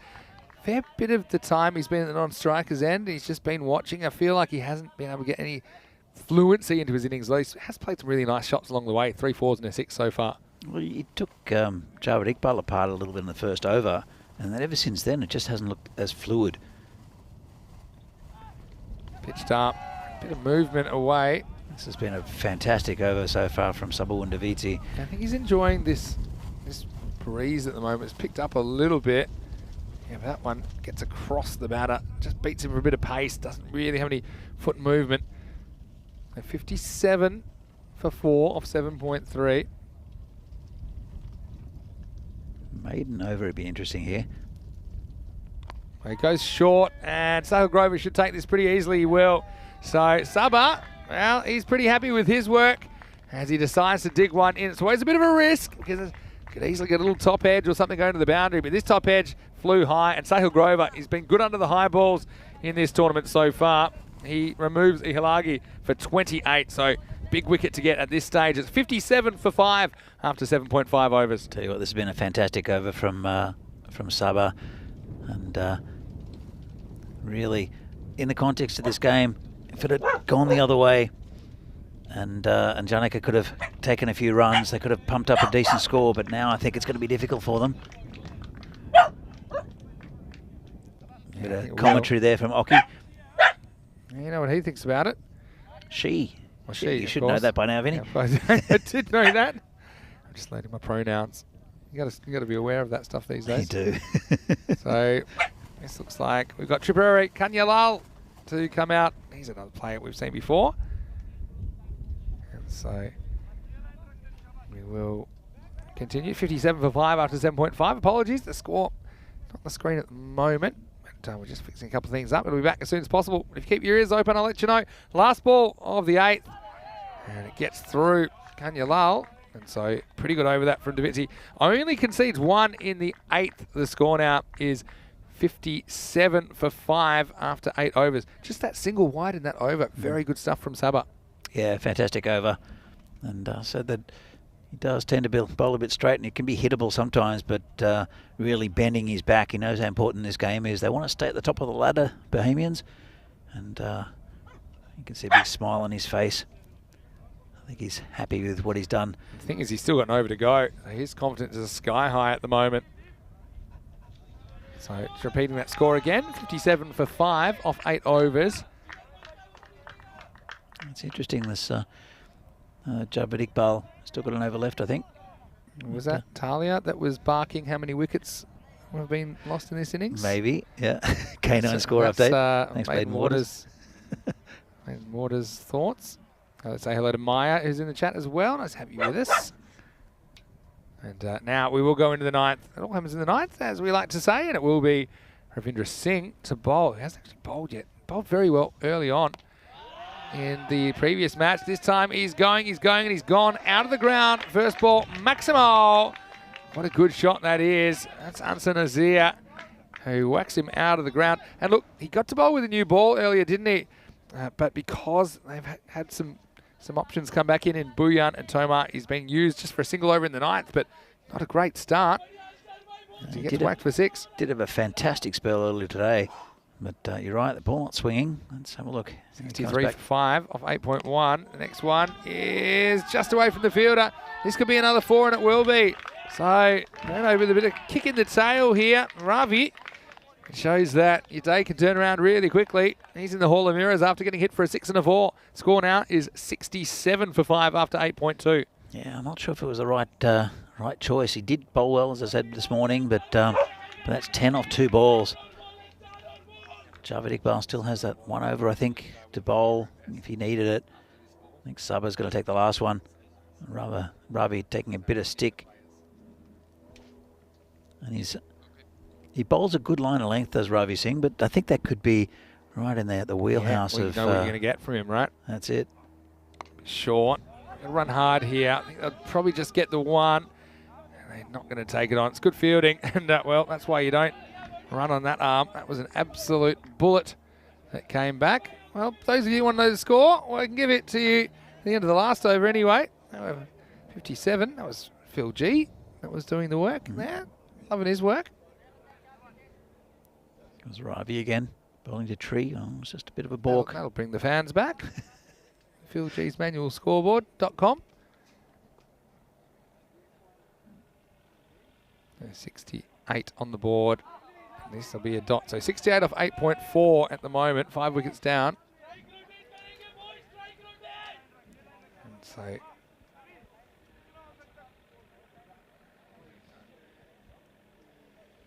Ravi bowling again to Tree. Still a bit of swing there for him. Yeah, a little bit. Now this is dragged, and Buyan will want to try and stop the 2. Oh, I hope he's all right there. He fell awkwardly, didn't he? And puts his hand up. Hopefully that's just an innocent slip and not something more sinister. Looks to be getting to his feet now. They do scramble the 2 in the end, but I mean, I'm relieved that there's nothing wrong with Sazib there. Yeah, sometimes you get that little awkward slide. It's Ravi again. Here's the next ball. It's going to be a swing and a miss. So this will be the end of the over as well. The score at the end of it is 70 for 5. So 70 for 5 off 9 overs. And so we're heading to the last over. yeah, they'd be hoping for, I suppose, 10 plus, gets them in the 80s.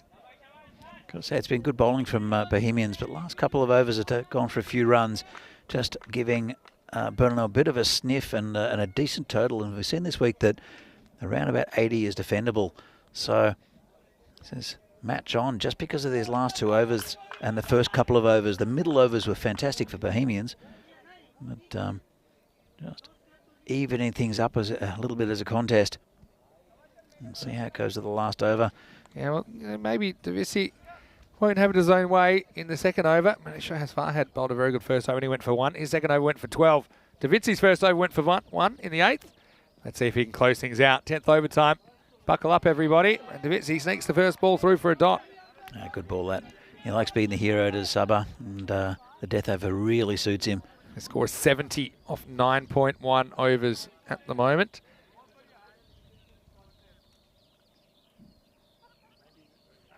Just change the game a little bit, and the momentum of things has Sabah Davisi bowling now to Tree.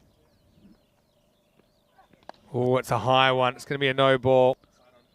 Yeah, he's upset with himself, the bowler. Yeah, and now the batter can assume the immunity cloak because it cannot be dismissed. And even though fielder kind of getting in the way a little bit, even though he's out of his crease there, it's well above the waist. I think it's a good call. Is he on the attack? And he can really attack this. So score now is 71. Still 5 balls remaining. A slightly slower ball. Gets it. It probably goes straight down the throat of the fielder. He'll take it and then throw it back in. That's the tank out there. So it will just be a long single in the end. Totally getting into the action there. So hopefully everyone's keeping up to date with the score. Apologies, it's not on the screen at the moment, but I can tell you that score is 72 for 5 now. 4 balls remaining. Oh, this one bites back and actually grabs a bit of trippy in the end. And he's going to get 4 leg buys here. I don't know what this has hit. Might have hit him on the nose. Let's have a look. Yeah, Tree getting a good piece of that somewhere on his Might body. have hit him actually on the chest. It went a long way off the deck and just followed the batter. Have a look at this. Yeah, maybe the shoulder or the arm. But yeah, no bat in it. But doesn't matter. That one heads straight for our camera. More importantly, it's 4 runs, which Yeah. is going to help this total for Burnlow. 4 leg buys, so it won't go against Davitsi, but still will go against his team. So takes it up to 76 now. It'll stay, no it won't, it's called a wide. So up to 77 now. Just building a little something. We talked about them getting 80 plus. We know Bohemians, they sometimes had the staggers with the chasers, especially if they lose wickets early. That's a good call. Umpiring's been very good, I've got to say. Bowling with a fair bit of pace here has Sabah. Yeah. I haven't seen him bowl this quick for quite a while. He's got good rhythm. Good rhythm.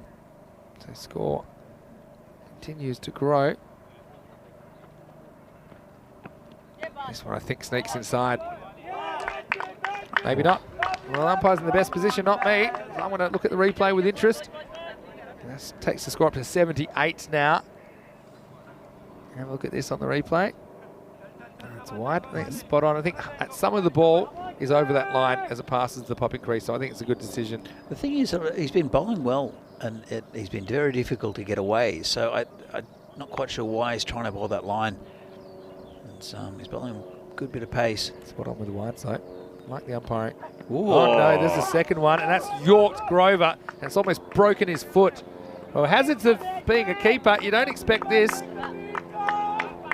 And this is going to be a second high delivery, but under the regulations as they stand now, that will be a final warning, because you get a first warning, you get a final warning, and then you're removed. Unless it's considered deliberate. I don't think that there's anything deliberate about this. Look how high this is when it passes the batter. It's shoulder high. Grover is absolutely copped that on the sneaker. So that's a second and final warning. I can see Chris Tebb just making that clear to the fielding captain, and also it'll be clear to Davitsi. But what it will be a free hit as well. So we're still only 3 balls into this over. The score's up to 79. So they've got 9 off the first half of the over, essentially. Yeah, it's not a good over so far from Davitsi. Just But no, you can. The momentum's shifting a little bit, I think, in this game. He won't bowl another one. He tries the slow ball. I was going to pick it, actually. I should have told you. Knew it was going to be a slow ball. Yeah. So this three-step rule is actually bring it back into line with what the rule was previously in amateur cricket. Okay, and I think it just gives the guys a bit of a chance to adjust. And you can see Davitsi does there. So see if he can finish things off. 79 off 9.4. Another dot. So what a strange over. 79 off 9.5 now. As we have the last ball coming up. The batters will be off with the pitch. Yeah, it's been a weird over. But as I mentioned, like, he just needs to put it in those right areas rather than trying too much. And I think it's been a very, very mixed bag in this over. It really has. There's that slow ball again. Fast leg spinner, no contact. They won't even try a run. So at the end of this innings, it will be, I think they want to run out at the end. I think that's pretty much, they're not going to pursue it too seriously. Anyway, it will be the end of the innings, and a good comeback at the end from Davitsi at least. They're going to finish 79 for 5 off 10 overs. Burno, after winning the toss and electing to bat, I think they probably would have liked a few more than that. They certainly made a fairly bright start, but a high quality contest coming on. Yeah, it's they've given themselves a total 80 to win there for Bohemians. Yeah, I mean, if they bat well, they should get there, but it'll give us Burno a good chance to know where they're at as they walk off at the end of this innings. It was good to see Burno making the trip to the nation's capital here in match number 7. They were hoping it would be lucky for them, but Bohemians, they have been up and away in this series. They're 3 for 3. They wanted to make it 4 for 4, but early on, Ihalagi was really good as he got after the bowling. But I tell you what, there was some high-class stuff. Dylan Staines been in great form, but he couldn't handle the first ball. It was pretty spicy from Shohaz Farhad. That was a big loss, especially with a player that's been in such good form, Danny. Absolutely. Look, they got off to a good start in the first couple of overs, and then Bohemians really took over that innings. There's that catch there from Sabawun. Of course, giving his teammate a mouthful for not calling. I'm sure that Sabah didn't call either. I think he wanted to throw, but there's no one backing up. But they were so far away they could barely see him. Anyway, as the tank finally got a wicket, very last ball of his spell, getting past Naveed Ahmed. Nice bit of bowling. Also, I think Naveed will look back and think he could have handled that ball a little bit differently. Well, Shohaz Farhad hasn't gone for too many. They did get after him a little bit in his second over. He went for a dozen after he only conceded 1 in his first over. And this was probably one of the shots of the innings for me, as Ihalagi took him downtown, whacked him out of the park. You don't see that very often. And this is one, when we looked at it, we thought it was fair enough. The umpire considered it, and he decided that he thought that one was going to hit the stumps and had every opportunity that it would. As it was, the game would finish with 79 runs on the board for Burno. So the target will be 80 for Bohemian. And so we're going to take a quick break. We'll be back in around about 10 minutes with the chase. It will be 80, the target, after Burno. They scored 79, thanks to 28 from Ihalagi. And 16 on out at the end from Nazir. Back with more cricket shortly. Vinny Sandu here, Mr. Maximo, alongside Danny Hudajek. See you on the other side of this break for more FanCode European Cricket Series.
Hello and welcome back finally to Prague in the Czech Republic. Vinny Sandu here, Mr. Maximo for the European Cricket Network. I do apologise to all of our viewers for that unscheduled delay, which had a bit of a connectivity issue here at the ground, which caused us a delay of about 20 minutes. But we are back out in the middle, and I can see that it will be the openers I thought we'd see out there. Sabu Davitsi and Sahil Grover for Bohemians. They're chasing a target of 80, exactly 80 in this one. Burnout scoring 79 for 5 off their 10 overs.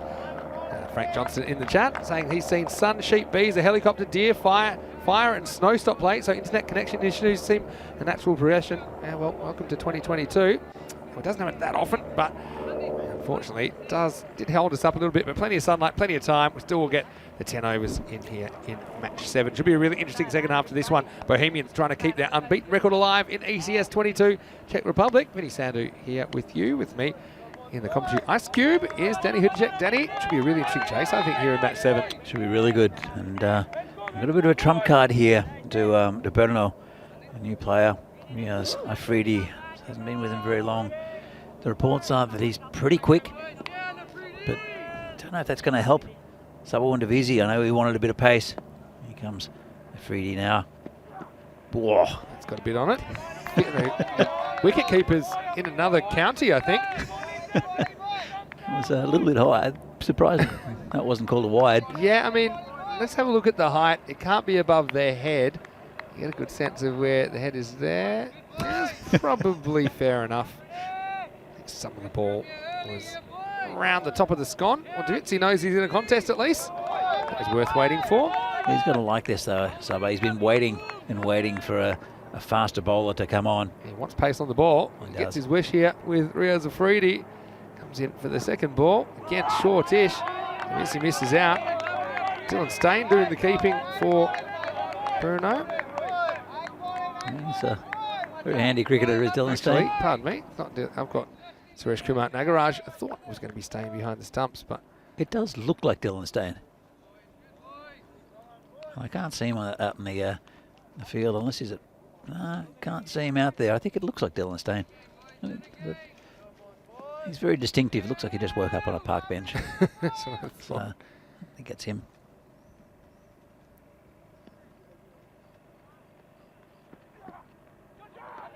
This one, another one that fades about Davitsi. We have had the one for the over. So he's got to be a bit careful if he's going to bang it in. This is the last delivery. Just below the shoulders. That's a good call by the umpires. But if he does get above the shoulders again, it's going to be called a no ball, be a free hit. A lot of people saying nice things about Prague while we were in our unscheduled break. Jan Hoffman there confirming that it is Dylan keeping. Yep. And Jahidul Islam, nice comment. What a bowling. Now this is in the air. Well, it'll be the catch of the century if he catches up with this. Falls safely. Top edge from Davitsi. He kind of probably had an inkling it was be some short stuff. It will be a couple of runs in the end. Yeah, it's didn't quite get hold of it. Tried to. Came onto him pretty quickly though. It's been a good start here from Afridi. The reputation is that he does spray them a bit. He's bowled with pretty good control so far. Just short of a length. Good pace. Again, it's always good to see new players coming into the leagues. He's where's he taking his run up from? It's a 30. Might have to start off the boundary. This is a Dennis Lilly run up from the 1970s. I reckon he loves this format of the game. He likes to hit bombs and bowl thunderbolts. Riaz Afridi, I can tell that already. This one's worked away by Davitsi. Will hustle for 2. We'll get there. So I mean, if they're going to defend this total of 79, they're going to have to get through the open. I think that's clear, Danny. Yeah, definitely Davitsi.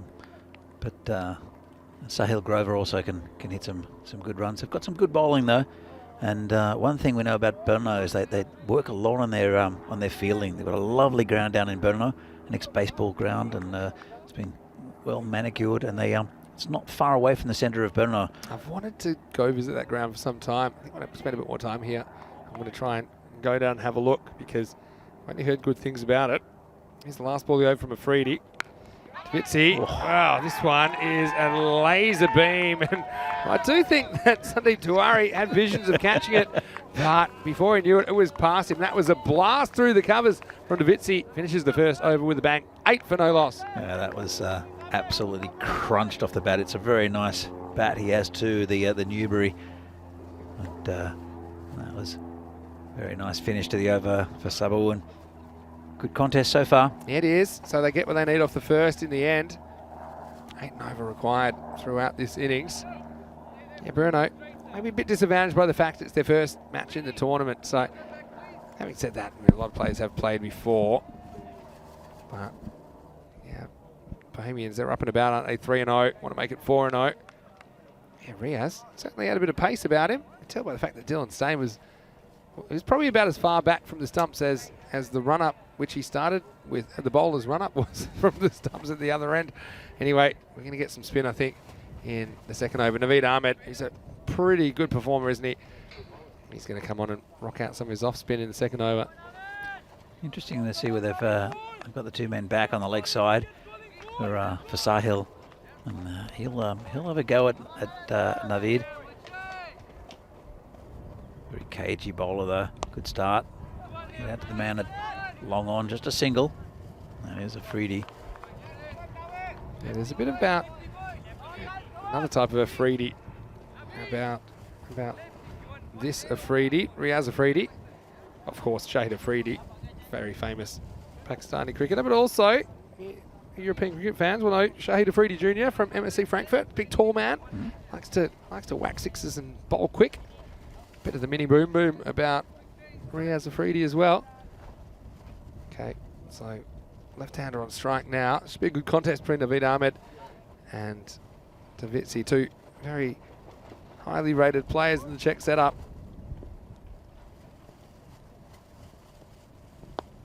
Davitsi goes after him, opens the face, and he's going to be gone. So the change in pace does the trick.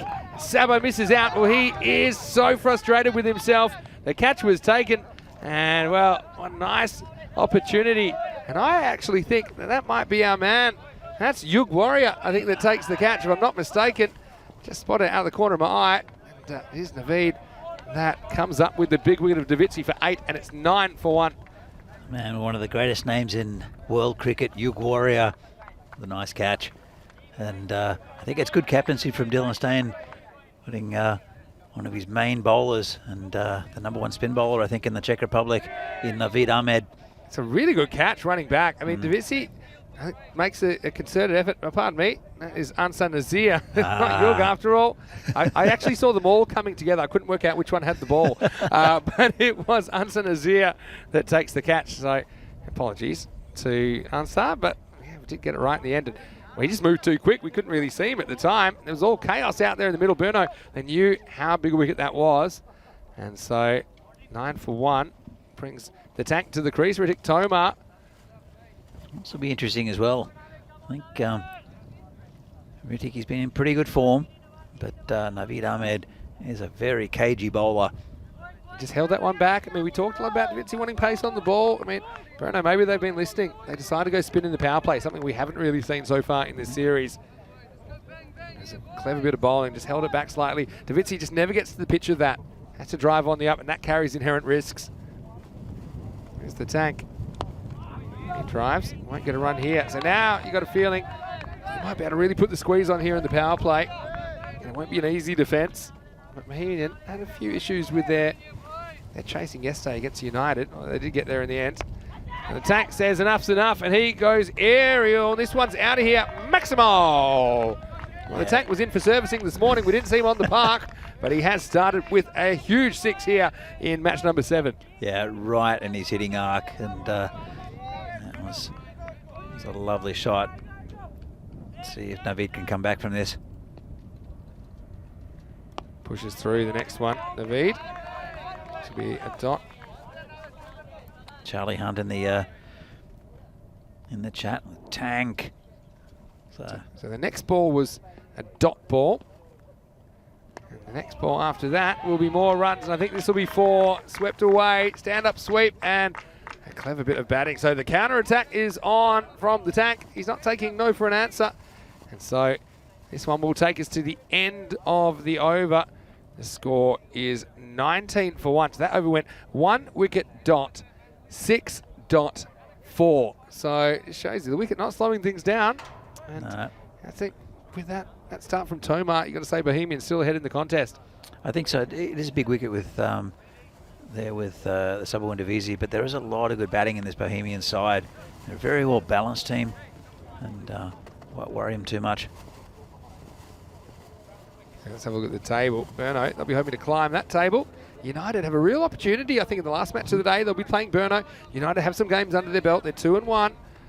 And just think, if they can grab those key batters, United, they've got someone like Bagoli batting well. I mean, you've also got the left armour, Amandeep Binder, who's been bowling really well. Bindra as well, bowling very well. So it should be a very interesting contest. Right now, let's go back to Afridi and some boom boom. It's a long way outside the off stump, so this won't be out. Oh, this is close-ish, you know. He's asked for the replay. They're having a look, and I reckon that direct hits are always dangerous. The tank will be kicking himself if he runs himself out here. Direct hit, and I think that they're pretty confident out there, and that tells me, and I think that the tank might be in a bit of trouble. They're having a look. That is Yug Warrior this time. Yeah, it's Yug. See, Grover gets the call. I think he's just in. If we go back, he doesn't slide his bat. Well, this will be incriminating. Does he get anything down? I think he's just okay there. Yep. So yeah, so as soon as that bat hits the ground, he's in. And so you could see why the fielding side were interested, because it wasn't the greatest bat slide. He was kind of had the bat alongside his foot rather than really stretching. But yeah, this will be not out. And a close call for the tank though. Yeah, it's a bit of lazy running, I think. Just that, I mean, it's a basic thing to slide the bat, especially if you run on the pitch, which he's just been doing, which is probably not the right thing to do. But he's got a bit of a life there, just a fraction after that. He does pretty much go straight away, doesn't he? So you can't really criticise him for that. He's lucky he does go straight away. Any hesitation, he would have been gone there, Tomar. Yeah, absolutely. A good piece of fielding there. As I said, they work a lot on the fielding to Burno, and that puts a lot of pressure on the batting team. When you know that catches are going to be taken and run-outs are going to be close, direct hits like that, it just puts it in your mind. Yeah, good pressure for sure. Here's the next ball from Afridi. Short, pulled away. But they do have a fine leg in place, so it'll just be a single. Seen some really good fielding so far from Burno, haven't we? And it's going to be the difference, I think, when you've got particularly 3 top teams in Group A. I think they all know the importance of the fielding. And some of these batters, they might only give you the one chance. If you don't take it, you can pay with a lot of runs against you. Just want to say a quick hello to Sorab, who's watching from the Netherlands, who's just really excited about the West Indies coming to town. The West Indies are playing their first. They're coming to Prague? Well, they should come to Prague. I think the West Indies, if they come to Prague, they might not leave. Amstelveen is the host of that match today. He backs away. This happened to Glenn Maxwell once in the big match where he kind of backed away and then left it. The ball crashed in the middle stump. This one, well, I mean, it missed by a fair bit, but not a huge amount. Tell you what, Sahil doesn't not like it in his body. So I think that's why he's backing away, because it's coming through pretty quick. I reckon this one, if he aims it at his ribs. Yeah, it's a real tactic, and they've got the fine leg in place, so all he can do is maybe work it around the corner. I probably would go a bit of the old body line to Sahil. Yeah, we get some bat on this. Probably just a single to Naveed. So yeah, good contest. Well, I like about both these teams in the field. They've got a bit of hustle about them, don't they? There's a bit of energy. And we haven't always seen that from all teams in this tournament, but they are kind of hunting as a pack, you feel, at the moment. Yeah, they are. And that's always a good thing. It's always just picks everyone up. But that's actually the teamwork in cricket, I think, is the fielding unit. Driven, and it gets over the field. It's going to be 4. It's pretty good batting by the tank. He just uses the angle to his advantage. Afridi was sliding across him, and he's able to work this one away. Good power play batting. Just had to get it over those infielders. Just times it. But this is a definite attempt to get under the ball.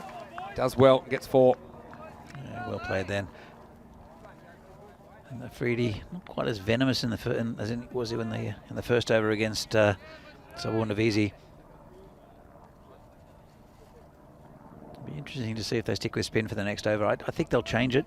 Maybe Sandeep Tiwari, who's been around for quite a long time, very good bowler for Burnley, I think would be the next logical move for Dylan Steyn. Well played there by the tank. So it does take us to the end of the power play. And they're in a pretty similar position, I think, than Burner were in the first 3 overs. Burner were 28 for no loss, as it is. Bohemians, they are 26 for 1. But that wicket is a big one, isn't it, Davitsi? And we know can take the game away from you pretty quickly.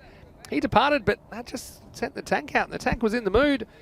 You can see that their chances are pretty good at the moment. If you look at the win probability graph, that's the one that, Danny, you've enjoyed. Looking what happened in that 7th over. That's now in the first innings. 7th over. There's a wicket in the middle of it. That's why you saw a spike. It's a bit like, you know, the ECG. You see when you're losing the patient, eventually just you get a flat line and you know actually it's all over. Naveed's coming back to bowl a second over. I don't mind this. Does have 1 wicket to his name already.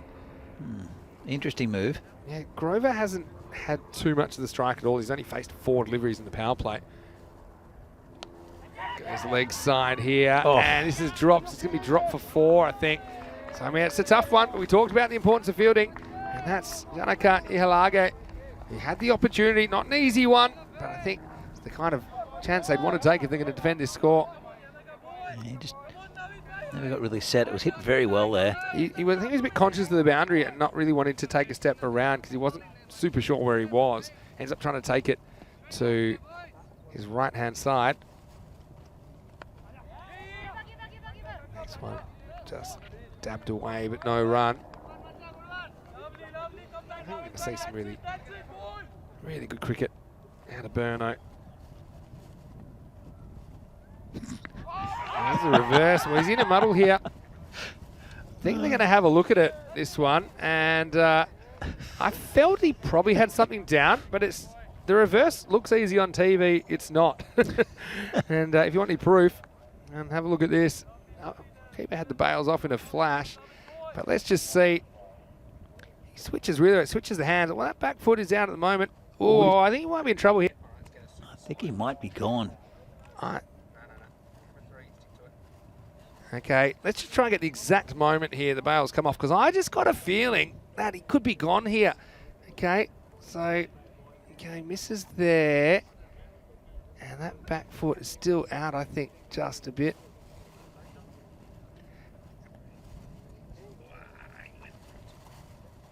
First, I think that one there, that foot's definitely out, and that one more. I think that's the shot. We've got to hold that shot there.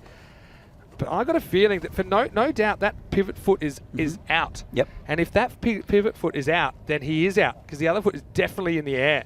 So I think this is gone. It's gone. And we'll have to see. And there's the decision. So he is gone. So Sal Grover might want to stick to right-handed after that. He's going to have to go.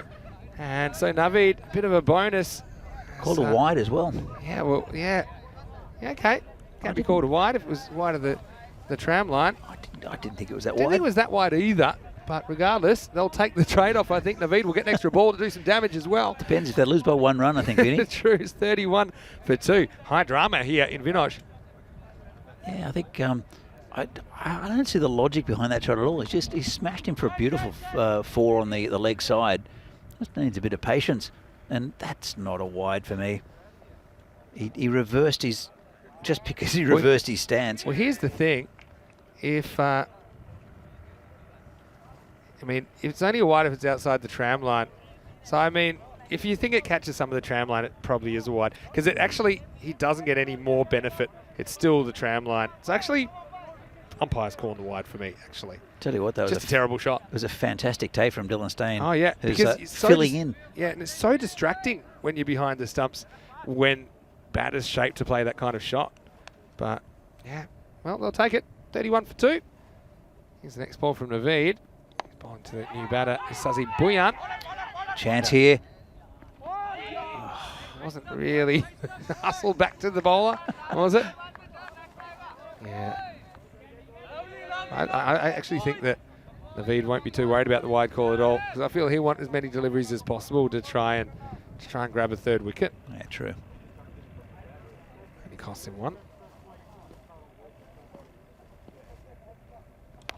Goes, and he might get a third here. It's a freebie. Off comes the cap and into the big buckets. And so it works for Ahmed. And now the tack is gone. The top three have been dismissed. Bohemians, I have lost those three, which we thought might have to do most of the work, but they've left it to others now. And Bruno, they believe the score is 32 for 3. Yeah, it's a big wicket again. And again, good captaincy. I mentioned that probably would have kept Naveed Ahmed back a little bit, but he's just got 2 big wickets, especially this man, the tank, Riddick Tomar, who did smash him for a big 6 in the previous over. Tried again, just got under it. Good take in the outfield by Afridi. Taking the pace off in the power play. It's a risky strategy, but it can pay off if you've got a good spinner, and I think that he's actually been brilliant. I like the comment from the from Helix, "Tanks for coming." It's as good as Hasta La Vista, really, isn't it? Doesn't have tank in it though, Biddy. Tanks for coming. Tanks for coming. Tanks, but no tanks. Anyway, the Bohemians still have some batting. Saji Bhuyan, very capable of getting these runs. How good's Naveed Ahmed been here, though? Fantastic. 3 for 17. He's got 2 more balls to bowl. He's not the youngest anymore, but he's still very, very good. Yeah, he's got the energy of a young man, though. So, just scramble through one. Get one more ball. Bhuyan, that's Mahmood. He gets off strike. Zahid Mahmood. The thing is with the reverse, it's very easy to criticise when it goes wrong. If he hits it, we'd be saying it was a brilliant shot.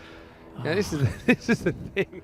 But it's probably not a risk that was warranted, I suppose, is what we're saying. At this level, you've seen a lot of cricket at this level.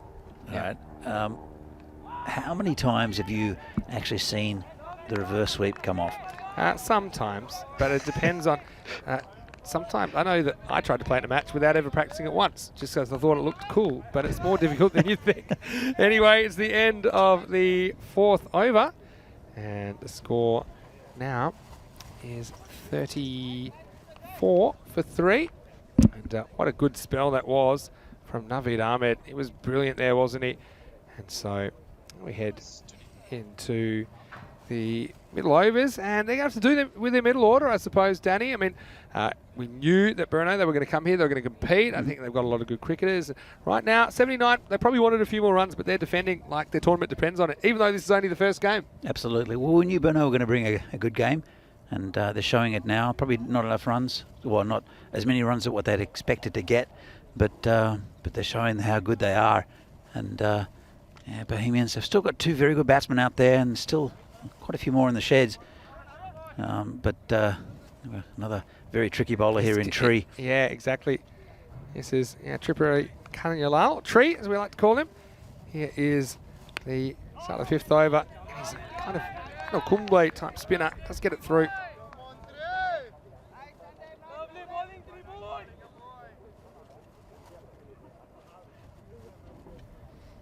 Well, this is in the air. Could be out, but it could be 6, and it is 6. Oh. Just got over Naveed Ahmed. Size matters. And Bhuyan, he does hit this, and I was a bit worried, a bit like you, I think, that it might be straight down the throat of Naveed Ahmed. Guy you can't keep out of the game. But it does go for a Maximo. So, could be game-changing. Next one is well held by Stain. He whips the bails off this time. The foot doesn't come up. Yeah, it's very tricky, his Tree. He's a different kind of a spinner, isn't he, to Naveed Ahmed. He pushes it through a lot more, skids it through on you. But I do think like they've got that variety, it's good. He's got a very unusual arm action as well. It's sort of the arms going in every direction. Don't know if it puts you off as a batsman. Yeah. Going around everywhere. And this one gets through the batter as well. Good ball, that. Just pushed it through a bit. If you use an 8 and over kind of marker, they'd want to be 40 at the halfway point, or 40 after 5 overs. So they're there. Just don't have too many quiet overs. Put some pressure on themselves. They'll get one here. I think they will. I don't know about that win predictor. Well, 16% for Bruno. sometimes it takes a while to update. Keep defending it, Vinny. 84% for Bohemians. I mean, they've lost 3 big wickets. If they lose either of those two out there now, or at least 80-20. Interesting. They need a good Defending, partnership. and I'm just pointing out, it's a conversation piece. Oh, it is. I'm conversing with it very well, or about it, I should say. End of the over. A pretty good one from Tree, as he only concedes 7. It's the end of 5, and they're 41 for 3. What a good over that was. I mean, there was the 6 in there, but you consider there was only a single off the other 5 balls. As it is, you can see the 3 big fish have been caught, and so Boyan and Mahmood have to do the heavy lifting. I think they're going to get to this target of 80. Yeah, look, as I said, there's still a little bit of batting, but you have to think that to get close to this target, this pair will have to get do a lot of the heavy lifting. If they can get up to about 60 or 70, and they're both still in, I think they'll get there, Bohemians. But here we have the new bowler, Sandeep Tiwari. He's been an excellent bowler for Burma over the years. He used to open. Now he's trying to limit the runs, get a couple of wickets. Player, and he almost gets him to chop on first up. This is going to be 4, I'm sure. Run down the hill, and so big swing from Boyan. He'll be swinging the ball. This time he swings the bat. He's able to get a little bit on it.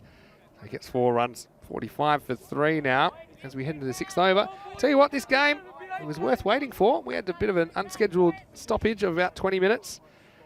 But the chase so far has lived up to billing. Could have a real close one here. There's not much between the 3 top teams in this division, and United aren't that far away either. Sandeep again.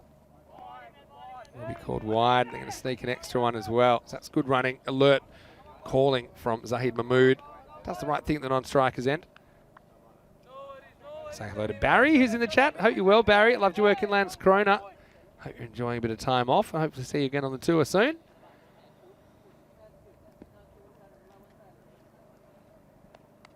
But, yeah, Tiwari's definitely not trying to get too straight here. He's trying to go just inside that offside tram line. This time he does get it to bite back significantly. It's actually pretty well played by Mahmood. Another direct hit.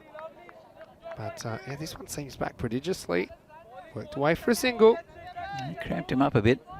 Couldn't quite get the full face of the bat, but bring Sozi Boyan on strike. He hit the ball nicely. He's a good player, good all-round player is Boyan. Yeah, he is. Do like some of the percentage related comments in the chat at the moment. And keep them coming. Umpire just hustling back into position, but good to go now. Very interesting match, match 7. Yeah, bowled block hole. Takes the chance to go a bit straighter this time, but gets the length right, so Boyan has no choice but to dig it out. Yeah, the more dot balls, I mean, Tiwari's gone for 7 already in this over. The more dot balls, the more frustrated the Bohemian batsman will get. They need a couple of boundaries just to relieve pressure every so often. Been good so far from Tiwari. He decides against the run here. Just look at that run rate required. They were ahead of it a little bit for most of this innings because of that good start that they had, 11 in the 2nd over. And they've had no terrible overs. All the overs so far have gone for between 7 and 11. But a few more on the 7 side. That's why the rate's where it is now. Down leg side, this will be called a wide, I think, as well. So the run rate required at the moment is just between 7 and 7.5 for that wide. So, yeah, you'd think that you should get there if you don't lose too many more wickets. But Burno, they're trying to build the pressure with dot balls. Dragged from outside the off stump. Well, this is actually carrying quite a long way. Yes, well done by the fielder. Knocks it down and then knocks into the fielder that was trying to actually do the fielding. But that was well done. That's good hustle from Burno, but they do concede 2 there. Brings up the 50 now for Bohemian. Yeah, it was a good piece of fielding. He chased it down. I think it's Tree out there. And he chased it down and just dragged it back. And and I think this is It's either gone down or it hasn't quite carried to the fielder. Had to come forward. If it did get him on the floor, I wouldn't blame him for not holding on, because it was a pretty tough one. He's pretty much full length going forwards. Let's have a look at this on the replay. And that is Ihalagi. It's the second easy chance he's put down, Vinny. It's easy. But, you're a hard marker. I don't mind that. No, Rico's a bit like that. He thinks everything should be caught. Well, Anyway, it's the end of the over. 6 overs down, 52 for 3. Well, they still think they're cruising. What's the equation? 28 off 24. It's basically saying that 5 games out of 6 in this situation, Bohemians would win. Do you think that's fair, or do you think it's overvaluing their chances a little bit? Look, I think if Bernal can get these 2 wickets, I think they'll probably get away with a win. But just depends on how many runs they get. This tree. This is knocked down at least. I think this will be a single regardless, so probably well fielded by Ihalagi. That one did jump on him. Helix, who's just leaving us for a second, but hopefully we'll see you again soon, Helix. Yeah, good to see you in the chat, Helix. Cut away. Once again, should just be a single. Now steadying this thing, this innings, these 2. That's good running, because they run the first one hard. And I said it should have been a single, and it probably should have been. But as soon as the fumble comes, they go for the second. We've seen that's what good teams do. They run the first one hard, and then as soon as they see any fumble, they'll just go, and they won't hesitate about it. And without the hesitation, you normally get away with it. Agreed. Oh, good ball. Yeah, so just crucial 3 balls here for Jabari Kanyalal. He's gone for 10 in 1.3 overs. Not a bad effort at all so far. This is what you can do. If you get a minimum of 1 a ball, you know you're going to get the odd extra. You're going to get the odd boundary ball, probably the odd 2. Just avoiding dot balls, I think, would be my strategy at the moment. You're only going to get yourself in trouble if you're Bohemians, if you start swinging and missing wildly and taking a bunch of dots, maybe risking a wicket. Yeah, I think you're spot on there, Vinny. Take at least 1 here. Freedy makes it look easy. I think he's playing 1 hand, 1 bounce rules. He's been really exciting to watch. He has been. It's good to see new players in the league, especially quality players. He's got those Curtly Ambrose-sized hands as well. It looks like a golf ball when it goes in. You saw when he took the catch before. Made it look easy. He didn't like to move very quickly there. Just stuck a hand out in it. Sneaks through. Yeah. So this is the end of the over. 7 overs down now. Bohemians, they are 57 for 3. Still requiring 23 off the last 3 overs. So a tricky little chase coming up for them. And just a reminder that we have more cricket coming your way this afternoon. And I think this will be a very, very interesting game between Bruno and United. The news from the toss is that the UCC United, their captain Abhimanyu Singh won the toss. He's elected to bowl first. So same kind of tactics. I think they want to see Bruno bat first, because they might have felt that they underperformed a little bit with the bat. You can see that United, they are going pretty well at the moment. But, they'll want to finish their day with a win. Join us when that game starts. Actually, we'll start 15 minutes later than that time that you see on your screen there due to that unscheduled delay. So it actually starts 1:15 p.m. GMT, which is 3:15 in Central Europe, and it's 6:45 p.m. in India. Join us for that game. Back to live action here. And we have a new bowler. It's Jai Rathore. And yeah, Rathore is a guy that they're relying on to try and bowl this crucial over. 23 off the last 18. This is in the air. This is going to travel. This is a good shot. Maximo! A bullion goes boom, and it was one they needed just to get back ahead, I think. And they were ahead in the game, but that one really put some massive favourites now. 6 runs. Yeah, lovely shot. Just put it in the slot. This is a big over in the context of this game. And this is a full toss, but he might have found trouble, and he has. So 6 and out. And that's the best possible result if you're going to go for a 6, to be able to grab the wicket next ball. Probably wasn't the best ball. I think that's Suresh Nagaraj out there that takes the catch. I think it's Yug Warrior. It's Yug Warrior. Well, that one is well held. I mean, that was travelling flat. It was travelling pretty quick to Yug. It was travelling very quick. It's one of those things as a fielder, when you get something absolutely hammered at you, you've got you've got that split second. This is going to hurt. This is going to hurt. I need to take the catch. And I think that's what he was thinking, and just held onto it very well. Did Yug Warrior. And as I said, this is a big over in the context of this game. And first punch was fired by Sazib Buyan. The next one by the bowler, Ratore. Yeah. And at least you get a new batter to the crease. I think 6 runs is a big penalty to pay, but they are running ball 16 off 16. And we did know that Bohemian kind of got the staggers a little bit against United yesterday. They did ultimately get across the line. Also be interesting, Javed Iqbal, he knows one way to bat. He hits big, but let's see how he goes against the bowling of Ratore. Just pushes it down leg side. This might go all the way, actually. Yeah, it will. So that's a pretty good start to get 4 first ball. And the captain showing how it's done. That makes it 12 off 15.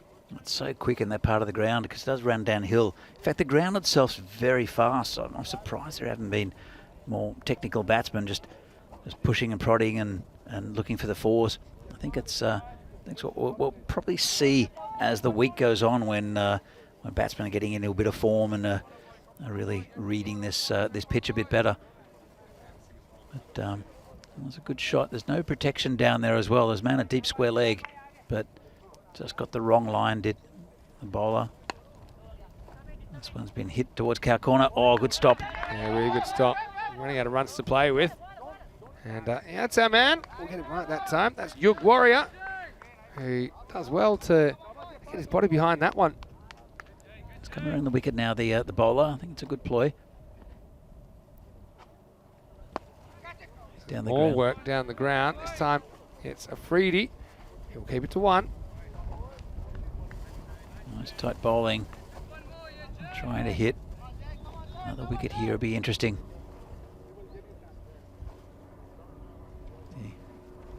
Tory bowling to Javed Iqbal. Big swing and a miss.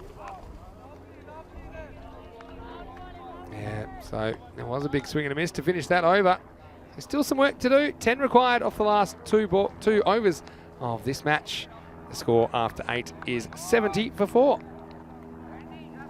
They're still in it, but just a bit of responsible batting, I think, from Bohemians. We'll get them through. Zahid Mahmood there is still doing quite nicely. Javed Iqbal, he's going to swing at it.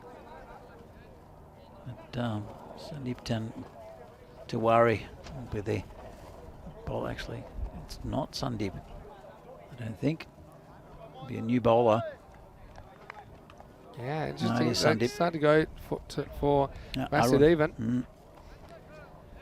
So they'll keep Tiwari to last, I think. Yeah, I think that must be the tactic. So you need to have a really good one here. It's a bit of a gamble. I think normally you bowl what you think is your best option in the 9th and then hope to hold on in the 10th, because as it is, you might not get to a 10th. Here we go. 10 to win.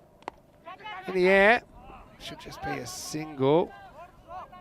This is where also I think you're trying to get down to the last over with a few still to play with. And maybe then you can go hyper-attacking with your field, trying to cut off the singles. It's a delicate balancing act because the boundary really kills the action as well.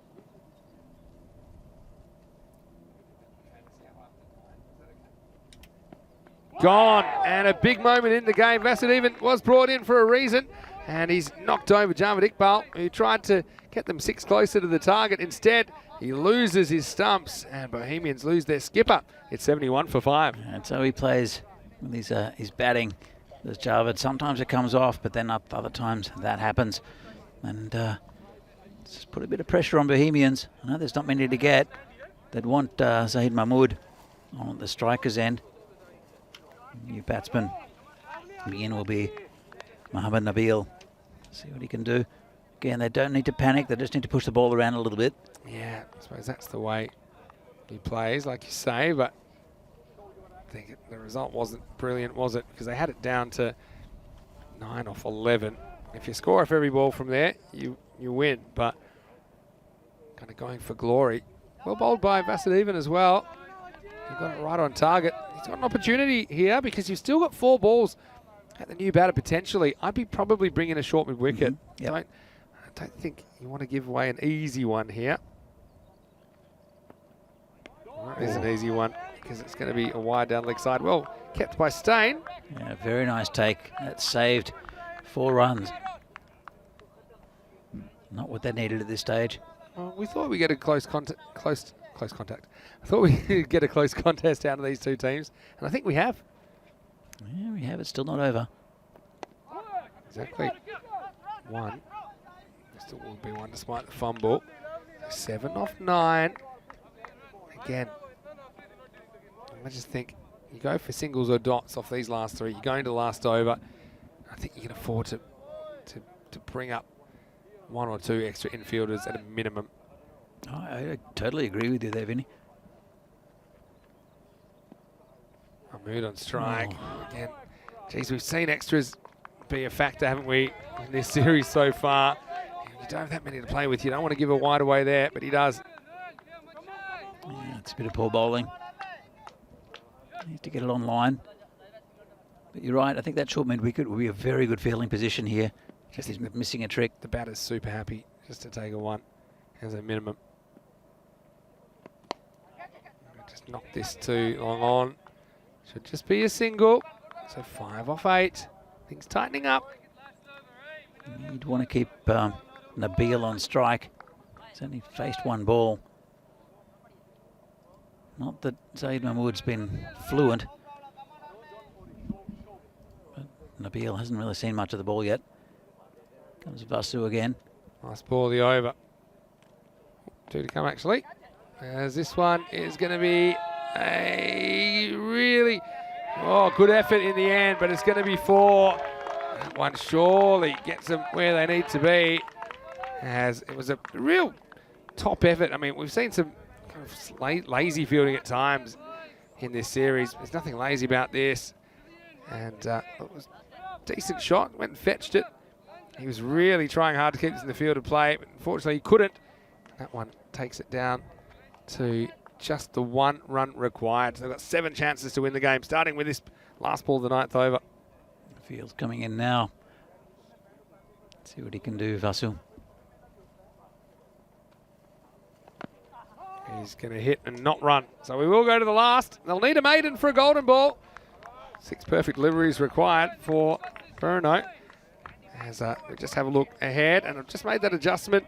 You can see the start time has been adjusted for the next game. So starting 1:15 p.m. GMT, which is 3:15 p.m. in Central Europe, and 6:45 p.m. in India. So that next game starts in about 15 minutes from now.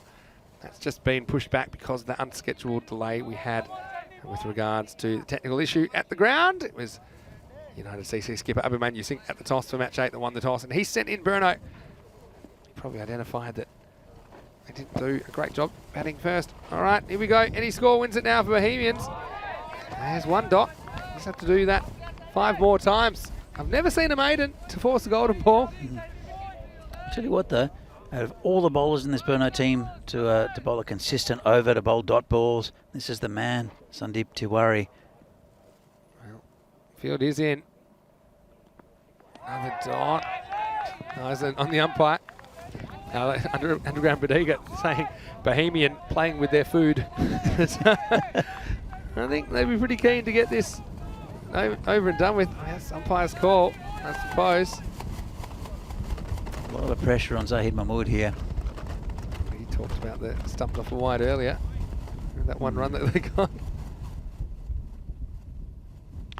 This time he hits it, and well, can they run him out here? Well, they're not. They're going to get there. It was a really good bit of fielding, believe it or not, from Ansar Nazir. But I think both batters knew the score. If that was cracked as hard as that, they were going to run, and they do. They end up winning it with 3 balls to spare. Pretty good game again, but Bohemian, they left it all the way to the last over. Ultimately, it will be an unbeaten start that will continue through their 4th game. Bohemians, they are now 4-0. Bruno unable to win on their first attempt, but they do have another opportunity against United in the last game of the day, which will start in just under 15 minutes time. It's a really good game of cricket, Danny, but it is Bohemians that now are 4-0. Yeah, very good game of cricket. I don't think Bruno were ever in control of that game. But then again, I don't think we've seen the best of Bohemians either. And there's a good start. Lovely shot there from Sabu and Davisi, but it didn't last long. It's a good catch out there. to dismiss their dangerous left-hander. But the Bohemians, they just kept on ticking the run over, the score over with a few singles around here and big boundaries. And it's Sailor Grover there with the little flick. But good win for Bohemians. I'll be happy with that. Job done more than anything. As I said, I don't really think we've seen the best of them yet. And Brno, not a bad start. Some promising signs. Good fielding team. And Villenstein there, a good piece of work behind the stumps, filling in as keeper. But it'll be a very good game next game between United and Brno. I think it will be. And United, they'll have their tails up. They would watch that pretty closely in their break. Things got pretty tight, didn't they?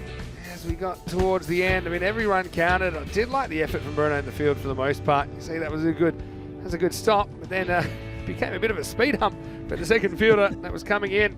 But yeah, just a couple of critical blows when they needed them. As this game did go right down to the wire in the end.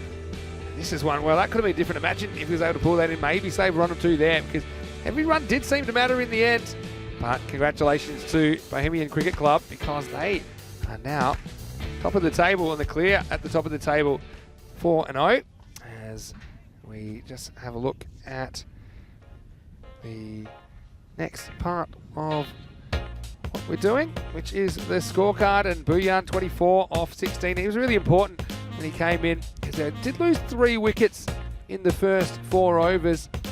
And he came in a spot of bother, but he responded well. Mahmood, okay, it wasn't pretty, but he got them across the line in the end, 9 off 13.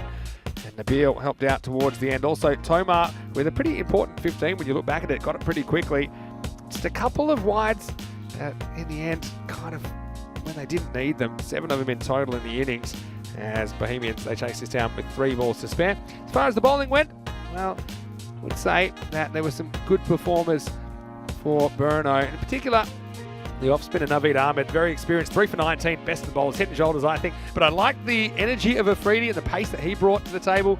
Rathore and Vasudevan chipping in with a wicket at the end. So things did get tight, but ultimately Bohemian, they got across the line. They did, and they'll be very happy with that. We can go home and rest. And but Brno have got another game after this against United. I think it's going to be very competitive as well. United, I think they'll fancy their chances against Brno. Yeah, well, I'm looking forward to seeing it. And you're right, Bohemians, they can be spectators, they can put their feet up, and so can you. You can join us in about 10 minutes. We'll be back with the first ball of the last match of the day. It will be Brno versus United. Vinny Sander here, Mr. Maximo, alongside Danny Hudacek. We'll see you shortly for more cricket on ECN. You're watching the FanCode European Cricket Series, Czech Republic.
Hello and welcome back to the Czech Republic. It's time for the last game of the day here on day 2. And we'll see two teams we've already seen play one game each today. It's Brno. They have travelled to Prague today. They've already played the one game. Now they're going to play United Cricket Club in the last match of the day. So really looking forward to seeing these two teams. And look, I think it'll be a pretty interesting contest. United, they're up and about. They've got some momentum about them. They are 2-1, but Brno, they've got some real class in their lineup. So a really good test for United Cricket Club against Brno. Let's get ready for the coin toss. I know that Charles Croucher is with the two captains. Let's see what happens in the coin toss for match number 8. Okay, good call. Heads is the call, and it's a head. Ball first. Ball first. So it is Abhimanyu Singh, the United skipper, who's won the toss, and he's elected to bowl first. So United, they've had some success chasing, haven't they? So I think they do benefit a little bit from knowing exactly how much they need and how to go about it. They were kind of the chaseologists last year. Particularly, I've liked the work of Sharma for them in engineering their chases most of the time. But Brno, they've got a point to prove. I think they would love to finish the day and really send a message to the competition that they are here, they're up and about. So let's get ready for the first ball of the last game of the day. Danny Hudacek will take you through the first stages of this one. The news from the toss in match 8 is that United Cricket Club have won the toss and they're going to have a bowl. Thanks, Vinny. And yeah, this is going to be a fantastic game, I think. United, everything to play for. And Brno, they want to win here after a disappointing loss to Bohemians, one of the best, the better teams in the country. But then again, it's a very, very tough group. This one, Dylan Steyn, hasn't had much of a break after keeping in that second innings. He'll be opening the batting with Yannicka Ilalaga, who was impressive in the first innings. Interesting decision from the skipper Abhimanyu Singh about electing to bowl. They do have a good bowling lineup. Pramod Bagoli. I want to try to find that gap between bat and pad for the left-handers. That's what happens with outswing bowlers. So he'll be instrumental in this innings. Quite a good bowling side are United, as we've seen over the last couple of days. Brno just not quite there with their batting in the last game. Only scored 80. They'll look to get quite a few more against United. Just depends how it goes early, I think. Dylan Steyn, we know, is a very good batsman. And it will be, as per usual, Pramod Bagoli to open the bowling. The two left-handers, though, so he'll be looking to, as I said, swing it in. Try not to get it down too much down leg side. Danger of bowling wides, but he does bowl with a lot of control, does Bagoli. And it'll be Yannicka to be facing the first ball. Interesting, they haven't put anyone back on the leg side. We saw he was very strong out there. Hits the ball very cleanly. And he'll be hitting with that swing as well. So, don't know if they missed a trick there. I put a sweeper back. I do have a man at a deep third man and also right on the boundary on the offside. So you can see where the line Bagoli is going to be bowling just outside off stump to the left-handers. Won't want to stray. It's going to be a fascinating game. I said United have had 2 wins so far, both against Guardians. They'll want to prove themselves against one of the big boys in this group. Cement their place in the quarterfinals. Just waiting for the start of this game. Final game of the day. It's been a good day's cricket, actually. Lots of great performances. And United, as I mentioned last year, were everyone's favourite team. Because how plucky they were, but they're not here to make up the numbers. As Pramod mentioned to me last year, you're here to play cricket, to win games. Comes the first ball, down leg side, and called a wide. It's difficult with outswing to get that line right.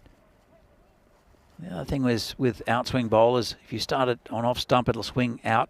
But if you start it towards or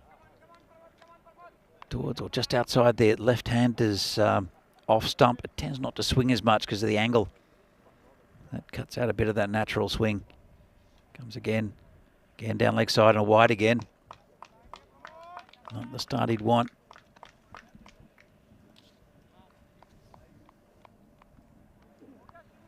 Still very pleasant conditions here. Nice and warm.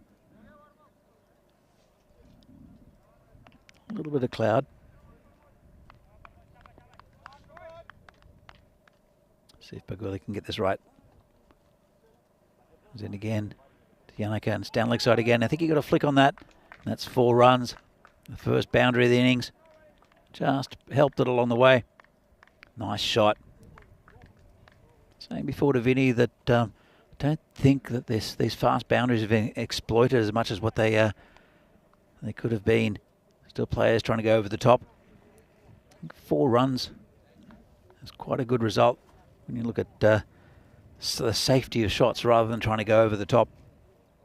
I think the man who might exploit that will be Dylan Stain. He's quite a correct batsman, quite explosive as well, but does play proper cricket shots. Very strong outside of stump and then devastating off his legs. It's Baguli again. Been a bit of a rough start. Too much down leg side. See if he can rein it in. This one's a full toss. Just hit the man at short cover. No run. It's a little bit better. Low full toss. It's the line he wants to bowl as well. He's got lots of protection on the offside.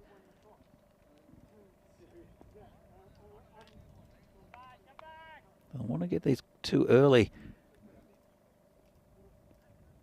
Comes Bagoli inside off stump again, dragged down towards the legs. And that's Bindra doing the fielding, shying at the stumps. Well backed up though, just the one. And it'll bring Dylan Stain on strike. We saw him get an absolute jaffa from Fahad in the last game. Went through his defences. Baguli will want to try to do the same. But if he gets going, he's very difficult to get out as Dylan Stain. And again, no protection on the leg side. He'll want to keep it outside off. Comes Baguli. It's a good ball, well run, just pushed out the covers just for a single. They run well between the wickets, these two. Dylan Stain, he's very quick. He knows how to judge a run. That one just soft hands out to cover. Brings Yannicka back on strike.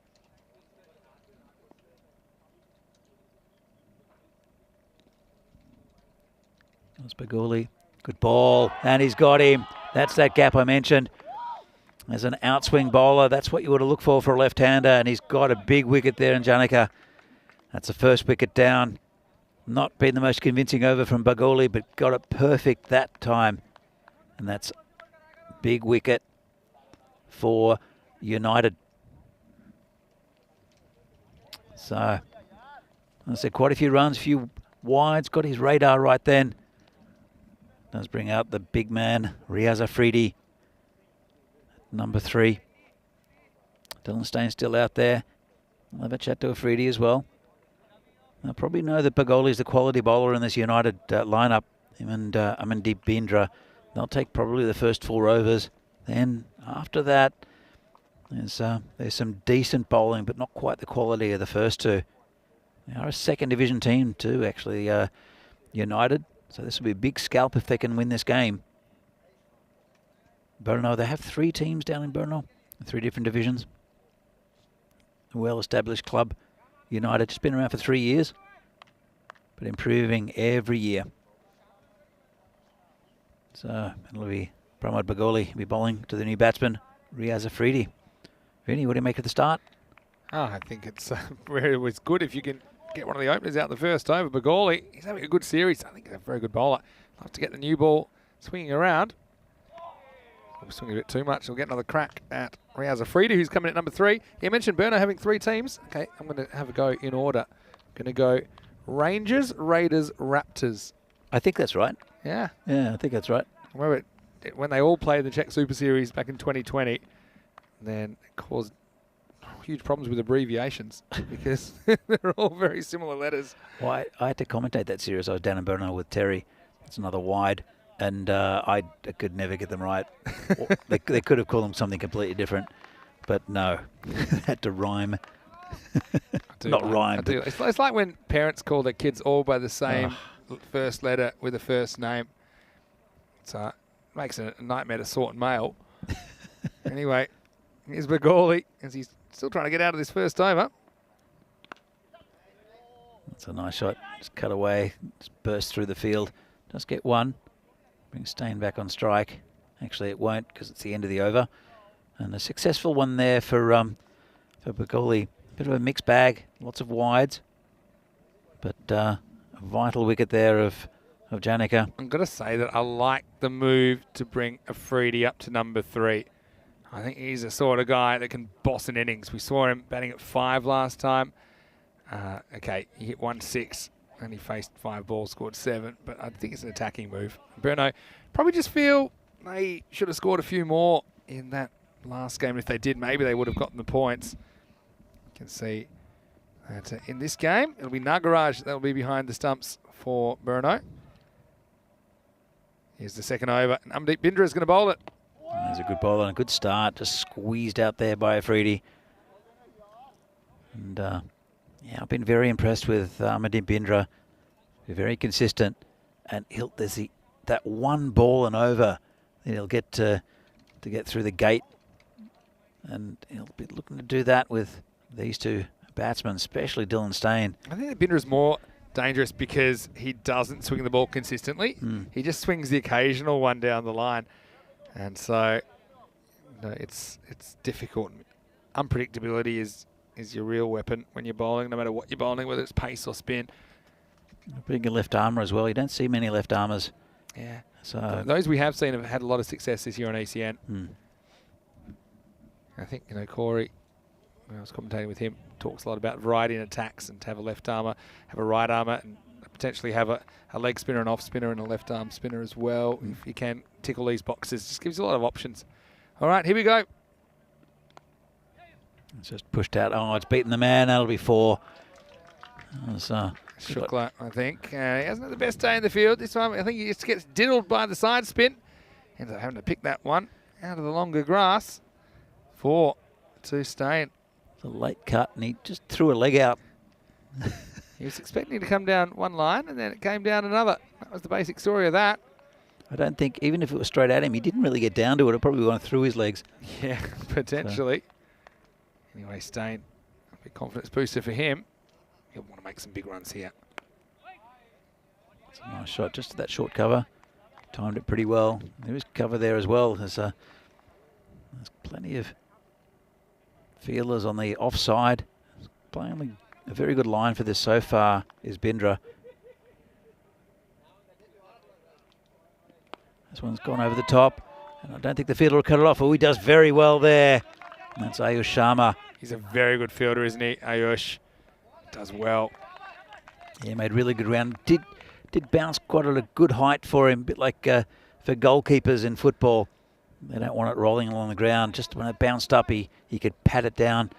And they did come back for 2. Yeah, and the bounce is a fair distance from him, so he is able to kind of read the bounce. If that's 2-3 metres closer to him, then it's very difficult to get the hands in the right spot. Binder again, staying just along the ground, past the man at short cover. And Ayush Sharma, don't know if he's got this. Oh, he does. He does pretty well in the end. Again, he gets a slight Tortuga bounce, slight little bump. And he just pats it. He actually pats it backwards, but luckily he takes enough sting out of the ball to keep it in the field of play. It's another 2. Saved a couple of runs there already in the outfield. But again, just Dylan Stain just timing the ball nicely along the ground. It's the first time we've seen batsmen really trying to hit along the ground in this series. Oh, that's a good ball. Just in the right area for him. And end of a pretty good over for Bindra. 9 from it, but could have been a lot worse. Yeah, true. And, yeah, I mean, one of those was bit of a misfield, I think, the first boundary. Pagoli's going to come back in the third. I do like that. I think that he's a new ball specialist. And so I think it makes sense to bowl him out here in the third over. Let's have a look at this table. Bohemian, there's a bit of daylight between them and the second team now, which is United, who have an opportunity here to go 3-1 and be in a pretty comfortable position. But Burno, they'll want to get their first win of the series, no doubt about that. But whatever happens, it looks like Bohemian will be top of the table at the end of day 2, and we will see them again tomorrow in day 3, because it's the Guardians that have the day off. Pagoli's just, this will happen sometimes. He's got a ball that isn't swinging the way he expects, and he's not doing as much as it was before. So a couple of these attempted outswingers, he's just losing him down the leg side. Oh, and when he was bowling to the left-hander, Yannicka, in the first over, it was swinging down leg. So I'm sure he'll get it right. He's a good bowler. That's outside off, called a wide again, and they'll take a few more. So this is the tip which I used to get given, because I used to bowl outswing. And they said, don't aim with your arm. So if, for example, don't just aim with your arm. Change your angle of approach and then bowl the same way, because you're losing your movement. When you aim with your arm, you change your arm angle and you can lose. It won't swing. That's why, you see, that one does swing. It's outside the off stump. But when he tries to aim it to the right, it doesn't swing. It just goes straight. Mm-hmm. So if he starts his run up a little bit wider, maybe a metre wider, then has the same approach. His body angle should kind of take the ball out to the right, but it should still swing. This is going to be clipped away off the pads. It's a pretty nice shot from Dylan Stain. So Pagoli just having a few control issues here in match 8 at the moment. And Stain, that was a nice shot from the lefty as he moves into double figures. That wasn't a bad ball. It was right about the area he wants to put it. But Dylan Stain is so strong off his legs. That was just a little bit too much on leg stump. Yeah, that's the thing. Just probably 2 stumps over from where Pagoli would have wanted it. Yeah, well struck. Comes again. See if he can make amends for that. Needs to get it a bit straighter. Pitch outside, just outside the left-handers off stump. And it's too much down leg side again. And that'll go probably to the boundary, will it? Be cut off. They'll come back for a second. Yeah, the keeper, I think, took a little bit of sting out of it. Maybe man, you're seeing with 3 wides. And Pramod is very unlike him. But it's not a disaster, I suppose, at the moment. Would love to come up with some sort of magical delivery to remove Dylan Stain. That's the immediate threat, and perhaps the slightly more long-term threat. He's going around the wicket, which I thought he might do, just to change the angle of attack. That's a good shot and chance for a run out. They ran very quickly there, straight away. That's a really good example of what we were saying, which is if you go straight away and you don't hesitate, you normally get there, because that was cracked pretty much straight to the fielder on one bounce. But well done to Afridi, although he's got pretty big legs. There's not that many steps for him to get down the other end. He didn't slide the bat. We haven't seen very much sliding the bat in this tournament so far, and it's cost a couple of players their wickets. Yeah, that's true. This should be a good contest now. Afridi hasn't really cut loose yet. We're coming to the end of the power play. I wonder if that's on his mind. We saw some statistics last week in Sweden over the entirety of ECN cricket. The third over has more wickets on average than the surrounding overs, and what we thought is because batters know they're getting to the end of the power play, so they maybe take a few more risks that they wouldn't take otherwise.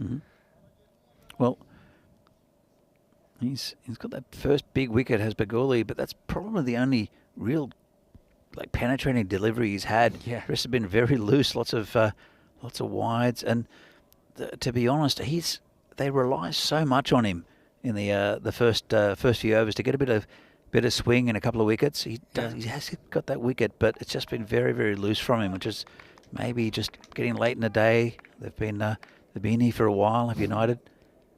That's true. It's a pretty much better delivery from Pagoli.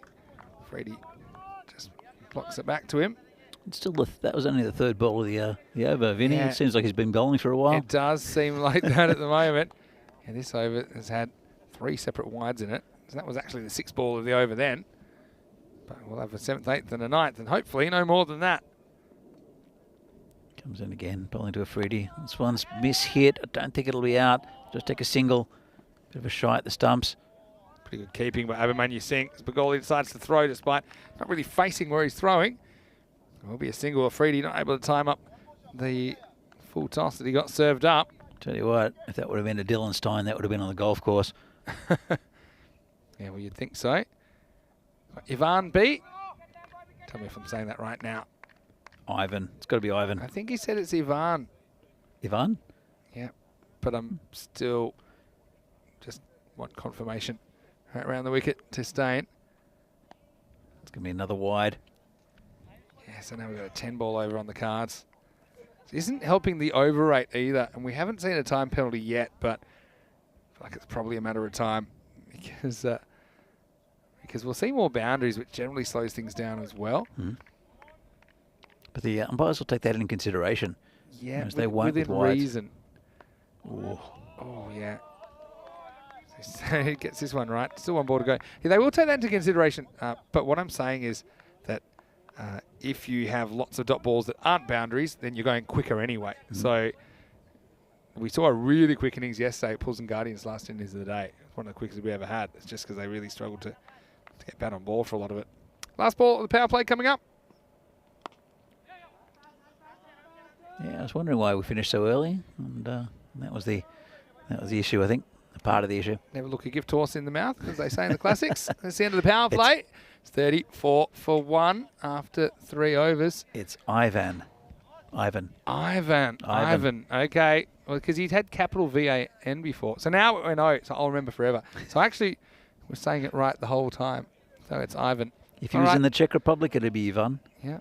But as in Ivan what I Lendl. will say is I took the opportunity to have a ridiculously large can of Czech beer when we finished last night. And that is one thing about Czech Republic that's famous for. We've got Poulsen playing, of course, in this tournament. And we often do kind of digress into food and drink at the end of the day, so I don't mind. I'd like to digress into a couple of beers. I know that Wojciech promised me a beer, but hasn't delivered with the goods yet. Yeah, there was some talk of it. We normally do wait until the last ball's bowled. But maybe we could get into it 15 minutes earlier because we were meant to finish 15 minutes earlier than we would because of that delay today. Anyway, here's Mustafa Nawab, who is going to bowl the 4th over. Staying 15 off 10 in the power play. Facing up. Oh, that's 4 runs. Just drifted down the leg side, and you can't afford to do that to Stain. It's down into the wheat field. I think it's wheat, Vinny. Let's call it wheat from now on. Well, they're kind of purpley, dark blue-ish flowers on there. Just very subtle down there. So I don't know, some sort of... It's a strange kind of wheat if it's that colour. I don't know. It's some sort of grain. Yeah, Could be barley. Go and have a look when you get a chance. I walk past it because I walk up from the bus stop with the dogs. Yep. So go have a look on the way back. Didn't see the flowers though. It's a bit short, and there's a man out there who might stop it, and he does. He does well, and they'll come back for 2. Yeah, Pramod, fresh from bowling his 2 overs, still being put to work. Yeah, not so much the flowers as the kind of, not soft flowers. I don't really know how to describe it, but you know. Hard flowers? Yeah, that sounds about right. I'm no arborist. This is the next one. Comes in and that's again down leg side. Clipped away. It's going towards the boundary. It'll come back for 2 again. Good arm there from Pramod. Almost takes out his keeper. And he's doing a lot of work. This next delivery from Nawab. See, he's so strong. That ball explode off the bat of Dylan Stain.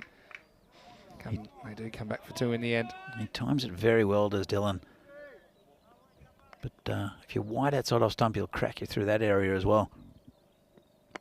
Oh, that's a better ball, better ball. Area. Got to say hello to Sujit in the chat. He's wondering where Rico is. Well, Rico is having a very well-deserved 2 weeks off. He'll rejoin me in Hungary in a couple of weeks. So, yeah, Rico, he popped in and sent me a message last night saying he really enjoyed the coverage. I know he already passed on that he wanted to say hi to you, Danny. Yeah, he's a lovely man, Rico. And I did the Dresden series up there with him last year and got to know him pretty well. He loves his cricket. He says he misses playing a little bit. That's what he's been saying lately because he's played for the Spanish over 40s team, amongst other things. Yeah, I think he might take the opportunity to try and maybe hit a few balls around, bowl a few balls in his 2 weeks off. Well, I know Wojciech has been trying to get me to play for the Vinos Bianco team. I've resisted so far. I'll get you in the end. I told him that Phil G plays, I'll play. And then Phil just kind of went, no. Oh, now that's something I'd like to see. I think we could have some sort of 2-on-2 challenge or something. We could find a way to televise it. 2-on-2. I don't think I'd want to do that much running. I think we'll give you some extra fielders. Anyway, this will be the last ball of the 4th over. And the score at the end of that is 45-1. Hope that you are enjoying yourself, no matter where you're watching from around the world. As we just have a look at this last ball. It's just worked away for the single. And it's Vinny Sandu here, Mr. Maximo. Alongside me is Danny Czech. And it's nice to be back here in the Czech Republic. And yeah, I know that you're a bit of a beer man yourself. I've got to say, and look, I love Sweden, don't get me wrong, but I paid... I think it was €11.30 for a beer at Stockholm Central Station, and here they're not even 2. So I think you tell me if I'm paying €2, then it's too much. We're going to look at some of the stats as far as batting second versus batting first. Well, this one is backing the trend. You can see the teams batting second have had more success. I'll wait for this one as it's going to fly out of the ground. Maximo! And a big 6. This time it's a freebie. He always looks dangerous. He takes his one off a length and he escorts it out of the ground. Good hitting. Yeah, just right in the slot there for him. Sure close the ball up. He's a big man, is a Freedy. So I don't think he really timed it as well. When he gets one out in the middle, he comes and that one's going to be called a wide. Not really happening here for United. Yeah, borderline, but it will be called a wide. Yeah, you can see this year, through the first 7 games, the teams chasing have won as many games as they won in the 13 games in the 2020 series. Last year also it was kind of favouring the team batting first. So overall 33-27. Oh, a bit of an edge. That's 4 runs. Yeah, so a little edge. Lightning quick this ground. It's only 50 metres as well. There'll be looking in the grain field there for the ball. Yeah. Well, you make your own luck, I suppose. That just flies past Abhimanyu Singh before he could get a glove to it. That'll help. I want to say hello to Lily Panda, who's watching from New Zealand. She says she loves beer but had to give it up. No longer a luxury that she can afford. The price has spiked so much lately. Yeah, well, it does happen. But Lily, if you can get someone to gift you a plane ticket to the Czech Republic, you probably can't afford it here. So, well, things have gone up a lot in the Czech Republic. I know what it is in New Zealand dollars. But, I might try and work that out for you, actually. What's a good price here? About 45 crowns for a beer? Yeah, it's about right. I think Pilsen's a little bit more expensive. You just tell over me. 50 crowns. I remember I think I paid 45. You said I paid too much or something. Yeah, look, it depends on where you are. It depends if it's craft beer or normal standard beer. Pilsner tends to be a little bit more expensive, about 50 crowns, 55 crowns now. Oh, got him! And that was a good ball. Just played all around it. And it's another wicket down. He's happy, the bowler. And that's the end of the very dangerous Freedy. I think this goes through his legs. It grabs a bit of something on the way through, but it's a perfect reply, isn't it? And we'll see it on the replay. And over goes the castle, and big man has to go down. Never really got going in that innings. Threatened to, didn't he? Let's have a look on what happens here. Yep, straight through the legs. Left the window open. Tell you what, if it hit his pad, it would have been an LEW, so there's no coming back from it. Just missed it. Right, missed the front pad, missed the back pad. It didn't miss the stumps. Freedy gone for 14, and it's 56 for 2. And Lily, I know you're listening in New Zealand. I worked out that a big beer here costs about $3 New Zealand when you're at the pub. That's about right. She is. It's good beer too, and that's a pint, not a little thing you have in Australia. Not a schooner or a middy or a pot or all these different things they call them. The other thing is that you don't get bad beer in the Czech Republic. That's the bowler comes in again. It's Naveed Ahmed, the new batsman. Even the worst beer would be a premium beer in Australia. Yeah, I mean, it is very good. I'm not saying it isn't at all. And the other thing is that something that surprised Andy, who's part of our operations team here, when we had a beer on Sunday night. It's his first time here. Andy's been here before, hasn't he?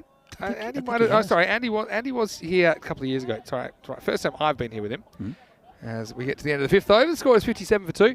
They poured a beer, and probably about the top third of it was foam, was the head. Yeah. But and a lot of countries they'd send that back, but that's just how they do it here, and I've kind of gotten used to it. When you get warm flat beer in Britain, ales and things, and that's fine. But lagers, what it is, especially when you get a Pilsen, but all the beer here, what it does is that foam will stop the beer from getting oxygen. All right, so you're drinking through the foam, and it is actually beer. If you just sit there and let it settle, it will settle to a normal, like a smaller head. But that's, I'm not sure if you should be arguing with Czechs on how to pour beer. Oh no, I converted him really quick. Don't worry about that because I'm converted. The thing is, mine doesn't last long enough for the foam to settle because you're right. It does taste very, very good here. As we see a single to start the 6th over. We need to discover some of these craft beers as well, because there's a very good craft beer scene here in the Czech Republic. Some fantastic breweries. Oh, I love fourth games. We just talk about food and drink all night. Oh, he's got hold of that. No player out there. Shobit Bacha does the fielding. We'll see him next week. Actually, Shobit's been working down at the Down Under. He pours me beers occasionally. Wow, that's good to know. He's a bit of an all-rounder himself then. But this one, I thought it was 6 off the bat, but it ends up landing, I think, just inside the boundary.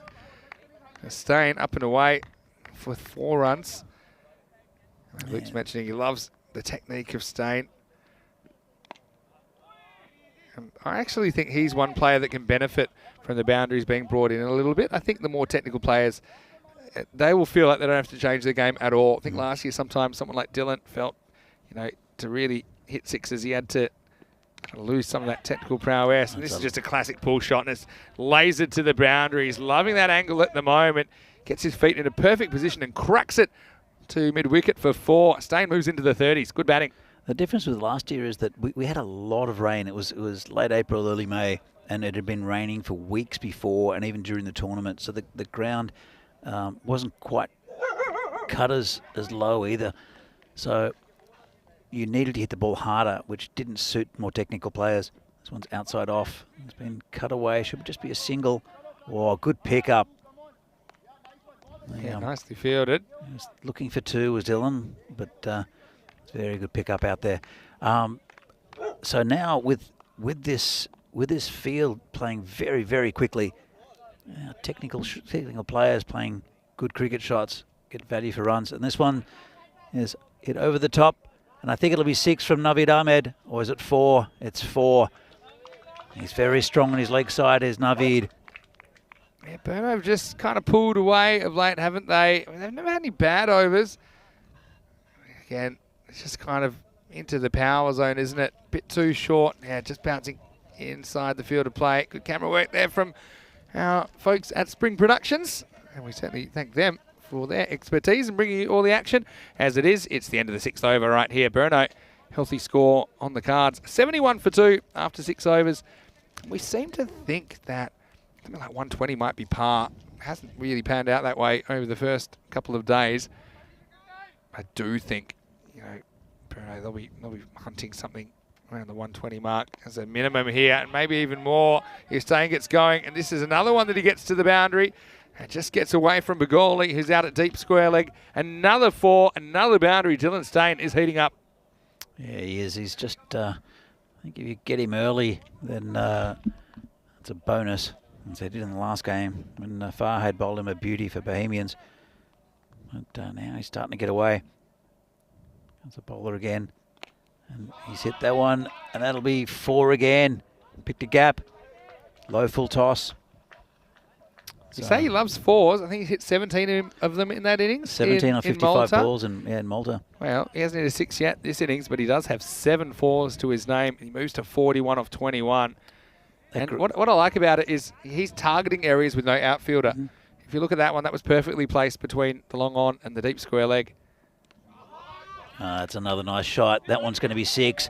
Poor bowling, full toss on leg side, and just helped along the way. And that's out into that grain field. I don't even think they're going to look for that ball. Yeah, that one's not coming back. We have to find another one to adopt. But this isn't a good ball at all. It's asking for trouble.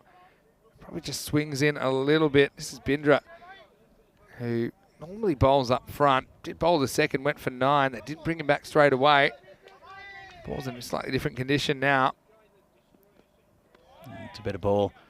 Some interesting left armour coming around the wicket to a left-hander. Yeah, it's the same as I suppose a right-hander coming around the wicket to a right-hand batter, but yeah, just trying to push the ball across Stain or maybe cramp him for room if he bowls into his pads. It's just pushed out into the offside. They'll look for 2. I think they'll get there too. They'll have to do well to get there. Nicely run. So he's just one away from his 50 is Dylan Stain. Yeah. If you hear a dog, that's Talia. She's the security dog. She's now just having a bit of rest. Anytime anyone comes near the ice cube, she'll protect us. Rocky, the commentary dog, just being silent. This one's in the air. Could be caught. Harpan is getting close. No one is getting it close, and that's his 50. He'll run back for 2. That's a good 50 there for Dylan Stain. Didn't quite get hold of that. He was aiming for the Bernard dugout.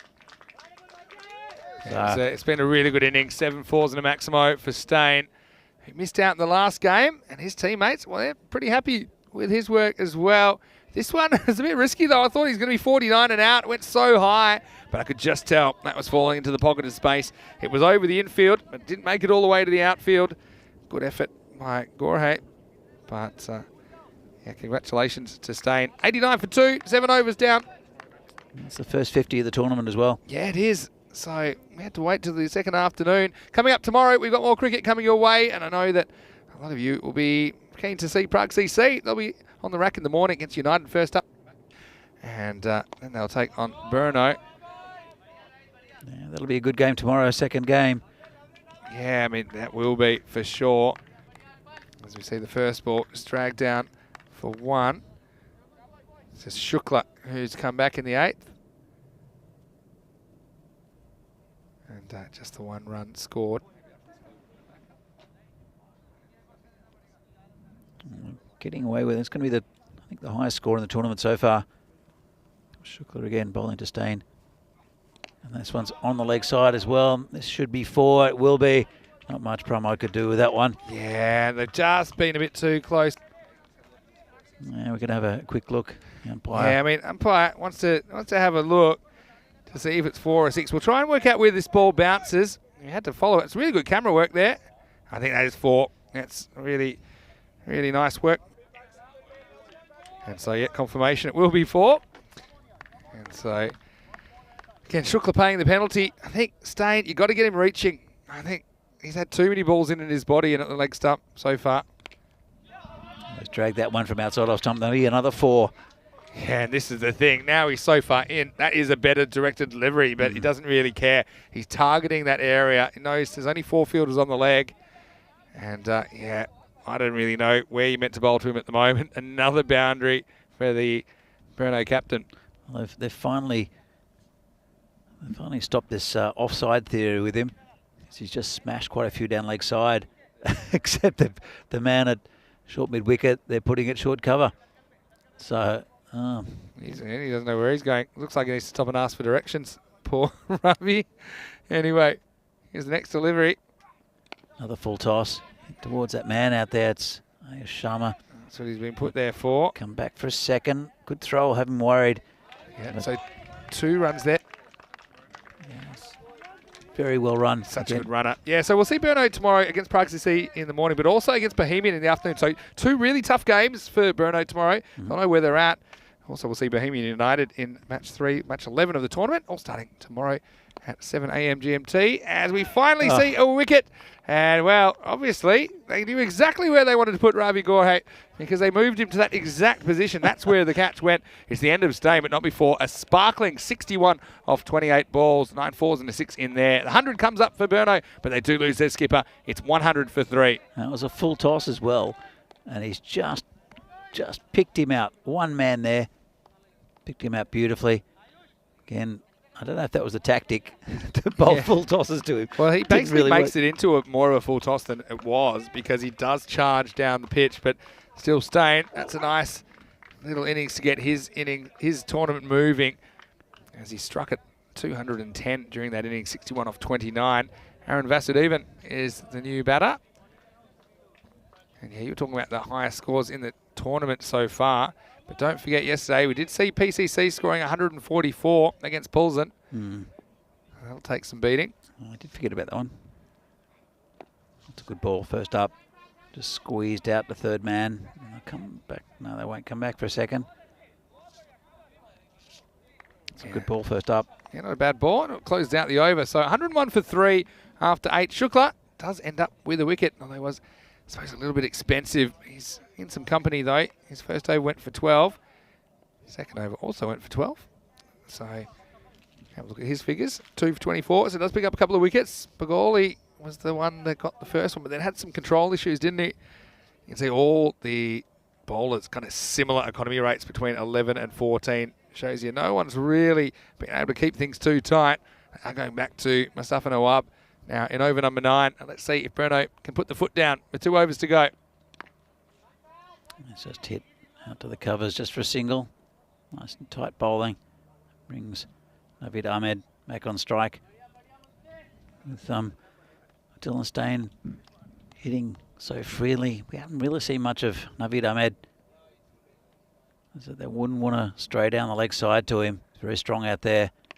As you can see, he's hooked that one and it'll go for 4. The fielder never looked like he was going to stop that. And that's a good shot there. Nice pull shot there from Ahmed. Zahid Iqbal out there who, yeah, look, he made the ground, but he didn't really organise his footwork for the dive. And kind of stumbles past it. So that will be forward to Naveed, who I'm sure is really keen to get some runs. I know that he got bowled by the tank earlier. Just playing across one. So again, it's fine to play across it, but normally you need it to be quite short to do that. That one was, and he played it well. Moves into double figures. Comes the bowler again. Just dabbed down there to the gully area. Just a single.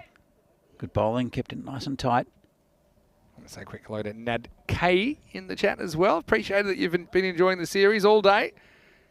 And of course, there's a lot of cricket on ECN, so not everyone can watch out the whole day, but I think Nad K's watched most of it today. Big swing and a miss. That's a good area. New batsman. Vasu really just having a wild swing at it. Didn't move his body towards the ball at all. That's true. We've seen some wild swings in match 4, first innings. 8 balls left in this one. That's a nice shot into the gap, and that'll be 4. Really good shot. And, well, this one is a bit fuller, and so I think that's why he gets it compared to the last one. So Bassett even gets his first boundary. You see, this is the difference between hitting the block hole and just missing. That one just misses, and so pretty comfortably onto the middle of the bat of Bassett even.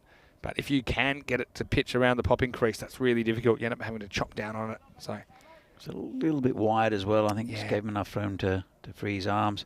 That's right. Last ball of the over. That one's aimed towards leg stump. Just go through to the keeper for a dot ball. Yeah, dot ball to finish the night. So 111 for 3 off 9 overs. And so just the 1 over remaining. See who's going to bowl this one. They had a few options. I thought maybe they'll go for Zahid Iqbal. He has just bowled the 1 over so far. Alternatively, you may think about bowling a 6th bowler, but I think they are going to go for Iqbal. He did go for 3 boundaries, like I said, but I think he's also delivered some good overs in this tournament. Let's see if he can close out the innings. 111 on the board. Almost in the air. Players coming towards it and just lets it bounce. Joshy down there, the Karate Kid. I was saying to him, but upset we haven't seen the headband yet. They said it's not. They said it's a bit too warm, so he doesn't need the headband. But I hope we see it at some point in the week. Someone's in the air as well. Player coming back should take it and does. That's the end of Vasu. Yeah, nice catch. Promo Bagoli. He's come up into the circle, and Zahid Iqbal basically challenges him to hit over that offside infielder, and he doesn't get enough of it. It's actually pretty well caught by Bagoli because he anticipates quickly that he needs to get back. So he doesn't actually turn himself around. He takes it fairly comfortably. So former captain pouches that catch, and it is the 4th wicket to fall now. 112 for 4. Yeah, it's a good score. It'll be difficult for United to get there. They do have a good talented batting lineup. They are a 2nd division team playing against one of the top teams in the country. New batsman will be Ansar Nazir. Yeah, and he'll be on strike, don't forget. Yeah, and he's he hit the ball well in the last game against Bohemians. See if you can replicate that.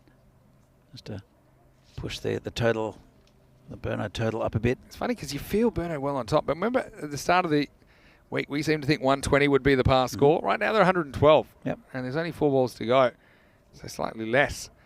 But having said that, I think maybe we're a bit optimistic with our 120 par score predictions. As the week goes on, I think it might get there though, Vinny. I think it'll definitely go up towards 100. Oh, we might get an overthrow here, and well, they're going to have to go the long way to the keeper here. Nawab's going to throw it, and they're going to get away with it. So, well, if you ever want to see 2 runs from nothing, just watch this. I'm not sure what the call was. Probably leg buys is what it'll be in the end. And then the bowler misses it, couldn't quite get across, and there's nobody there, of course, because everyone's back in the outfield. So, 2 bonus runs. Maybe a chat the batsman. Remember the old days when if the ball went to the keeper, there wouldn't be a run? Now we can get 2. I think I've even seen 5 at one point. When you sing, well, I think with a better throw, he would have fancied himself to run out. Nazir, as it is, he'll face up again. It's a nice shot. It's into the gap, and that'll be 4 again. He's going to be annoyed with this. He's one of their better fielders, and he's up in the circle. Just took a very good catch, but I think he feels like this is in his zone to stop, but it does get past him. The run's flowing at the end of the innings. You see here, it does get down, but maybe just the way his knees hit the ground, it wasn't really composed the way he went about that. So it takes him up to 118, 2 balls remaining.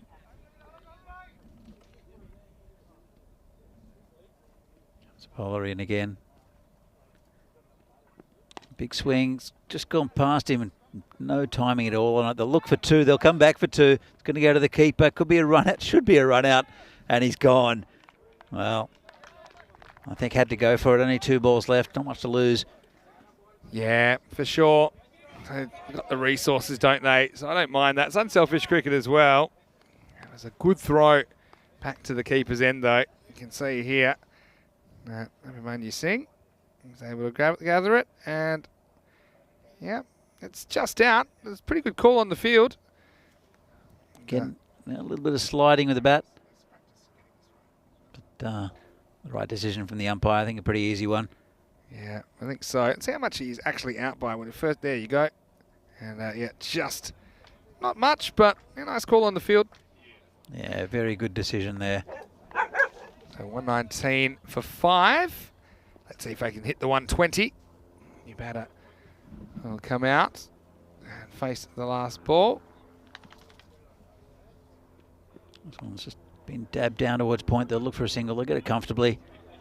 So they will get the 120 in the end. So, look, an interesting innings. I think Burno, off the back of a really good knock from Dylan Stain, they kind of cruised through that innings. When I looked at it, I mean, the lowest scoring over was 9, and all the rest were in double digits. It shows you that they scored consistently. You'll probably see it in the second innings when we see the Manhattan, but all fairly tall towers. No outstanding overs. I mean, the best was 18. I suppose that's pretty good in the 7th.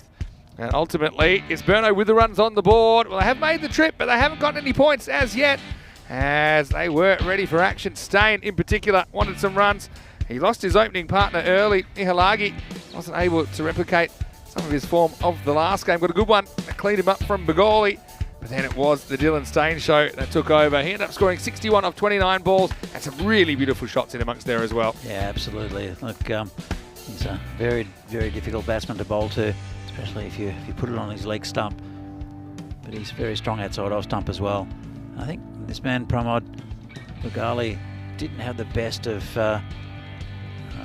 bowling performances. He's so vital to this United side.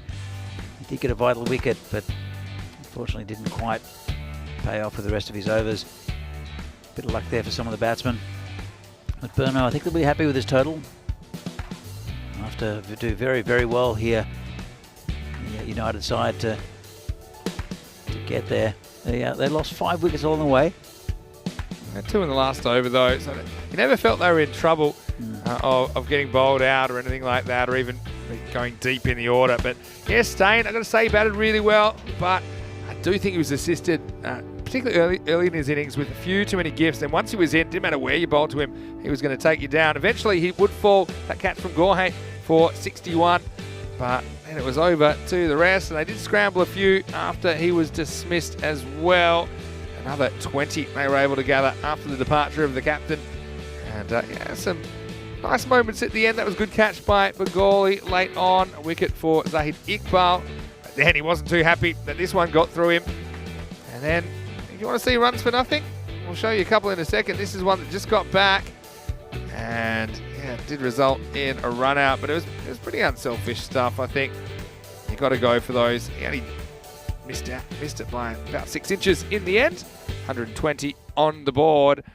And Bruno, I think they'll fancy their chances of defending that. United, they've got nothing to lose. They need to go out and they need to attack, I think, from the get-go. They need this 12 and over. They don't want to fall behind. 61 to Stain, top scoring. 14 for Riaz Afridi. I do like the look of him at number 3, actually. Naveen Ahmed didn't have a lot of the strike while he was there, actually. 13, not out, but played a couple of nice shots in amongst there. His innings included 2 boundaries, then bits and pieces from the rest.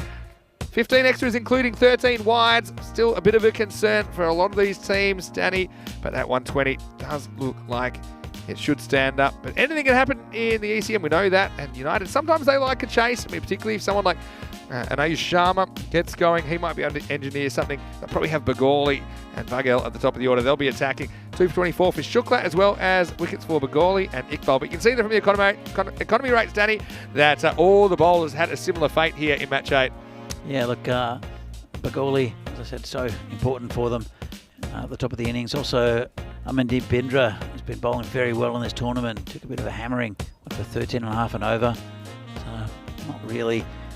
I don't think it was a great performance with the ball from United. It was consistent, was it? But consistently slightly below average is how I describe that for United. But we will be back. We'll have a quick turnaround. Be back in a few minutes with the last innings of the day. It will be United. Well, they want to spring an upset here. They'll need 120 runs if they are to win the final match of day 2. Vinny Sandhu here, Mr. Maximo, alongside Oki and Talia and Danny Hudacek in the commentary Ice Cube. We'll see you shortly for the last instalment of the day. You're watching the FanCode European Cricket Series.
Welcome back to the FanCode European Cricket Series here from lovely Prague, bathed in sunshine, has been the last 2 days. See the final innings of the day, that of United Cricket Club against Brno. Got a quite decent total to chase too, 121 to win. And as we know, Brno, a very good fielding side, got some good bowlers as well. This man up top, he'll be sending it in pretty quickly as well, the opening bowler for Brno. It's Riaz Afridi, new addition to the Brno club. And he'll be bowling, as per usual, to the opening pair of Pramod Baguli and Piyush Paghel. I think they need a good start here, these two. Instrumental to this batting lineup. Got some good batting though, Abhimanyu Singh and Ayush Sharma. Also Ghanshaman Kumar. There's quite a bit of batting in this this United lineup. They are a Division 2 side. Be a big upset if they beat Brno. Here comes Afridi with the first ball. Right in the block hole, just squeezed out. And a good run. I look for two, won't get it. He's been impressive so far. There's Afridi. What do you think of Afridi, the new the opening bowler for Brno? I think he's built for this kind of cricket, to be honest. I think he's bowling with good pace. He's well built. He's a pretty good fielder as well. I've seen him take some good catches and make some good stops. He's a little bit within himself. Didn't really steal the show from Dylan Stain while he was out there, but I do like the move to move into number 3 with the bat. Right now, we've seen Baguli work a single. Here's Paghel facing up to him for the first time. Oh, got him on the hip. It's got a bit of pace on it, doesn't it? Just cramped him up for room. Yeah, but I think United, they've got nothing to lose in this chase. I think they can afford to have a go in the power play. They're going to want to be around kind of 35 or so, I think, in the power play. I often think in these kind of chases where it seems like a lot of runs, just break it into smaller chunks. So let's try and get 12 and over. So it means, yeah, maybe taking a few risks in this first over, but calculated risks. See what Paghel can do to Afridi. That's a nice shot. That's 4 runs. That's exactly what you're talking about there, Vinny. Calculated risks, and that one just used the pace of the ball, flicked it away, and that's a lovely shot. Yeah, this is a fairly safe shot even. I mean, yeah, once you start flirting with the outside half of the bat, you're not always in control. Maybe you can nick that, but he uses the pace really well. So to get 12 and over, normally you need 2 boundaries. 2 boundaries will get you there. 2 4s, and then you can kind of scramble the rest. Obviously, 2 6s will get you there. 4 and a 6, couple of singles.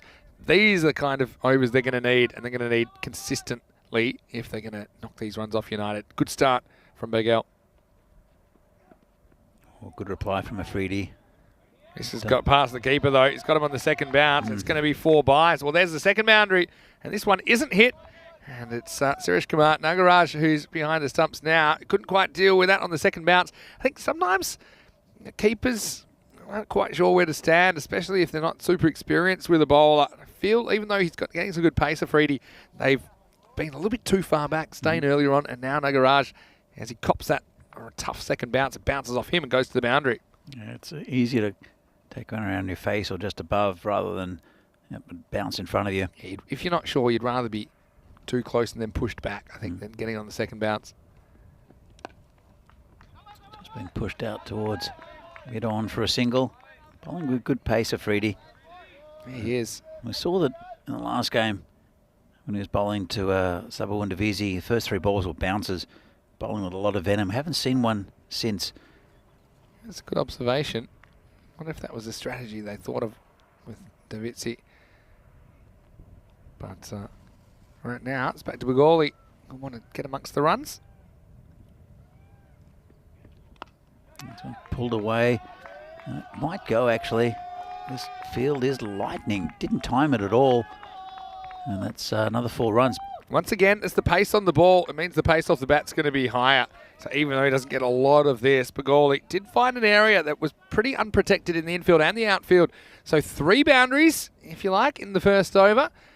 And at the end of it, it's 14 for no loss. Very good first over.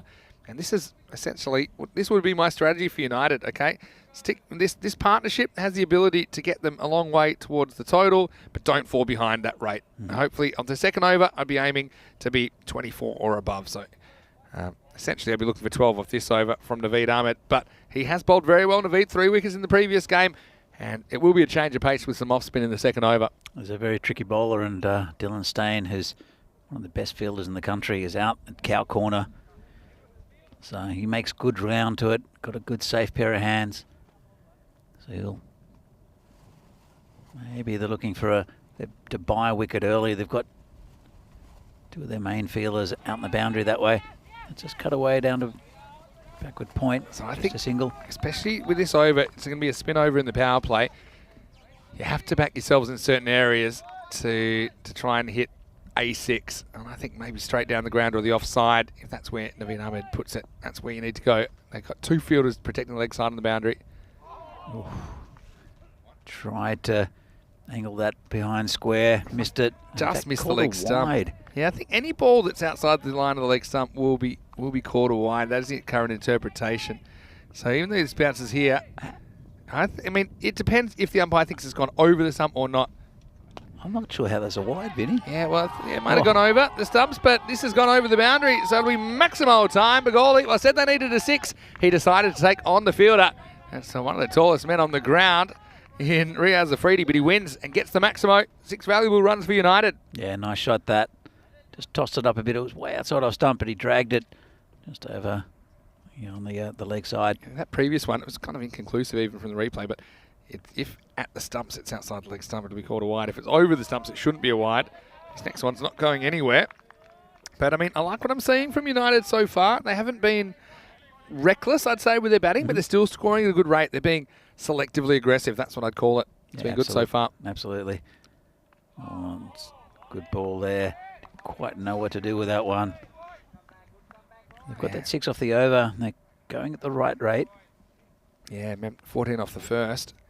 Something similar here would be pretty handy. Then we'll see what happens in the third. Umpire's just having a conference here. And just maybe talking about dinner reservations or something like that. Could be. Get late in the day here. You're going to give me some hot tips this time? You're normally pretty good with them. You're a local, of course. There are lots of really good restaurants down in Prague that are at a good price.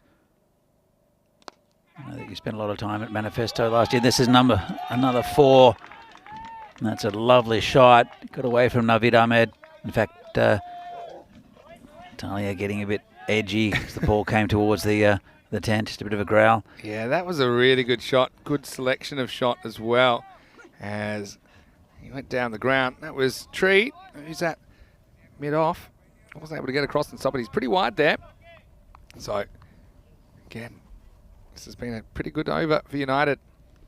This one's cut behind square, and that is going to run for 4 as well. Lovely shot. Using the pace of the ground.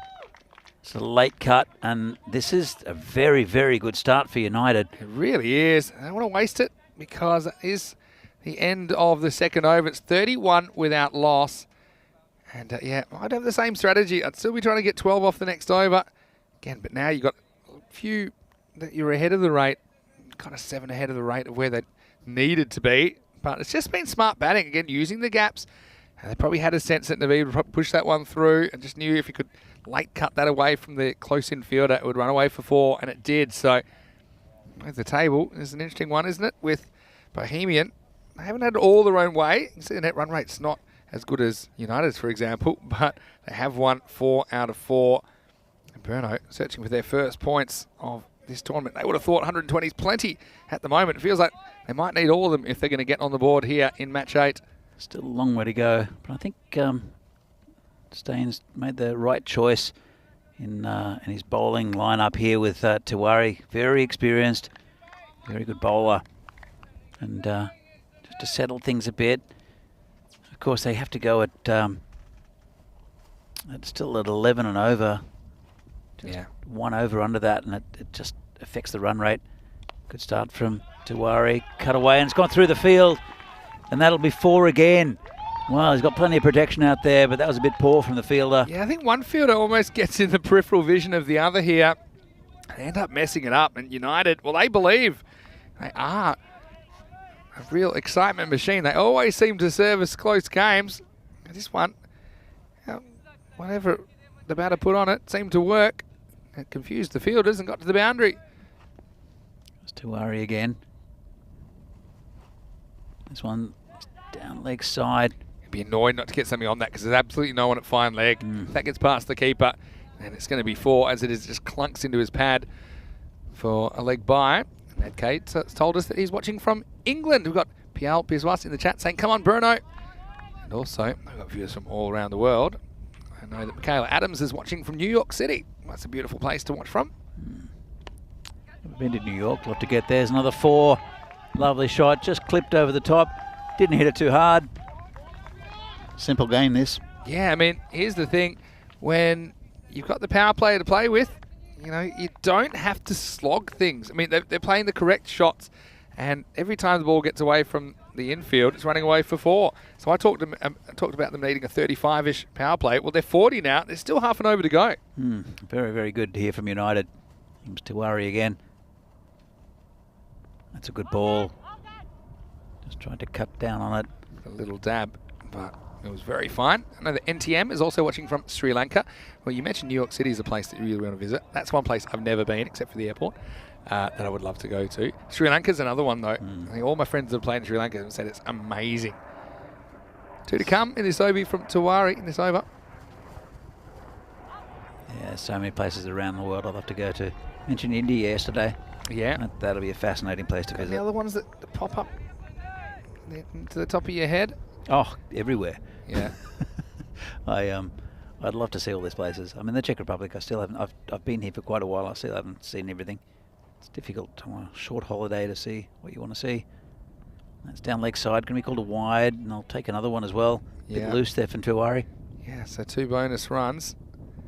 Yeah, once again, even the batter gets some bat on that and leg glances it. There's nobody at fine leg, so risking a boundary. Just been a little bit wayward, Tiwari. Uncharacteristically so. Last ball of the over coming up. Down leg side. No one back there. 4 runs. That's exactly what I said. Yes, he's missed out on this a couple of times. Miguel wasn't going to miss out on a 3rd time. He gets plenty of bat on this. It would have been a wide if he left it, but instead he cashes in the boundary. And an excellent power play for United. Well, they're up and about. It's 47 for no loss. And that run rate required, which started at 12.1 and over. Well, after that shot, it's down in the mid-10s. And they would believe, especially if this partnership can continue, that they're a realistic chance of chasing these runs down. I'm saying that this partnership is vital. There are 2 quality players in this lineup, as well as Abhimanyu Singh and Ayush Sharma. So they've got a little bit of batting, but yeah, this has been a fantastic opening partnership between these 2, and they've been in good form for this tournament. So yeah, they've hit so many boundaries already. We've seen 8 boundaries, 7 4s and a 6, and then plus a 4 byes. So if you can count that as well. So overs of 14, 17 and 16 to start this one off. And now they're going to go with a slightly different looking option. It'll be Tripurari Kanyalal. And Tree, he'll be hoping that he can put the brakes on. I still think I'd be looking for that 12 and over. 10 to 12 and over now. You've got a bit of breathing room. But yeah, you don't want to give the momentum back. But the field has gone back now. That's the thing, because we're into the 4th over. 5 outfielders in place. it's a good start. Just poke down on, get a misfield. Look for 2. They'll get 2 comfortably. Excellent running. Excellent running. You can only get that 2 if you run the first one hard.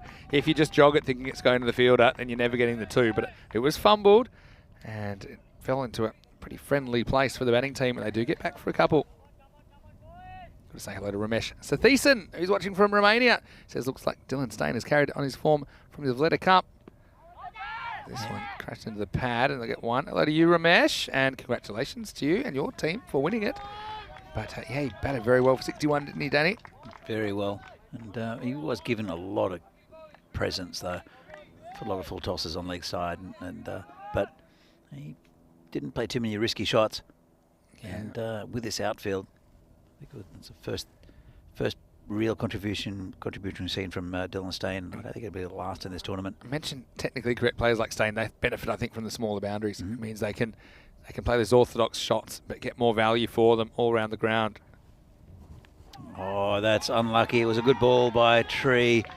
Got an edge past the keeper, and that's another 4 runs. Yeah, well, I was going to mention the 50 partnership just came up in 20 balls, and now they're working on the next 50, aren't they? And they get a little edge. You're going to need a bit of luck, I think, as well, if you're going to chase these runs down. Burno, it's a bit of hands on hips at the moment from the bowler. Tree, not too happy about it, but that's the way the cookie crumbles. And the thing is, he's that kind of bowler where I'd play him more as a medium pacer in my setup because he doesn't really toss a lot up. He pushes a lot through. A little edge flying to the boundary. It's been hit nicely. Just get to the fielder out in the deep. They'll look for two. They'll come back and they'll get it, I think. It's gone to the... That's excellent running. That's very, very good running. Well, I was going to say maybe it's a bit risky, but I think they just saw... It bounces off the foot of Tree, the bowler, and then this wouldn't have been Ahmed, just kind of labouring towards it. And so, have a look at this.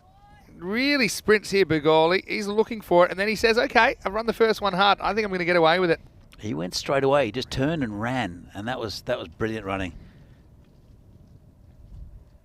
Oh, a little under edge, no run.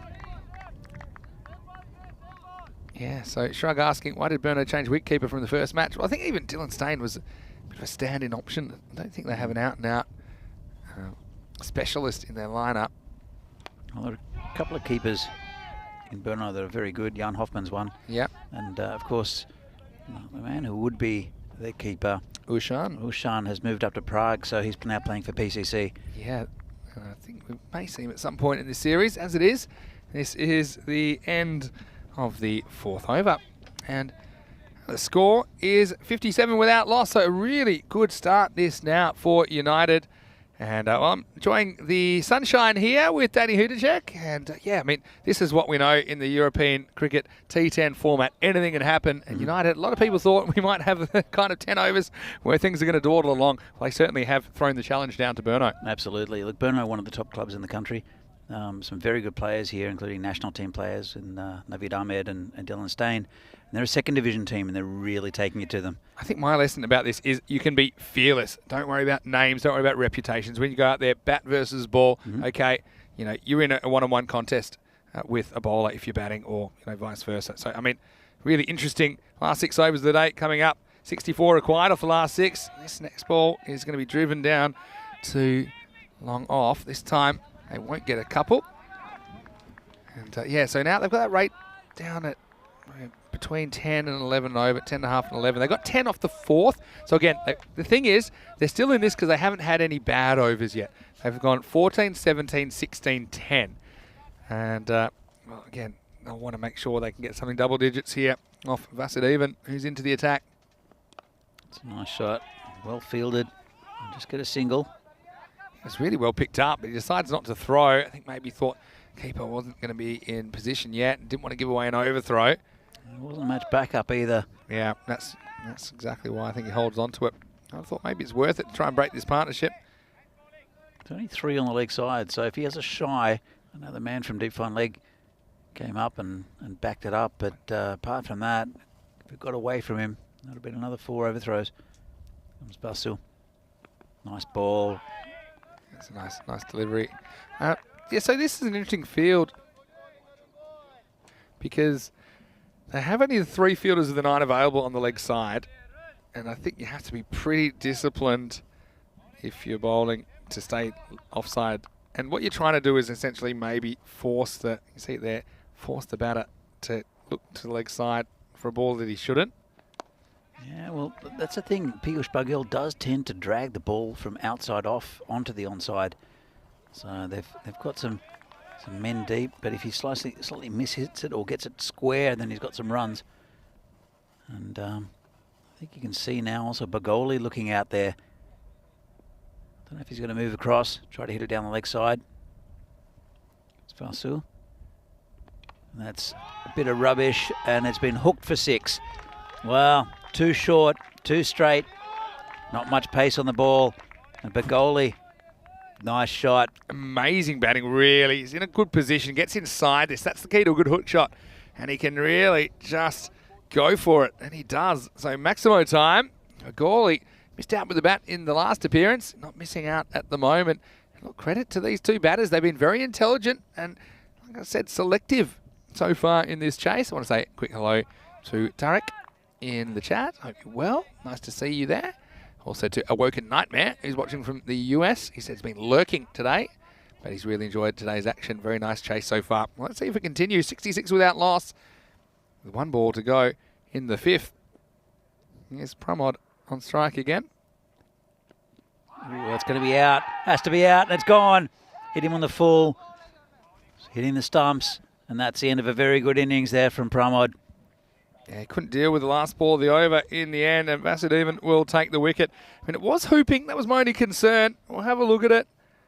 I think that's probably knocking them out. So, yeah, I mean, we'll try and wind this back for you. Yeah, I think that's back pad, isn't it? So if it's back pad, that's definitely knocking him out. And yeah, I think that's a pretty good decision. Umpires have been very good, I've got to say, in this series so far. And long may it continue, as this partnership won't. It's 66 for 1 after 5 overs, and that is the start they wanted. And you mentioned they still have a bit of batting to come. Ayush Sharma coming out at number 3. I think this is a good move. I think it's a good situation for him to come out. He likes batting in the second half of the innings, and he loves kind of the pressure of the chase. He typically makes good decisions, and yeah, he will be out in the middle, but he won't be facing up because it's a new over beginning, and it will be Tripuri Kanyalal to continue in the 6th. Yeah, it's a big wicket. You're right about Ayush Sharma, though. There's still some very good batting to come, but Ayush Sharma, as you've seen, he was the top run scorer for United last year. And he loves this kind of situation as well, doesn't he? He does, absolutely. They need 55 off 30. Just defensively played there by Piyush. This is where, okay, they're 66. You need 11 and over from here to win. So I'm looking to get to 77 this over. Again, don't want to get too defensive. Don't want to worry about the wicket too much. Well, it's going to be called a wide. Well, the thing is, though, Vinny, that the run rate really hasn't changed much from around about 11 and over. Even though they've had very good overs, they've got to do that consistently. Yeah. And they have to this point, but will that wicket change the emphasis? It's a big chase. It's been a good over so far from Tree. I feel like the wind predictor's been unusually quiet. It's normally giving us a bit of an idea. They should be close to each other, I think, if I get it right. Yeah, because I'm curious to who's ahead in this at the moment. I still think runs on the board probably hold up here more often than not. Not to say that they're not capable, and Ayush Sharma, he's an ideal man to come out. Like I said, I want to say hello to Wazza in the chat, watching from Australia. Hello to you and everyone else. If you'd like to say hi, now's a great time in the YouTube live chat, ECN European Cricket Network. Awkward customer to come start your innings too as well, I think. Tripuri Kanyalal. Yeah, he's got an unusual action. Just slides onto you. Like I say, I don't think I'd play him as a spinner. I'd play him more as a slow medium bowler. That's one way to do it. Hits it pretty well, actually. As Afridi cleans up down the ground. I was never going to get past Afridi. Hit him in the chest. Just wore it. Afridi's a bit of a man mountain, isn't he?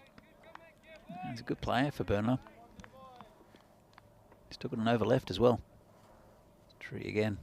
This one's tucked around the legs. That'll be 4. No, just a little bit too straight. Just pivoted on that one. Yeah, Piyush moves into the 40s with this shot. He has lost Pramod Bagoli, but he can't slow down. I talked about that kind of 2 boundaries and over to stay ahead of the game. I mean, 1 will probably keep them close to the rate, but a 2nd does kind of push them over the rate required at the moment. And it had been a quiet start to the over. Only 3 came off the first half of the over, but the 4th ball goes for 4. As you mentioned quite often, 2 4s or a 6 and a boundary will get you about 10 and over. That's a good ball. Just squeezed out. Goes to Navid Ahmed. They just get a single. So yeah, 2 4s or a 6 will get you about 10 and over. And that's what they're doing at the moment. United. Yeah. Last ball was been a pretty good over from Tree. That's no run. So it's the end of the 6th, and a bit of tension in the air at the moment. It's 74 for 1, 47 required off the last 4 overs. Tarek Sander in the chat saying, would you rather be a better bowling and fielding team or a better batting team? What do you think? I mean, I think it's hard to say, isn't it? Because they're both very important. To be honest, you don't see very many good bowling teams with the full bowling unit. There's always a weaker bowler. I'd say in this form of the game, it's difficult to say. If you've got a good batting unit, you get a lot of runs, but then you'll give away a lot of runs if you've got no bowlers. It's a difficult one. I think you need a balance. I would probably say a better batting unit, but I've seen good bowling teams win tournaments, like Bohemians in the first I was just saying Czech about Super that. Series. I'll tell you in a second as we start the 7th over. It is driven towards cover, but there's some protection there. Should just be a single, but there's a fumble, and they're going to get 2. Well, that's alert running. And Peter Singh Bagel, he must be puffing a little bit after legging it out for 6 overs. Yeah, well, I said this morning, didn't I? I said bat for show, bowl for dough. And there's also been a bit of an expression that batters win your matches, but bowlers win your tournaments.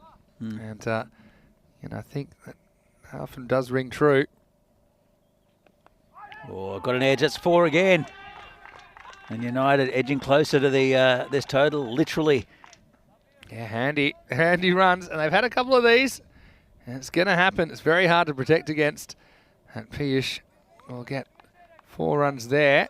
And it takes the score up to 80. And Piyush Singh Bagel is 49. He's on the verge of a very, very good half-century. He's batted very well. I seen it earlier in the tournament. Never quite got the same start as what he has here. Deserves a 50, and he'll get it. And it's just down to Afridi, and they'll look for 2. Dangerous. That's good backing up in the end. Yeah, but what a good innings that is from Piyush as he brings up his half-century off 28 balls. 8 fours and a 6 in there, and he's kept his team on track. But can they hold on? You feel like the heat's going to be turned on them at some point. And that gets a nice congratulations from Ayush Sharma. Still a lot of work to do. They've just fallen off the pace in the last 2 or 3 overs after a very strong power play. We've had 10, 9, 8. We had 7 off this over so far. The win predictor has them slightly ahead, and maybe slightly more after this wide. So that's kind of what we said. We thought it was pretty even, but maybe UCC just ahead. That's what the win predictors say. So yeah, I would say that they've only lost 1 wicket. They can throw the bat out a little bit, but they haven't needed to yet. Yeah, they've played very good cricket shots. This ground is very, very quick. 1 or 2 wickets will change everything. Tell you that much. Hit hard back at Vasudevan. Nutmegs him. And makes it all the way to the boundary, and it's going to be. I think it's okay. We'll have a look at it. And, well, we'll try and get this for you because he didn't knock it away. I think it's all right, but we'll need to have a look at the boundary stop because it was a bit of a mess, if I'm honest. You see here. Okay. I think that's okay. I think it's okay so far. Yep. That's good fielding. That's really good camera work as well to get that. So it has pulled it in just inside. So I think we'll have no problem there. It'll just be the 2, but still handy runs. That was Takes them both up to good and bad 84. fielding, I think. Good bat fielding. Yeah. From all 3 fielders. Got a touch of that ball. That's true. So you can't blame the 3rd guy. He's the one that kept it in the field of play. And this time he does it all on his own. That's Riaz Afridi. It's been a bit of an excitement machine today, hasn't he? He has been. 85 with the ball to go in this over. Are my eyes deceiving me? Afridi was bowling right arm, wasn't he? Yes. But he just threw that back in left arm. I wasn't watching him throw because I was watching the boundary stop. But if he did that, then that's another string to his bow.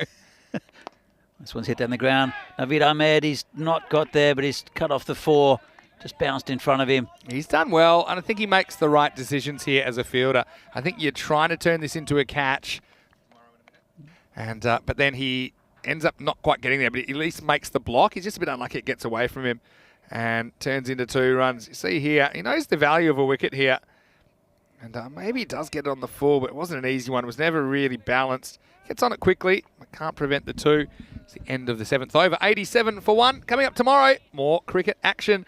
And we have Prague CC. They'll be refreshed after their day off, taking off United and then Brno.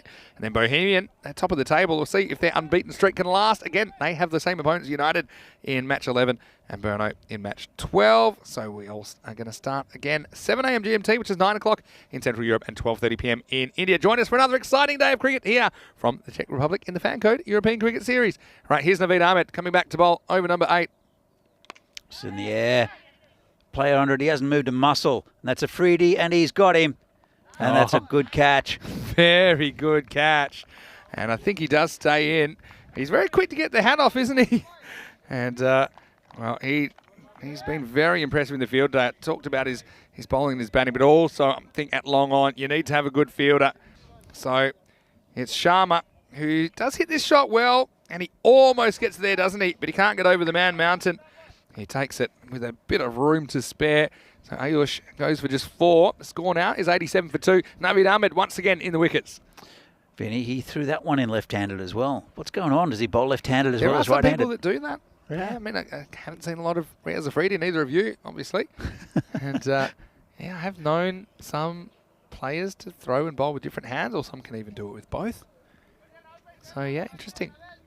I've coached kids like that as well. Yep. Some kids, naturally, they learn to bowl both hands, and they end up picking a side, and maybe it's their non-dominant side that they pick. Anyway, Naveed Ahmed will be into the new batter. It's Abhimanyu Singh, the captain. Oh, he's gone. First ball, I think. Nah, the umpire not moved. Yeah. Charge down there. Quick work from the Must have known he was going to miss it because he got back quickly. Let's have a look at this on the replay. Yeah, probably not the greatest shot first up from Abhimanyu Singh. Hindsight's 20/20. We won't probably get a good look at this yet. Just gets back, I think. He did well. There's a fielder in the way. Tree, get out of the way, Tree. Yes, he's just back though. It's a good call from the umpire. Yeah, I think Tree's not doing his team any favours by fielding right there. And still, we're up to what? 2 a ball now. So that's where we're at in the game. 34 off 17. And do still have Bugell there, who's on 52, but he's the non-strikers end at the moment. It's not too far off what they've been all game. This one just hits short. That's a good result. I think, the pressure's been ramped up on Piyush now. I think Ayush Sharma, probably more an out-and-out boundary hitter. I liked him staying there. There's a bit of insurance, but I suppose he didn't quite get the middle of the bat on that lofted-on drive earlier in this over. He's very upset with himself. Ghanshyam Kumar to come in next as well. This is in the air, and I think it's going to fall safely. I've seen the Bermuda Triangle. That's the Bermuda Square. There's about 4 fielders were hunting that, but it was right in the middle of them. But at the moment, a single is a win for Burno because 2 a ball is what's required. It's good bowling here from Naveed Ahmed. Took a bit of stick in his first over. Brought it back a bit. He had a couple of boundaries. It's Abhimanyu Singh will be facing. He's a good batsman, Abhimanyu. Maybe not the quickest of scorers. So dabs that one out to deep cover again, and just a single. Well, that's his job at the moment. I think his job, even though they need 2 a ball, is as a minimum to get 1. He doesn't want to chew up any dot balls. Now, it's a funny kind of spot for Piyush here. Last ball of the over. Does he want 1 or does he go for the big shot? Well, there's your answer. He launches and he will get 4. He picks the gap, bisects the 2 fielders, guarding the boundary in that area. And so he does get the boundary, which just keeps them on course. It's the end of 8 overs, 94 for 2. And 27 runs will be required off the last 2 overs of the day. Yeah, it's a nice shot there. Good effort for from Dylan Stain. He's trying to get there. Big late dive. But it was a very late dive. I mean, he almost came back in the new over. It started. But we will go into the 9th. Have a look at the bowling figures. Well, not too many bowlers. In fact, there's only one the whole game that's gone less than 10 and over, and that's Tripuri Kanyalal, who went for 17 off his 2 overs. Wickets to Naveed Ahmed and Arun Vasudevan in this innings. Well, here's Riaz Afridi, who's coming on. He's had a very good day so far for Burno, but he does have a lot of pace on the ball. I think if they're smart here, just be eyeing off behind the wickets with some of those deflection shots, because the ball does run away very quickly down there. Also likes to bang it in. So this is the biggest over of the match anyway. We've got Abhimanyu Singh on strike. The gully's very square as well. There's a big gap between gully and third man. Abhimanyu just needs to get off strike. If he gets a boundary, it's a bonus, but he can't swing a miss at this. Here we go, 9th over. That's a good result. Yeah, good stuff. Just the one. And Piyush, remember, he's already handled Riaz already in the innings up front. And actually hit a couple of boundaries off him as well. It's mesmerising the keeper, creating a 4 byes. This win predictor, 25 for United, 75 for Burno. So we'll see if it's right. Tarek's asking in the chat, will we commentate on an Asian Cricket League? Well, we've talked a bit about having some ECL abroad or ECS abroad series. Who knows? I'd love to. Might do that one day. There you go. Trip to India, trip to Sri Lanka. That'd be fantastic. We're open to all suggestions. Anyway, big moment in the game. Bagel on strike. Oh, good ball.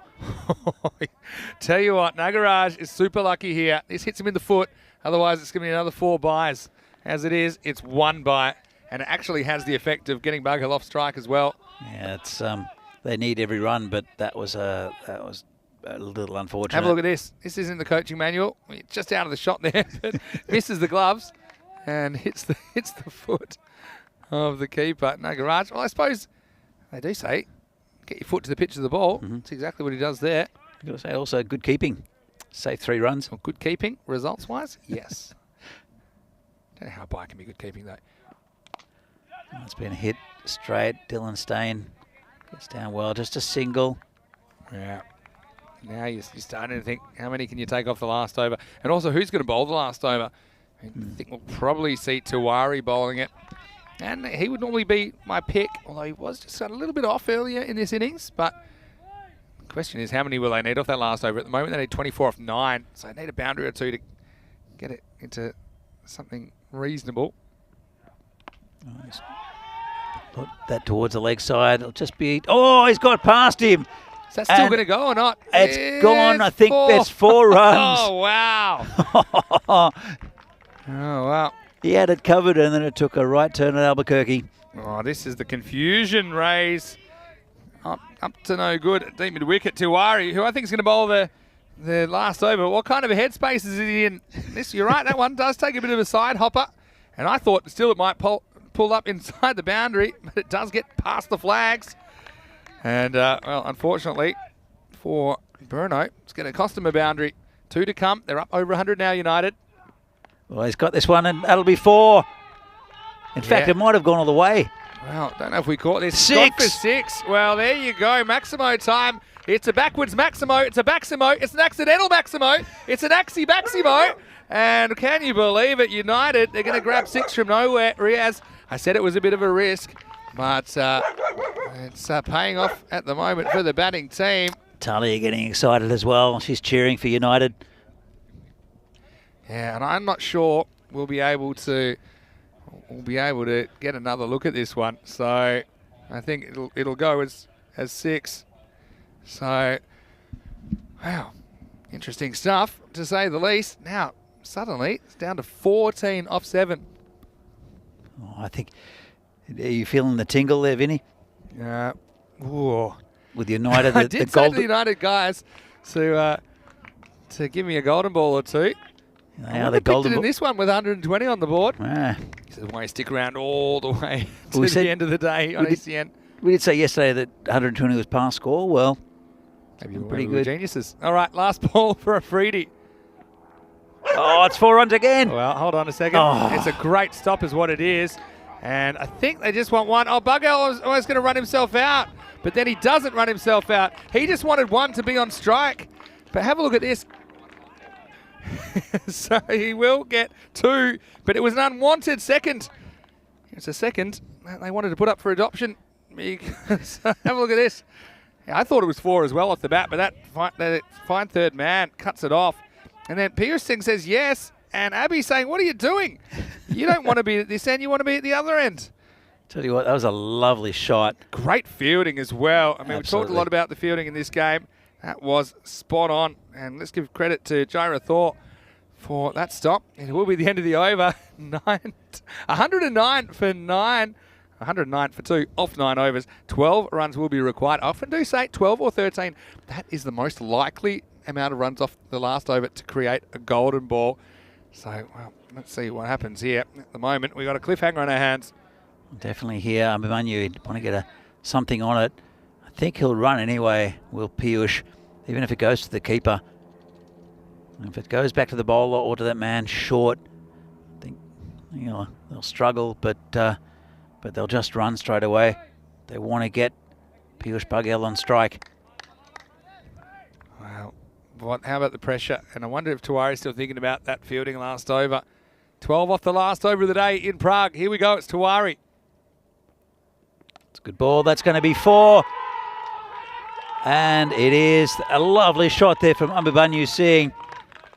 just a little bit short on leg stump, and that's 4 runs.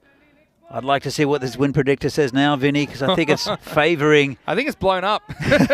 This one seems back a fair bit, but yeah, the batter was happy to go leg side, and that movement actually kind of assists him in the stroke. So United, they're the kings of the close games, aren't they?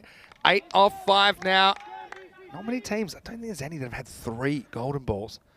Could United be the first? They want to win, though. Yeah, they went to get this one delivered.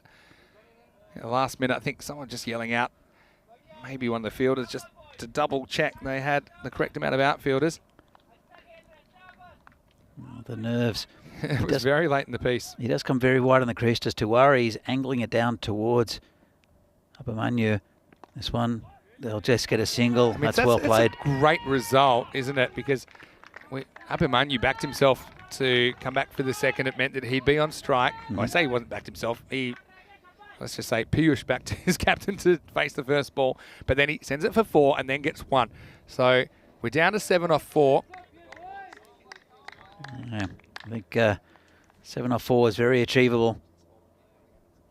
Yeah, so tension. It's been a really good chase from United. They're so close, but still so far. 7 runs for victory. Turned around the corner. Fielder does well. Just a single. Either side of him, I think, would have gone for 4. But did very, very well there, the fielder. We are getting so close, aren't we? 6 off 3. And if we do have a tied game, you know what's coming next. Golden ball. Yeah, we've had a few of them here in the Czech Republic. Here's the next ball. Oh, good bowling, right over the stumps. He went for glory, Abhimanyu, and I think he just forgot his role for a second. Yeah. He got a bit carried away with his own hype. He knows that he can win the game if he can send it out of the ground. If we do get a tied game, we'll have a golden ball. 1 extra delivery for the batting team. They'll need 2. And if they don't get 2, the fielding side will win. And it was United last year that won a very memorable one. Still 6 off 2 required, and this is a terrible ball. It's going to be a call to wide. Good stuff by the keeper to cut that off and keep it just to the 1. Yeah, United were in that golden ball last year where they essentially ran 1. The fielding team broke the stump, thought the game was over, but they were still running. And they ended up winning the game with a second run that was snuck. 5 off 2. That changes it a bit because now a boundary can tie the game. Lots of tension in the air. And I think now, if it goes to the outfield, you probably want to come back and try a 2 on. 5 for victory. Oh, it's another wide. Well, Tawari, very experienced, but he's losing it. He's just had a tough 10 minutes, Tawari, hasn't he? So we're running late because of the earlier issue. He's lucky that one stays on the pitch. I was going to say maybe the golden ball's going to make us even later, but I don't mind being late for a golden ball. Are we going to get golden ball 30? That's the question. So now we got 4 runs required in 2 balls. And now I'm not so sure I take a suicidal second because then you've got Piyush Singh to try and win the game off the last ball, or at least force a golden ball. And that's hit in the air. There's a player coming back. It's Naveed Ahmed, and he's taken it. What a catch!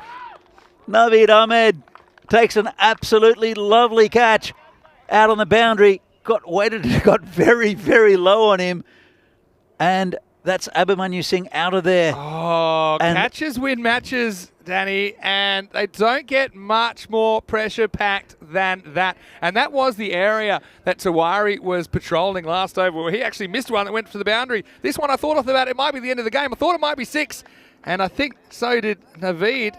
But yeah, you see, he gets the hands underneath the ball. What he does that's smart is he gets back to the boundary first and kind of knows roughly where he can take off from. Now here is the man, the Karate Kid last year. That was the golden ball hero because he hit the ball to point, and then he was, along with Pangaka, came back, Amit Pangaka, for the second run.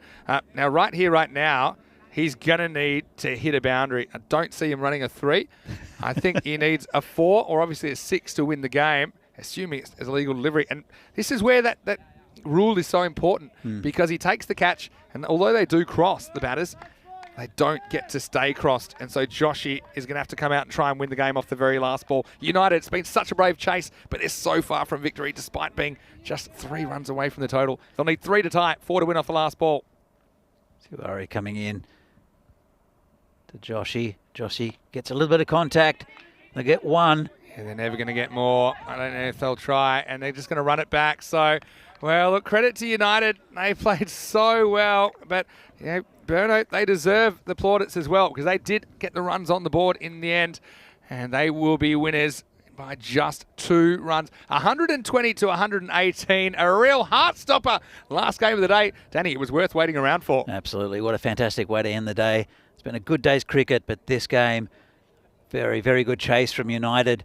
And just when you thought they were there, a fantastic catch out there from Navid Ahmed. Also took a wicket. And United, you've got a feel for them, but they'll be very, very happy with the way they performed. Just the result wasn't quite there. Brno, they came up to Prague. They just snuck a win, even though they did perform well with the bat. 120 with a big 61 from Dylan Steyn. And, I think Piyush Bagal, I think, will be close to being man of the match, almost getting them across the line. Couldn't quite get the strike in the last couple of deliveries.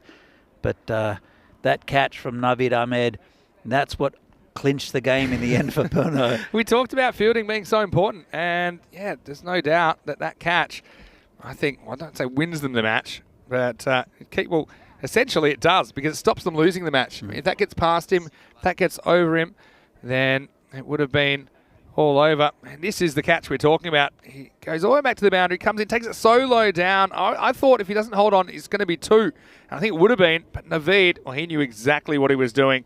Lovely soft hands, as noted by Jay Wild in the chat. Great to see you, Jay Wild. And hopefully you and everyone else can join us tomorrow for day 3, because we have matches 9 through 12. Prague CC, I'm sure they've been keen spectators today. They're taking on United first thing in the morning. And Prague CC will take on Brno in the second game. Bohemian, we'll see them in the afternoon, see if they can remain undefeated. 7 a.m. GMT, 9 o'clock in Central Europe, 12:30 p.m. in India. That'll be our start for day 3 in this FanCode European Cricket Series. It gives us a good opportunity to have a look at some of the highlights of the second innings of this match. 121, it was a lot of runs to chase, but geez, they stayed on for a long time, didn't they? And, well, I've got to say credit to United, but also, you know, let's give our dues to Brno, because essentially they set that up with a really good batting innings, particularly the batting of Dylan Steyn. I think he, between him and Piyush Bagal, I don't know who you give the man of the match to be honest, because I think Bagal was under more pressure with the bat, but we've seen a couple of pretty good individual contributions and a really close finish here in the last game of the day. Yeah, look, absolutely. And tell you what, it's that opening partnership with Bagal and Baguli that set them up. Good catch there. But United, remember they're our second division team, and Brno very well established in the country. So it would have been a famous victory for United. Not to be, unfortunately. Couldn't quite get Piyush Bagal back on strike, and that's Tiwari getting wrong-footed by the ball. And in the end, it's a good piece of fielding there. That also saved them a lot. Good work there from Ratore. It was just a really interesting chase. I mean, it shows you the value of partnerships. Also, it shows you the value of who's at the crease. I mean, I think this is the one late on that essentially, I'm going to say it does win the game for Brno. I think if he doesn't catch that, I don't think they win. And Tiwari, well, he's going to need a long lie down and maybe just a comforting massage or something like that. Put on the sounds of the forest, because he needs to relax after that. But they have held on just by 2 runs. What an exciting match that was. You can never look away from this FanCode European Cricket Series. 120 to 118, the final in match number 8.